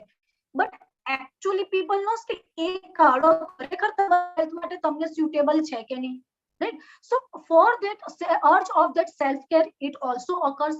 Another thing, so many times it happens like we are giving free advices to everyone. Okay, like મને શરદી થઈ છે તો મને કોઈ કહીને કહેશે લે ને આ દવા લીધી હતી મને સારું થઈ ગયું તો તું આ લઈ લે, ખોટું ડોક્ટરને બતાવવા ના જઈશ. આસપાસના લોકો, આપણે કદાચ ડોક્ટરને બતાવવા જઈએ તો લોકો કહેશે શું ડોક્ટરને બતાવવાનું, એ તો લઈ લેવાનું જાતે, ઘરમાં દવા પડી જ હોય લઈ લેવાનું, હે ના? Or so many times what happened, like I had a fever. Okay, મને પહેલા ફીવર થયો, નતું સારું થયું અને મેં ડોક્ટરને બતાવ્યું તો મને સારું થઈ ગયું. So what happens, I will take old prescription, I will take my old file, I will see my old prescriptions, એમાં જોઈશ કઈ દવા આપી હતી, okay આ દવા હું અત્યારે લઈ લઈશ તો મને સારું થઈ જશે. So based on the previous experience or others experience also, we are taking that medication. Another things, કે as a pharmacist we are running awareness campaigning. Okay, આવું કરવું જોઈએ, આવું કરવું જોઈએ, પોતાની કેર રાખવી. Prevention is better than cure. Okay, so we are giving prevention tips also. હવે આ બધા જેટલા પણ awareness campaignings હોય છે, જે પણ informations હોય છે, એ બધું widely available છે ઇન્ટરનેટ પર. People are for even minor start googling. That's why what happened, they are going to be attracted and they are self-diagnosed, not only self-medication.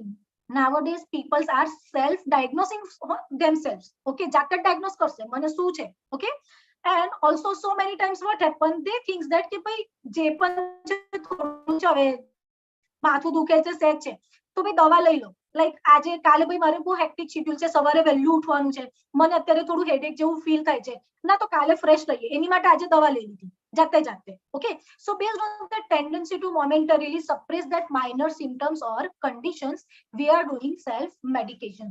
And for that, these are the common reasons why we are taking, in case of the fever, headache, in coughing, cold, sore throat, diarrhea, pain, in case of respiratory infections, okay, the disease conditions, in case of the anemia, digestion issues, which is the most common, second most common self-medicating condition is digestive issue. Then in case of the menstrual disorders, skin related issue, oral and dental problems, in case of the cardiovascular diseases, and for the general health improvement. Now the question is, why there is a cardiovascular disease? The question is કે cardiovascular માં કોઈ કઈ રીતે self medication કરશે?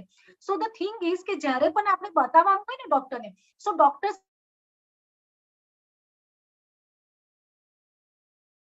ના interval પર પેશન્ટે ડોક્ટરને checkup કરાવવું જોઈએ. હવે શું થાય છે, પેશન્ટ્સ આ કે ઓકે હવે ડોક્ટરને બતાવવા જઈશું, 500 રૂપીસ ફીસ છે, ક્યાં ફીસ ભરવાની, છોડો, એ જે દવા આપી હતી ને 3 મહિનાના બદલે 6 મહિના જઈશું. 3 મહિનાનું પ્રિસ્ક્રિપ્શન એને આપ્યું હતું, બીજા 3 મહિનાનું પ્રિસ્ક્રિપ્શન એ લોકો જાતે લઈને આવશે. પોતાના તરફથી by themselves. Okay, so they are also self medicating for these cardiovascular diseases. Okay, હવે self medication is convenient and it is helpful. Why? એક તો એ most convenient છે. કેમ કે પેશન્ટ્સ પોતાની રીતે લેશે, મેડિકલ સ્ટોર અવેલેબલ છે, જતા આવતા આપણે કોઈ પણ જગ્યાએ જઈએ તો રસ્તામાં એટલીસ્ટ 1 કે 2 મેડિકલ સ્ટોર મળી જશે. જે મેડિસિન્સ જોઈએ એ ઇઝીલી મળી જાય. હવે એ જે પણ મેડિસિન્સ હશે, એક તો ડોક્ટરનો ખર્ચ બચશે, સ્પેશિયલી જવા આવવાનો ટાઈમિંગ બચશે, રાઈટ? લીવ નહીં થાય, that's why what happens, treatment cost, it will be reduced, so it increase in the cost savings. But એના ગેરફાયદા પણ છે, it can also increase in cost. Okay, another things, it cause empowerment and autonomy. It can it can give reliefs. Why? Because it suppress the symptoms, that's why instant it gives the reliefs. It also increase the education opportunities based on specific health issue, because as a pharmacist we are focusing on the evidence based medication also. Okay, as well as so many things like heartburn, like acidity, gelocils, and you know that advertisements we are seeing on a TV, on a news channel and everything, as well as that smoking aids, rehabilitations for the smoking, try to avoid smoking. So for the different patches, gums, etc. are available. So based on that, what happens, people are going to be attracted towards, they are or it increase in urge of the self care कि ना भैया अब हमने smoking है, so we want to reduce that smoking habit, we want to improve ourselves. Okay, so based on that, it increase in education opportunities also. Based on the community level, if we are seeing, so what happens, it decrease in wastings of that resources in case of that minor conditions. Now just think about it, there is in one village, okay, there is one clinic and one hospital is available, whereas the 1 or 2 physicians are available. એક નાનું ગામડું છે, 1 કે 2 physicians available છે, clinic છે, એક નાનું hospital છે. હવે એમાં હરેક પર્સન્સ, મને માથું દુખે છે, મને પગમાં દુખે છે, મને કાનમાં દુખે છે, એન્ડ એવરીથિંગ, લાઈક મને આજે ડાયરિયા થઈ ગયા છે કે મને વોમિટિંગ જેવું થાય છે, એવા નાના નાના એલિમેન્ટ્સ માટે જશે તો શું થશે? It is a time consuming, ઘણા જે મેન્ટલી એમને એવું હોય છે કે ભાઈ એમને તાવ પણ આવ્યો છે તો ભાઈ મને એડમિટ કરી લો, બરાબર છે? આવી બધી કન્ડિશનમાં શું થાય કે અનનેસેસરી જે મેડિકલ રિસોર્સિસ એક એક્ચ્યુઅલ પેશન્ટ્સને મળવા જોઈએ એ વેસ્ટ થઈ જતા હોય છે અને બીજામાં યુટિલાઇઝ થઈ જાય છે. અનધર થિંગ્સ કે જે હેલ્થ કેર પ્રોવાઇડ કરવા માટે જે કોસ્ટ યુટિલાઇઝ થાય છે by the government for the public hospitals as well as in case of the private also, that cost is going to be reduced. Another things કે જ્યારે self medication લીધું, it means symptoms, it gives immediate relief. So immediate relief ના લીધે શું થશે? Patients can feel better, so they can go for work again. So that's why what happened, it decrease in absenteeisms on their work. Another thing, it also reduce pressure on medical services where actually insufficiency is available. જ્યાં properly બધું available ના હોય, already અછત છે કે ભાઈ staff નથી, આ નથી, તે નથી, તે જગ્યાએ જો પર્સન સેલ્ફ મેડિકેટિંગ કરી લે, ઓકે, તો it can be reduced. Like best example, if we had seen that in case of the COVID-19, okay, COVID-19 માં લોકો પહેલા ઘરે રહેતા હતા, આઇસોલેટ થતા હતા, કોઈ પણ સિમ્પટમ હોય, કોઈ પણ ક્વોરન્ટાઇન થઈ જાય, મેડિકેશન્સ લઈ એમને સારું ના હોય, if they are not feeling better, condition worsen થાય તો જ લોકો હોસ્પિટલાઇઝ થતા, અધરવાઇઝ ઘરે પહેલા એ લોકો ક્યોર કરતા. So that is one of the, એક શું કરે છે કે જેટલા પણ કોસ્ટ છે, બર્ડન છે, રિડ્યુસ કરે છે, right?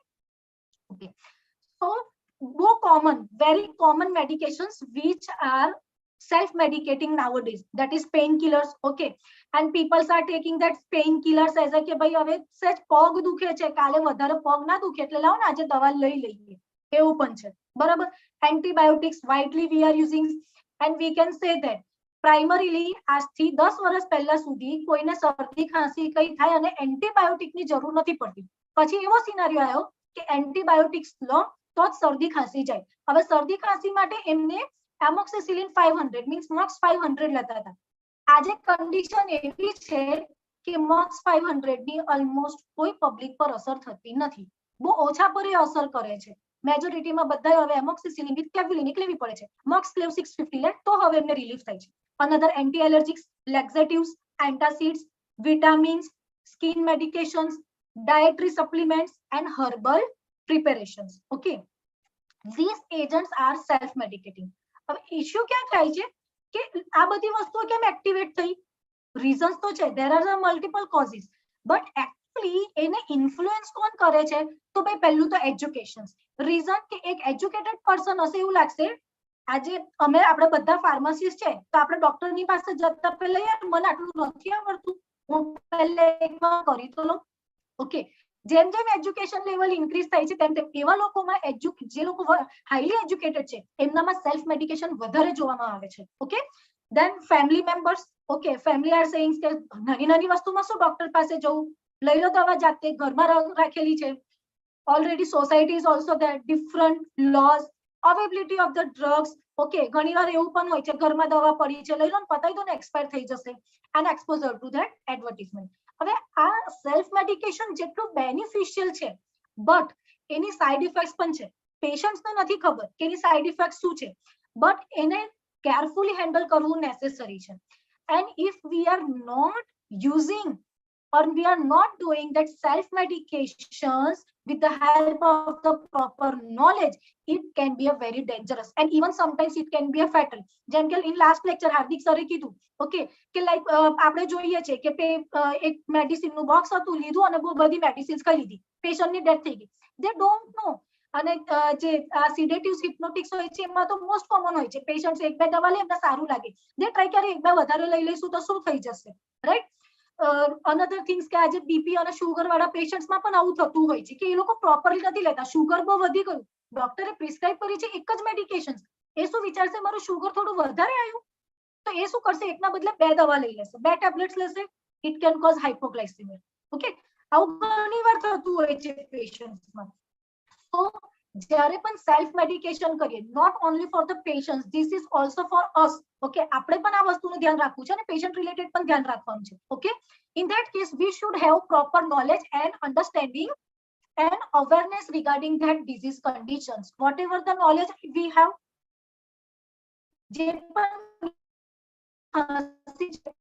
kaya symptoms, we should able to understand that symptoms, we should know about potential and possible side effects અને બેઝિક ડ્રગ ઇન્ટરેક્શન્સ ખબર હોવી જોઈએ. એઝ અ ફાર્માસિસ્ટ આપણને બધાને ખાસા ડ્રગ ઇન્ટરેક્શન્સ ખબર હોય છે, but still before taking drugs we should know about the basic drug interactions. Another thing, જે OTC drug હોય છે ને, usually it is considered as non prescription drug. Okay, OTCs ને આપણે એ જ કહેતા હોઈએ છીએ non prescription drugs, and which is self medicating. આપણે self medications માં OTC અને non prescription drugs નો વધારે યુઝ કરીએ છીએ.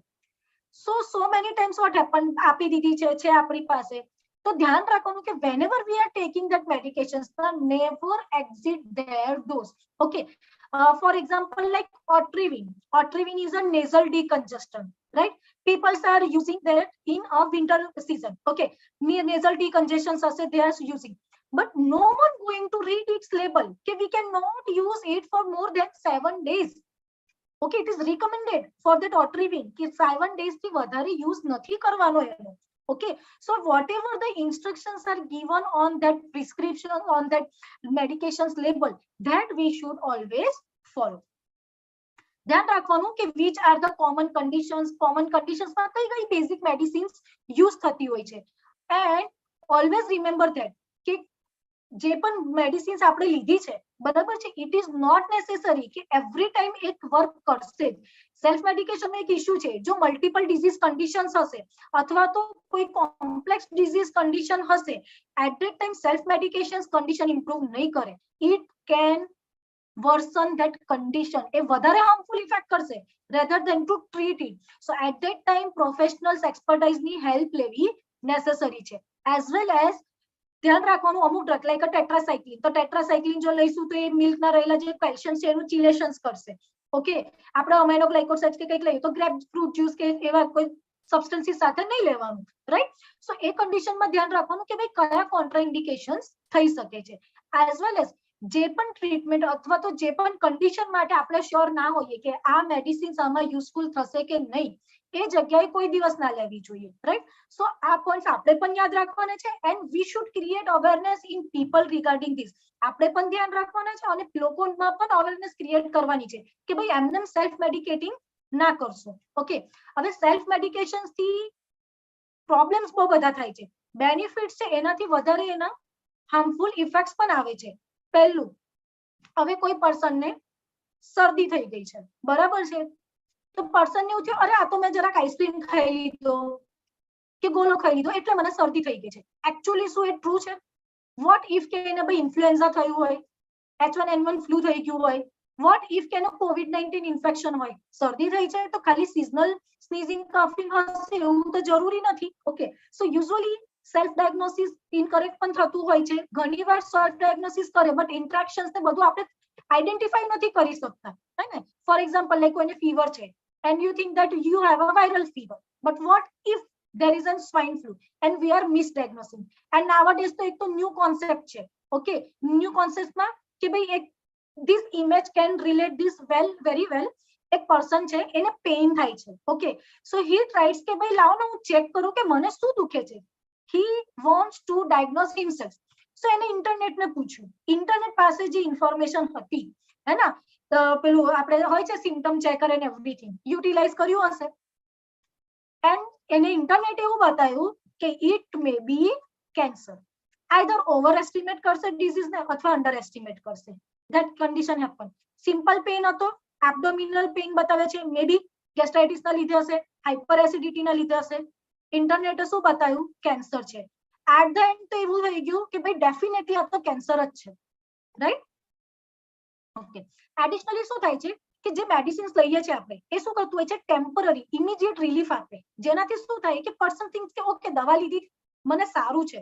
તો સો many times peoples are use to four it. Okay, જેના લીધે જે એકચ્યુઅલ સિમ્પટમ્સ જે ડિઝીઝ કન્ડિશનના લીધે હશે ને માસ્ક અપ થઈ જશે. અને જ્યારે એકચ્યુઅલ કેરની જરૂર હોય through with the help of the physicians that time is reduced. It is a delayed કે ભાઈ ફિઝિશિયન્સ ની પ્રોપર આપણને હેલ્પ નહીં મળે. Okay, then so many times એક તો કેર નહીં મળે અને સાથે એ ઇનકરેક્ટ ટ્રીટમેન્ટ પણ પ્રોવાઈડ કરશે. ઇનકરેક્ટ ના લીધે શું થશે? ઇફેક્ટિવનેસ નહીં આવે ટ્રીટમેન્ટ. મેડિસિન તો લે છે but it is not now beneficial. Okay, so it also occurs due to incorrect choice of the therapy, due to incorrect route of administrations. Like આપણે રૂરલ એરિયામાં જોઈએ ને તો આજે પણ અમે જોઈએ છે કેટલા પેશન્ટ એવા હોય કે ભાઈ હેડેક હોય તો પેરાસિટામોલની ટેબ્લેટ ઓરલ રૂટ માટે આવે છે, એનો ઓરલ રૂટ થી લેવાની હોય છે. ઓકે, તો ઘણા એવા પેશન્ટ દેખાય છે આઇસોલેટ જે રૂરલ એરિયાઝ હોય છે, ગામડામાં જે એજેડ લોકો હોય એ લોકો શું કરશે? They are taking the tablet, એને પાણીમાં ડિઝોલ્વ કરશે અને માથે લગાડી લેશે, કહેશે કે અહીંથી ગોળી ખાવાની નહીં, ગોળી શરીરને નુકસાન કરે. રાઈટ, આવું બધું થતું હોય છે. Incorrect root of administration, improper storage કે ભાઈ દવાઓ બહુ વખતથી રાખી લેતી, દવા રહેવા દો ને, મૂકી રાખવાની, જરૂર પડે તો આપણે યુઝ કરીશું. પ્રોપરલી સ્ટોરેજ નહીં કર્યું તો એ ડ્રગ તો અંદર ડિગ્રેડ થઈ ગઈ છે. એકચ્યુઅલીમાં એ કોઈ ઇફેક્ટિવનેસ પ્રોવાઈડ નહીં કરે. ઓકે, આપણે જે એન્ટીબાયોટિક નો કરન્ટલી સિનારીઓ કંઈક આવો ચાલે છે. એક નોર્મલ શરદી ખાંસી થઈ કે સોર થ્રોટ જેવું ફીલ થયું, તરત જ એન્ટીબાયોટિક લઈ લીધી. ધીરે ધીરે એવી હાલત થઈ ગઈ કે એન્ટીબાયોટિક્સ હવે હેલ્પફુલ જ નથી. Like C in this image કે એક સિમ્પલ બેક્ટેરિયા છે, એવું કહે છે કે હું તો એક હમ્બલ, એક નાનો હું તો સિમ્પલ બેક્ટેરિયા હતો, તું કેમનો આટલો મોટો થઈ ગયો? બરાબર છે, બીજા બેક્ટેરિયાને કહે છે. બીજો બેક્ટેરિયા કહે છે ડ્યુ ટુ એન્ટીબાયોટિક્સ. જે એન્ટીબાયોટિક્સ એ બેક્ટેરિયલ ઇન્ફેક્શનને ટ્રીટ કરવા માટે યુઝ કરતા હતા એને શું કર્યું છે? એ બેક્ટેરિયાના ગ્રોથને ઇન્ક્રીઝ કરી દીધું છે. It develops in resistance. Okay, so due to that what happen? See, just few minutes back, I had talked about that antibiotics use, amoxicillin, clavulanic acids. That is the current scenario. So, like in 2009 માં એવો સિનારીઓ હતો કે આપણી જે medicines હતી antibiotics એ bacteria viruses જોડે fight કરતી હતી. હવે ઊંધું છે, એ લોકો એવું કહે છે ઇટ્સ ટાઈમ ફોર રિવેન્જ. હવે અમે રિવેન્જ લઈશું, અમે તમને હેરાન કરીશું.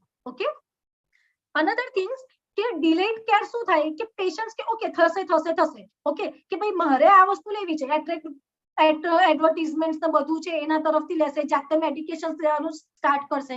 હવે એનાથી કન્ડિશન વર્સન થઈ જશે. C here you can see that એક પેશન્ટ છે, આખું સ્કેલેટલ જ બચ્યું છે.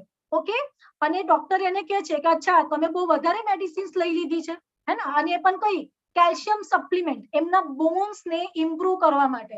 એટ ધ એન્ડ શરીરમાં ખાલી બોન જ બચ્યા છે, મસલના છે જ નહીં. આવી જ કઈક હાલત છે. જ્યારે બધું ગયું છે ત્યારે ડોક્ટર પાસે આવે છે, જ્યારે કન્ડિશન એકદમ વર્સન થઈ ગઈ છે. ઓકે, અનધર થિંગ્સ કે ઘણી આ બધી જે ડ્રગ્સ હોય ને કેવું થાય કે ડોક્ટરે કીધું એસિડિટી છે, ઓકે આપણે ડોક્ટર પાસે ગયા એસિડિટી છે, પેશન્ટ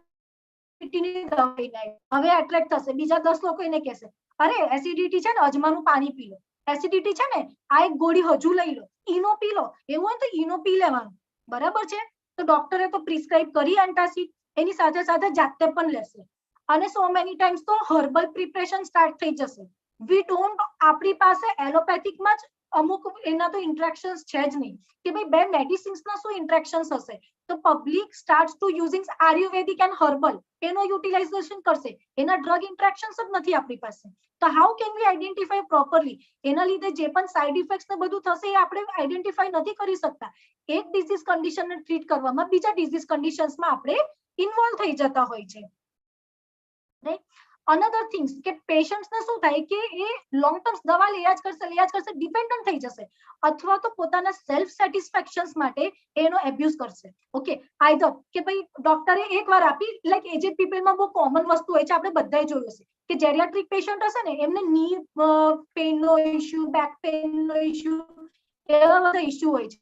તો યુઝ્યુઅલી એ લોકો એક બે વાર ડોક્ટર પાસે જાય, ડોક્ટરને કહેશે, ડોક્ટર એમને લખી આપશે ડાઇક્લોફેનાક સોડિયમ લઈ લેવાનું, એ લખીને આપશે, એમને બહુ રિલીફ લાગશે. રિલીફ લાગશે પછી શું કરશે, અરે આજે મારે થોડું ઉઠવા બેસવાનું થયું છે ને તો મને હજુ સેજ દુખે છે પગમાં, વધારે ના દુખે એટલે લઈ લો.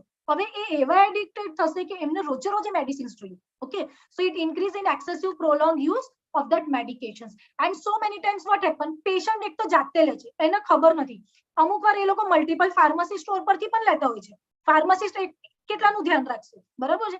હવે આમાં શું થાય, પહેલા કંઈક લીધું ફરી કંઈક લીધું, અને કેટલી વાર તો એવું હોય સેમ નામની બે સેમ એક્ટિવ ફાર્માસ્યુટિકલ ઇન્ગ્રેડિયન્ટ હશે, બે અલગ અલગ કંપનીની મેડિસિન લઈ લેશે, આ પણ સારી ને આ પણ સારી, ઓવરડોઝ થઈ ગયો, બરાબર. મોનિટરિંગ નહીં થાય એનું, કેમ કે ખબર જ નથી કે પેશન્ટે કઈ દવા લીધી છે, અને પેશન્ટ યુઝ્યુઅલી નથી કહેતા, ફિઝિશિયનને પણ નહીં કે ફાર્માસિસ્ટને પણ નહીં કે એને એક્ચ્યુઅલીમાં કઈ મેડિસિન્સ ઓલરેડી લીધેલી છે. ઓકે,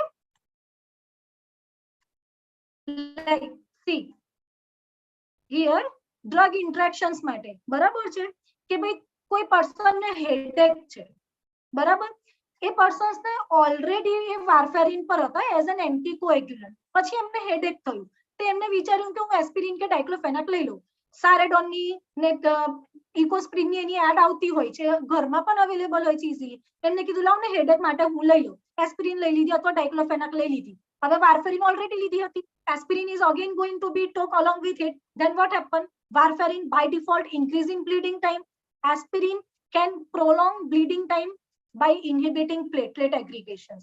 એ platelet aggregation inhibit કરશે જેનાથી સેકન્ડરી મિકેનિઝમમાં બ્લીડિંગ ટાઈમ ઇન્ક્રીઝ થશે. વારફેરિન ઓલરેડી કરશે તો પેશન્ટ્સમાં બ્લીડિંગ હેમરેજના ઇન્ક્રીઝ થઈ છે. Okay, so here you can see that કે ભાઈ એક ડોક્ટર આવે છે, પેશન્ટ્સને કહે છે કે પહેલું પ્રિસ્ક્રિપ્શન એના હાથમાં જો મલ્ટિપલ બંચ છે, બરાબર, એ કહે છે પહેલું પ્રિસ્ક્રિપ્શન ભાઈ આર્થરાઇટિસ માટે છે, પણ આર્થરાઇટિસ લઈશું ને આર્થરાઇટિસની દવાથી બની શકે હાર્ટ એટેક થઈ જાય, એટલે બીજું પ્રિસ્ક્રિપ્શન છે ને એ હાર્ટ એટેકને પ્રિવેન્ટ કરવા માટે છે કે એનાથી હાર્ટ એટેક ના થાય. પણ હાર્ટ એટેક પ્રિવેન્ટ કરીશું ને એના લીધે લીવર ખરાબ થઈ શકે છે, એટલે લીવરને ખરાબી ના થાય ને એટલે ત્રીજું પ્રિસ્ક્રિપ્શન આપ્યું છે, પણ એના લીધે શું થશે, સ્પ્લીન બગડશે. સ્પ્લીન ના બગડે એના માટે અમે બીજી દવાઓ આપી છે, પ્રોસ્ટેટ ના બગડે, મલ્ટિપલ આર ધેર. ઓકે, કાં તો ડોક્ટર છે એટલે એને ખબર છે, પેશન્ટ જાતે લેશે તો right, it is a questioning thing કે એને તો ખબર જ શું થશે. ઓકે, અનધર થિંગ્સ કે પેશન્ટ જે મિસયુઝ સ્ટાર્ટ કરી દે છે, બરાબર, લાઈક કે ભાઈ ઓલરેડી એક પેઇન રિલીફ માટે જોઈતું તો હવે થોડોક પણ હેડેક થાય છે ને તો એ ડાયરેક્ટલી લઈ લે છે. Now they are habituated towards that medication. એક પર્સન છે કે ડિપ્રેસ ફીલ કરે છે, એવું કે છે અરે મેં ઓલરેડી દવા લીધી છે, થોડી હજી લઈ લઉં, મને હજુ ડિપ્રેશન જેવું ફીલ થાય છે, પછી કે છે ના ના હજુ તો મને ગુસ્સા જેવું પણ છે થોડું, તો હજી હું એક દવા થોડી લઈ લઉં છું, પછી કે મને થોડું કન્ફ્યુઝન જેવું પણ છે, હજી થોડી દવા લઈ લઉં છું, બરાબર છે, બધી દવા લઈ લીધી, આઈ ફીલ ઓકે, બરાબર. Multiple medications are there. It cause habituations, dependency, or it increase in misuse of that drug. Okay. Then in case of that allergies and everything, people actually don't know કે એમને કઈ વસ્તુની allergy છે. હવે લોકોમાં થોડી awareness આવી છે. અધરવાઇઝ લોકોને એટલી જ ખબર હોય છે મને ડસ્ટની એલર્જી છે, મને કોલ્ડ વેધરની એલર્જી છે, ઓર મને પરફ્યુમ કે આની તેની એલર્જી છે. But people still don't know for which medications they are actually allergic. Like penicillin ની એલર્જીસ હોય છે. પેશન્ટ્સ આર વાઇડલી બહુ બધા પેશન્ટ્સ એવા હોય છે કે જે મેડિસિન્સ ને એલર્જીક હોય છે. પેશન્ટને ખબર નથી કે એલર્જીક છે, એ મેડિસિન કન્ઝ્યુમ કરશે. Then what they take that medication for betterment. But A medicine ના લીધે રિએક્શન્સ જનરેટ થશે, બની શકે અનાફાઇલેક્ટિક કન્ડિશન્સ પણ જનરેટ થઈ જાય. તો શું થશે? એ સારું કરવાના બદલે વધારે ખરાબ કરશે. Okay, so at that times medications are not going to solve that situations. They are worsening that conditions if patients are not known for that allergic condition. Okay, so the thing is who we are, who is a pharmacist. Okay, so first most important જે આપણે બધા પહેલેથી આજ શીખ્યું છે ને, આજે પણ ખબર છે આપણને, we are a quality drug supplier. Best medications આપવી. Okay, not for the profit, not for the just for the charity purposes. Always supply quality drugs. Okay, as well as we are a collaborator because we are filling gap between patient and doctors. Okay, doctors, physicians જે છે તે અને patient ની વચ્ચેનો જે gap હોય છે એને આપણે ફિનિશ કરીએ છીએ. We are a collaborator. આપણે કોલાબરેશન કરીએ છીએ, ભાઈ આ બરાબર છે કે નહીં, આ પેશન્ટ આવું છે, આ કન્ડિશન્સ કરી શકશે કે નહીં. વી આર અ કોમ્યુનિકેટર. પેશન્ટ એકવાર ડોક્ટર પાસે જશે, ડોક્ટરને બતાવીને આવશે, પછી દવા લેવા ઓલવેઝ ફાર્માસિસ્ટ પાસે આવશે. એને જે પણ પ્રોબ્લેમ થયા હશે એ ફાર્માસિસ્ટની જોડે શેર કરશે. જ્યારે ડોક્ટરની વિઝિટ હશે ત્યારે જ ડોક્ટર પાસે જશે, અધરવાઇઝ એ ફાર્માસિસ્ટ જોડે જ શેર કરશે. Pharmacist can communicate. કોઈ મેડિસિન્સ ના લીધે વારે વારે જો સાઇડ ઇફેક્ટ, એડવર્સ ઇફેક્ટ આવતી હોય, પેશન્ટ કમ્પ્લેન કરતા હોય, તે આગળ રિપોર્ટ કરી શકે છે. They can report directly to the PVPI pharmacovigilance પ્રોગ્રામમાં ડાયરેક્ટલી પણ તમે રિપોર્ટ કરી શકો છો. ફિઝિશિયન્સને એક્સપ્લેન કરો કે ભાઈ આવું થાય છે. They are a good collaborator, they are a good communicator, as well as they are a trainer. Because disease સાથે પબ્લિક હેલ્થમાં ડાયરેક્ટલી જો કોઈ રૂલ આઉટ કરે છે ને, તે છે આપણે ફાર્માસિસ્ટ, ટ્રેનર. ડિસીઝ સાથે તો વર્કઆઉટ કરે જ છે, બટ કોમ્યુનિટી અને પબ્લિક હેલ્થમાં ડાયરેક્ટલી ઇન્વોલ્વ થાય છે. Okay, and they are a good supervisor because they can supervise that patients, they can check the prescriptions, they can supervise all the medications. Okay, as well as they are a health promoter. Okay, so what happens કે જે પણ આ self medications છે, okay, so the pharmacist is the person who having expertise on the medications. એમની પાસે medications ની expertise છે, because that is our branch na. Okay, we are proficient in a medications, so that's why what happen, we can give education to that patients. એક અસ્થમાનું patient છે, ડોક્ટરે તો લખી દીધું કે ભાઈ સાલ્બ્યુટામોલનો પંપ લઈ લેજો, બરાબર છે. એ પંપ ડિસ્પેન્સ કોણ કરે છે? ફાર્માસિસ્ટ. ફાર્માસિસ્ટ પેશન્ટને શીખવાડશે, જો ભાઈ આ પંપ કઈ રીતે લેવાનો, આવી લેવાનું. એ એજ્યુકેશન કોણ પ્રોવાઈડ કરે છે? એક ફાર્માસિસ્ટ કરે છે. એક કફ સિરપ જ્યારે ડિસ્પેન્સ આઉટ કરીએ છીએ ત્યારે પેશન્ટ્સને કહેવાનું છે, ભાઈ કફ સિરપ લીધી છે, પછી હાફ એન અવર સુધી ડુ નોટ ડ્રિંક વોટર, પાણી ના પીશો તમે હાફ એન અવર સુધી. Okay, so they can provide education to the patients as well as એ ડ્રગની સુટેબિલિટી ચેક કરશે પેશન્ટ્સ માટે. See so many times this things happens. Ideally physicians જે medicines લખતા હોય છે એ લોકો બ્રાન્ડેડ લખતા હોય છે. So many times it is costlier. હવે જે લોઅર મિડલ ઇન્કમ ક્લાસથી બિલોંગ કરતા હોય, that patients are not able to took that medications because એમનું ડેલી બેઝિસનું એમની સેલરી ઇન્કમ જે છે 300 or 500 રૂપીસ છે. એને તમે કહો કે 200 રૂપીસની તું મેડિસિન લઈ લે તો it is not suitable for them. એ લેશે જ નહીં, એનું અડહેરન્સ થાય જ નહીં, એ મેડિસિન સ્ટોપ કરી દેશે. 3 ડેઝમાં જેવું જ એને સિમ્ટમ્સમાં રિલીફ લાગશે ને એ બંધ કરી દેશે. So at that time what happen, we have to check કે ભાઈ પેશન્ટ કેવું છે, એનું લો કોસ્ટ વાળી મેડિસિન આપી શકીએ, કોઈ ઓલ્ટરનેટ આપી શકીએ છે કે નહીં, that we have to check. પેશન્ટ્સને જે પણ તકલીફ થશે ને એ યુઝ્યુઅલી ડોક્ટર પાસે આવતા પહેલા છે ને ફાર્માસિસ્ટ પાસે આવે છે. મેં આ દવા લીધી ને તો મને આવું થાય છે. પીપલ, લોકો, મેં તો કોમ્યુનિટી ફાર્માસિસ્ટમાં કર્યું છે એટલે ખ્યાલ છે કે લોકો કેવી રીતે આવે છે, આ લાલ કલરની ગોળી લઉં ને તો મને કોન્સ્ટિપેશન થઈ જાય છે, મને પીળા કલરની ગોળી આપો, કન્ટેન્ટ સેમ છે, કોટિંગનો ડિફરન્સ છે, હે ને, ધેટ સાયકોલોજી. લાલ કલરની ગોળી લેવાથી કોન્સ્ટિપેશન થાય છે, પીળા કલરની ગોળી લેવાથી સારું થઈ જાય છે. ઓકે, અમારે ત્યાં એક પેશન્ટ હતા, વારે વારે આવતા, એમને એવું કે ભાઈ મને ડાયરિયા થઈ ગયા, મને લૂઝ મોશન થઈ ગયા. ઓકે, હવે એમને તમે કોઈ પણ ટેબ્લેટ આપી દો, એમને રિલીફ ના થાય.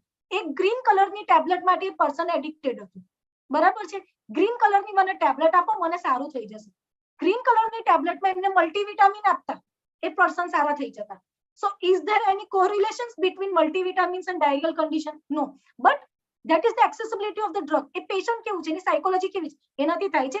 Then we had reported to the doctors કે ભાઈ આ પેશન્ટ્સ ને આવું છે અને આનાથી થાય છે, બરાબર છે. So we are a communicator, we are a collaborator for at that time as well as see કોઈ પણ પેશન્ટ છે ને ડાયરેક્ટ ફી ડોક્ટર પાસે નહીં જાય until or unless any condition version ના થાય ત્યાં સુધી. પહેલા એ ફાર્માસિસ્ટ પાસે આવશે. જ્યારે પણ આવે છે પહેલા એને જોઈ લો, એક કે બે વારમાં થઈ જાય છે અને એને ઇફેક્ટિવનેસ નહીં હોય ને એ ફરીને એ જ ફાર્માસિસ્ટ પાસે આવશે, તમારી પાસેથી દવા લીધી હતી મને સારું નથી થયું. સો ઇફ યુ આર સીંગ કે ભાઈ આવા પર્સન છે જેને ડોક્ટર્સ પાસે જવું જરૂરી છે, તો એટ ધ ટાઈમ એમને રિફર કરો કે ભાઈ તમે હવે ડોક્ટરને બતાવો, આગળ તમારે ટેસ્ટ કરાવવા પડશે અથવા આ પર્સન તમે ચેક કરાવો, બરાબર. Than only you can take that medication. And most importantly medication safety. જે મેડિસિન્સ એ લોકો લે છે એ સેફલી યુઝ કરે છે કે નહીં, that we have two identify. Okay, હવે આની માટે કરવું શું પડે એઝ અ ફાર્માસિસ્ટ? આપણે બધા રોલ માટે પહેલા તો જ્યારે પણ સેફ મેડિકેશન માટે પેશન્ટ ઓલવેઝ ફાર્મસી સ્ટોર પર જ આવે છે, બરાબર છે. તો એની માટે ઓલવેઝ પહેલી વાત તો છે પેશન્ટને ધ્યાનથી સાંભળો એ શું કહે છે. Ideally it is સમહાઉ crucial part, કેમ કે અમુક વાર પેશન્ટનો ફ્લો બહુ વધારે હોય છે, મલ્ટિપલ પેશન્ટ્સ આર ધેર. સો એમાં એવું થઈ જાય છે કે લોકો કહે છે કે મેડમ તમે તો કીધું એક્ટિવ લિસનિંગ કરો, ધ્યાનથી સાંભળો. શું સાંભળીએ, આટલા બધા બૂમાબૂમ કરે. But as a pharmacist we are પ્રોફિશિયન્ટ. આપણે એક કે બે જ વસ્તુ સાંભળવાની છે એમની પાસેથી, શું પ્રોબ્લેમ છે, બરાબર. કોઈ કહે છે કે મને કફિંગ છે, ખાંસી માટે દવા આપો, તો પૂછો. પછી એને પૂછો બીજું કે એને કીધું કે ખાંસી માટે કે છે, બરાબર. હવે તમારે ક્લિયર આઉટ કરવાનું છે કે ડ્રાય કફ છે કે વેટ કફ છે. તમે એને પૂછો કે શું ખાંસી થાય છે તો ગળફો આવે છે કે નહીં. રેલેવન્ટ ક્વેશ્ચન પૂછો ને. કોની માટે લેવાનું છે, પેલાને તો ખબર જ નથી કે એ નાના બાળક માટે લેવા આવ્યું છે. Okay, so dosings are change, medications are different. Okay, elder માટે અલગ છે, બરાબર. ચિલ્ડ્રન્સ માટે ડોઝ ચેન્જ થઈ જાય છે. એને પૂછો કોની માટે લેવાની છે, તમારા માટે છે, કોઈ બીજા માટે છે. એ બીજું કોણ છે, નાનું છોકરું છે તો એની ઉંમર પૂછો કે ભાઈ એની ઉંમર કેટલી છે. એજેડ છે તો ભાઈ કેટલી ઉંમરના એજેડ છે. 40 વર્ષના એજેડ પર્સન ને અને 60 વર્ષના એજેડ પર્સન ને સેમ મેડિસિન્સ ના આપી દેવાય, બરાબર છે. એમને રેલેવન્ટ ક્વેશ્ચન પૂછો, ભાઈ કે ક્યારથી પ્રોબ્લેમ છે, કોઈ દવા લીધેલી કે નહીં. This question answer takes hardly 1 minute. 1 મિનિટમાં તો પ્રોપરલી આન્સર આવી જાય છે. ધ્યાનથી સાંભળો, પ્રોપરલી ક્વેશ્ચન પૂછો અને રિવ્યુ કરો કે ભાઈ એમની પાસ્ટ મેડિકેશન હિસ્ટ્રી શું છે. જો એ કહે કે ભાઈ મેં આ દવા લીધી હતી, આ કર્યું હતું પણ કશું થયું નહીં, સો એ પ્રોપરલી ચેક કરો કે શું કહેવા માંગે છે. Review there medication history. એમને જનરલ ઇન્ફોર્મેશન પ્રોવાઈડ કરો. જ્યારે મેડિકેશન ડિસ્પેન્સ કરો છો ને ત્યારે જનરલ મેડિકેશન ઇન્ફોર્મેશન એમને પ્રોવાઈડ કરો કે ભાઈ આ કફ સિરપ લીધી છે ને, અડધો કલાક સુધી પાણી ના પીશો. ભલે ને એ પેશન્ટ 10 વાર આવે, 10 વાર એક આટલું સેન્ટેન્સ જે હાર્ડલી 10 સેકન્ડનું પણ નથી, એ બોલવાથી આપણા માટે કઈ થશે કે નહીં, પણ આપણી જે કોમ્યુનિટી છે, આપણી જે પોપ્યુલેશન છે એ હેલ્ધી બનશે અને આપણા મેડિકેશનનો યુઝ સેફર થશે. જનરલ ઇન્ફોર્મેશન આપો. આઈ ડ્રોપ ડિસ્પેન્સ કર્યા, લોકોને ખબર હોય છે પણ એજ્યુકેટેડ ને કે ભાઈ આઈ ડ્રોપ એકવાર ઓપન કર્યા, then we can not use it for more than 1 month. 1 month પછી એને યુઝ નથી કરી શકતા. ભલે એકવાર કર્યા, 1 મંથ પછી એને ડિસ્પોઝ ઓફ કરી દેવાના હોય છે. એવરી ટાઈમ એ પેશન્ટ્સને તમે ઇન્ફોર્મેશન આપો કે ભાઈ ઓપન કર્યા ને 1 મહિના પછી આને યુઝ ના કરતા. Provide general information. અથવા તો આ દવા લીધી છે તો ભાઈ 2-3 કલાકમાં તમને રિલીફ થશે, ઇમિડિયેટ રિલીફ નહીં થાય. और એમને કહો કે ભાઈ જો તમને 2 દિવસમાં સારું ના લાગે, then go to the physician અથવા હેલ્થકેર સર્વિસ પ્રોવાઈડર પાસે જાઓ. જો નથી ના સારું થાય તો એમની પાસે જઈ રહેજો, ડોક્ટરને બતાવી આવજો, અત્યારે આ દવા લઈ લો, બરાબર છે. So we can refer them to the healthcare professional also. અને જે પણ ઓટીસી રિકમેન્ડેડ મેડિસિન્સ હોય છે, જો હવે તો કેવું છે કોઈ પણ પેશન્ટ લગભગ મેજોરિટીમાં મેડિકલ સ્ટોર પર જેટલા જોઈએ ને એ લોકો આવીને એવું નથી કહેતા મને આવું થાય છે તો મને આ દવા આપો. એ લોકો પહેલા ગૂગલ કરીને આવે છે, ખાંસી માટે કઈ કઈ દવા છે આઈને નામ બોલશે, મને આ આપો. એને માંગ્યું છે ડઝન્ટ મીન કે એને બધી ખબર છે. મેજોરિટી ઓફ ટાઈમ કન્સર્ન રાખવાનું કે એને ગૂગલ કરીને જ આવ્યો હશે. એને પૂછી લો કે ભાઈ તને કફ સિરપ જોઈએ છે, કેવી ખાંસી છે. સો મેની ટાઈમ્સ people જે ask કરે છે ને medicines, that is not proper. એના કરતા આપણે વધારે proper medicines આપી શકીએ છીએ. So at that time give them solutions regarding that OTC medication. Okay. So જ્યારે પણ આપણે પેશન્ટ્સ ને મેડિસિન્સ આપીએ કે સેલ્ફ મેડિકેટિંગ એ કરે છે ત્યારે એની સાથેના જેટલા પણ પોટેન્શિયલ રિસ્ક ફેક્ટર્સ હોય છે ને એને રિડ્યુસ કરવા માટે પેશન્ટ્સ ને અમુક ઇન્સ્ટ્રક્શન્સ જરૂર આપવાની. એક તો આપણી બેઝિક હેબિટ છે કે મેડિસિન્સ પર લખી દેતા હોઈએ છે. સાથે એમને કહેવાનું કે જો ભાઈ યુઝ કરતા પહેલા જે પણ ઇન્સ્ટ્રક્શન્સ આપેલી હોય ને એ પ્રોપરલી વાંચજો, સમજજો ને પછી જ યુઝ કરજો. તમને જે અત્યારે થાય છે એના સિવાય કોઈ પણ કન્ડિશન્સ થતી હોય, કોઈ બીજા સિમ્પટમ્સ થાય છે, ઇમ્પ્રુવમેન્ટ થયું કે નહીં એનું ધ્યાન રાખજો. કંઈક પણ બીજું લાગે તો બતાવી આવજો. Okay, do not exceed your recommended doses. તમને સેમ ડે માં પેરાસિટામોલ તમને મોર્નિંગ અને ઇવનિંગ ની કીધી છે, ડોલો તમને મોર્નિંગ ની ઇવનિંગ ની કીધી છે, દેન ઓનલી એટલી જ લેવાની છે કેમ કે 1000 મિલીગ્રામ ઓલરેડી થઈ ગયું છે. ઇફેક્ટિવનેસ ના લાગે 2 કલાકમાં ને તરત તમે બીજી ડ્રગ લઈ લો એવું નથી. તમારે વેઇટ કરવો પડશે. સાંજ સુધી તમને રિલીફ થશે. ઓકે, અને જે જેટલા તમને ડોઝ કીધા છે એનાથી વધારે નથી લેવાના પર્સનલ સેટિસ્ફેક્શન માટે. So do not exceed your recommended doses. Another things કે સારું થઈ જાય પછી આ મેડિસિન સ્ટોપ કરી દેવાની. લોકોને કેવું હોય કે ભાઈ દવા લીધી, nimesulide paracetamol widely misuse drug છે આપણા ઇન્ડિયામાં. Okay, nimesulide all over the world ban છે, ઇન્ડિયામાં ચાલુ છે કેમ કે adverse effects are much less reported. Okay, it is available in a combinations nimesulide and paracetamol. Peoples usually શું કરશે, એમને નિમેસુલાઇડ પેરાસિટામોલ એકવાર લીધી, રોજે રોજ લેશે, સારું લાગે છે. જે કન્ડિશન માટે આપી પેશન્ટને કહો કે આના માટે આટલા ટાઈમ સુધી જ યુઝ કરવાની છે, 5 દિવસ તો 5 દિવસ, એનાથી ઉપર યુઝ નહીં કરતા. જ્યારે પણ એન્ટીબાયોટિક્સ ડિસ્પેન્સ કરીએ છે ને ત્યારે એમને ધ્યાન રાખવાનું છે કે એમનું રેજિમેન એમને કહેવાનું છે આ 10 દિવસની ગોળી છે તો 10 દિવસ પતાવવાના જ છે, ઇન બિટવીન સ્ટોપ ના કરશો. So we can prevent further antibiotic resistance. જે પણ અમુક મેડિસિન્સ હોય છે તો બની શકે કે એનાથી આપણને સાઇડ ઇફેક્ટ્સ થવાના રિસ્ક રહે હે ને, લાઈક એનેસિડ્સ આપણે લેતા હોઈએ છે તો યુઝ્યુઅલી એનાથી હાઇપર એસિડિટી, ગેસ્ટ્રિક ડિસ્ટર્બન્સીસ થવાના રિસ્ક રહે છે. સો એટ ધ ટાઈમ પેશન્ટને ઓલરેડી ઇન્ફોર્મ કરો કે ભાઈ બની શકે થોડું એસિડિટી કેવું કંઈક જેવું લાગે, મિલ્ક સાથે કન્ઝ્યુમ કરજો અથવા એન્ટાસિડ લઈ લેજો અથવા તો આવું કંઈક થઈ શકે છે. એમને તમે એડવાન્સમાં ઇન્ફોર્મ કરશો ધેન દે આર સેફર કે ઓકે. અધરવાઇઝ એ લોકો પણ પેનિક કરતા હોય છે. અને જે પણ આપણે મેડિસિન્સ એમને ડિસ્પેન્સ કરીએ છીએ એની સાથે પોસિબલ જે પણ ઇન્ટ્રેક્શન્સ હોય છે એનું ધ્યાન રાખવાનું. પેશન્ટને કહી દેવાનું કે ભાઈ આવી કોઈ ડ્રગ લેતા નહીં, આવી કંઈક હર્બલ પ્રિપરેશન સાથે એને કમ્બાઈન કરવાની કોઈ જરૂર નથી. જેટલા આપણને નોંધ છે time by time we have to improve our knowledge. It is not necessary આજે ભણી લીધું હવે બીજા 10 વર્ષ સુધી એનું એ જ ચલાવીશું કે લાઈફ ટાઈમ કંઈ ભણવાની જરૂર નથી.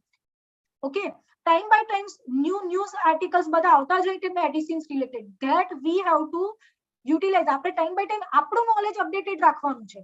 Okay, so that's why we can prevent harmful interactions also. Okay, so this is about self medication, its demerits which are really very much more concerns for our public health and what as a pharmacist we can do. Okay, thank you all. Thank you, Afrin ma'am, for such a valuable information on self-medication and its demerit. Thank you, ma'am. Thank you, ma'am. Ma'am, we have no questions, thank you. Is there any questions for any? No, ma'am, no, ma'am, no questions among the participants. If anyone wants to ask any question, then they can ask.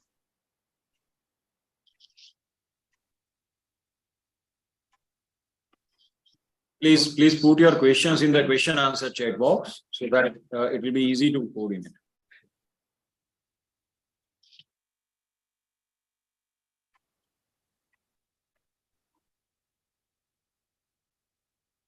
Okay. Hope this information is valuable for everyone because not to the only normal people. ખાલી normal લોકો માટે નહીં, as a pharmacist આપણી માટે પણ એટલું જ important છે. કેમ કે અમુક વાર તો આપણે જ ઓવર કોન્ફિડન્ટ હોઈએ છે, અમને બધું આવડે છે ડોક્ટર કરતા વધારે.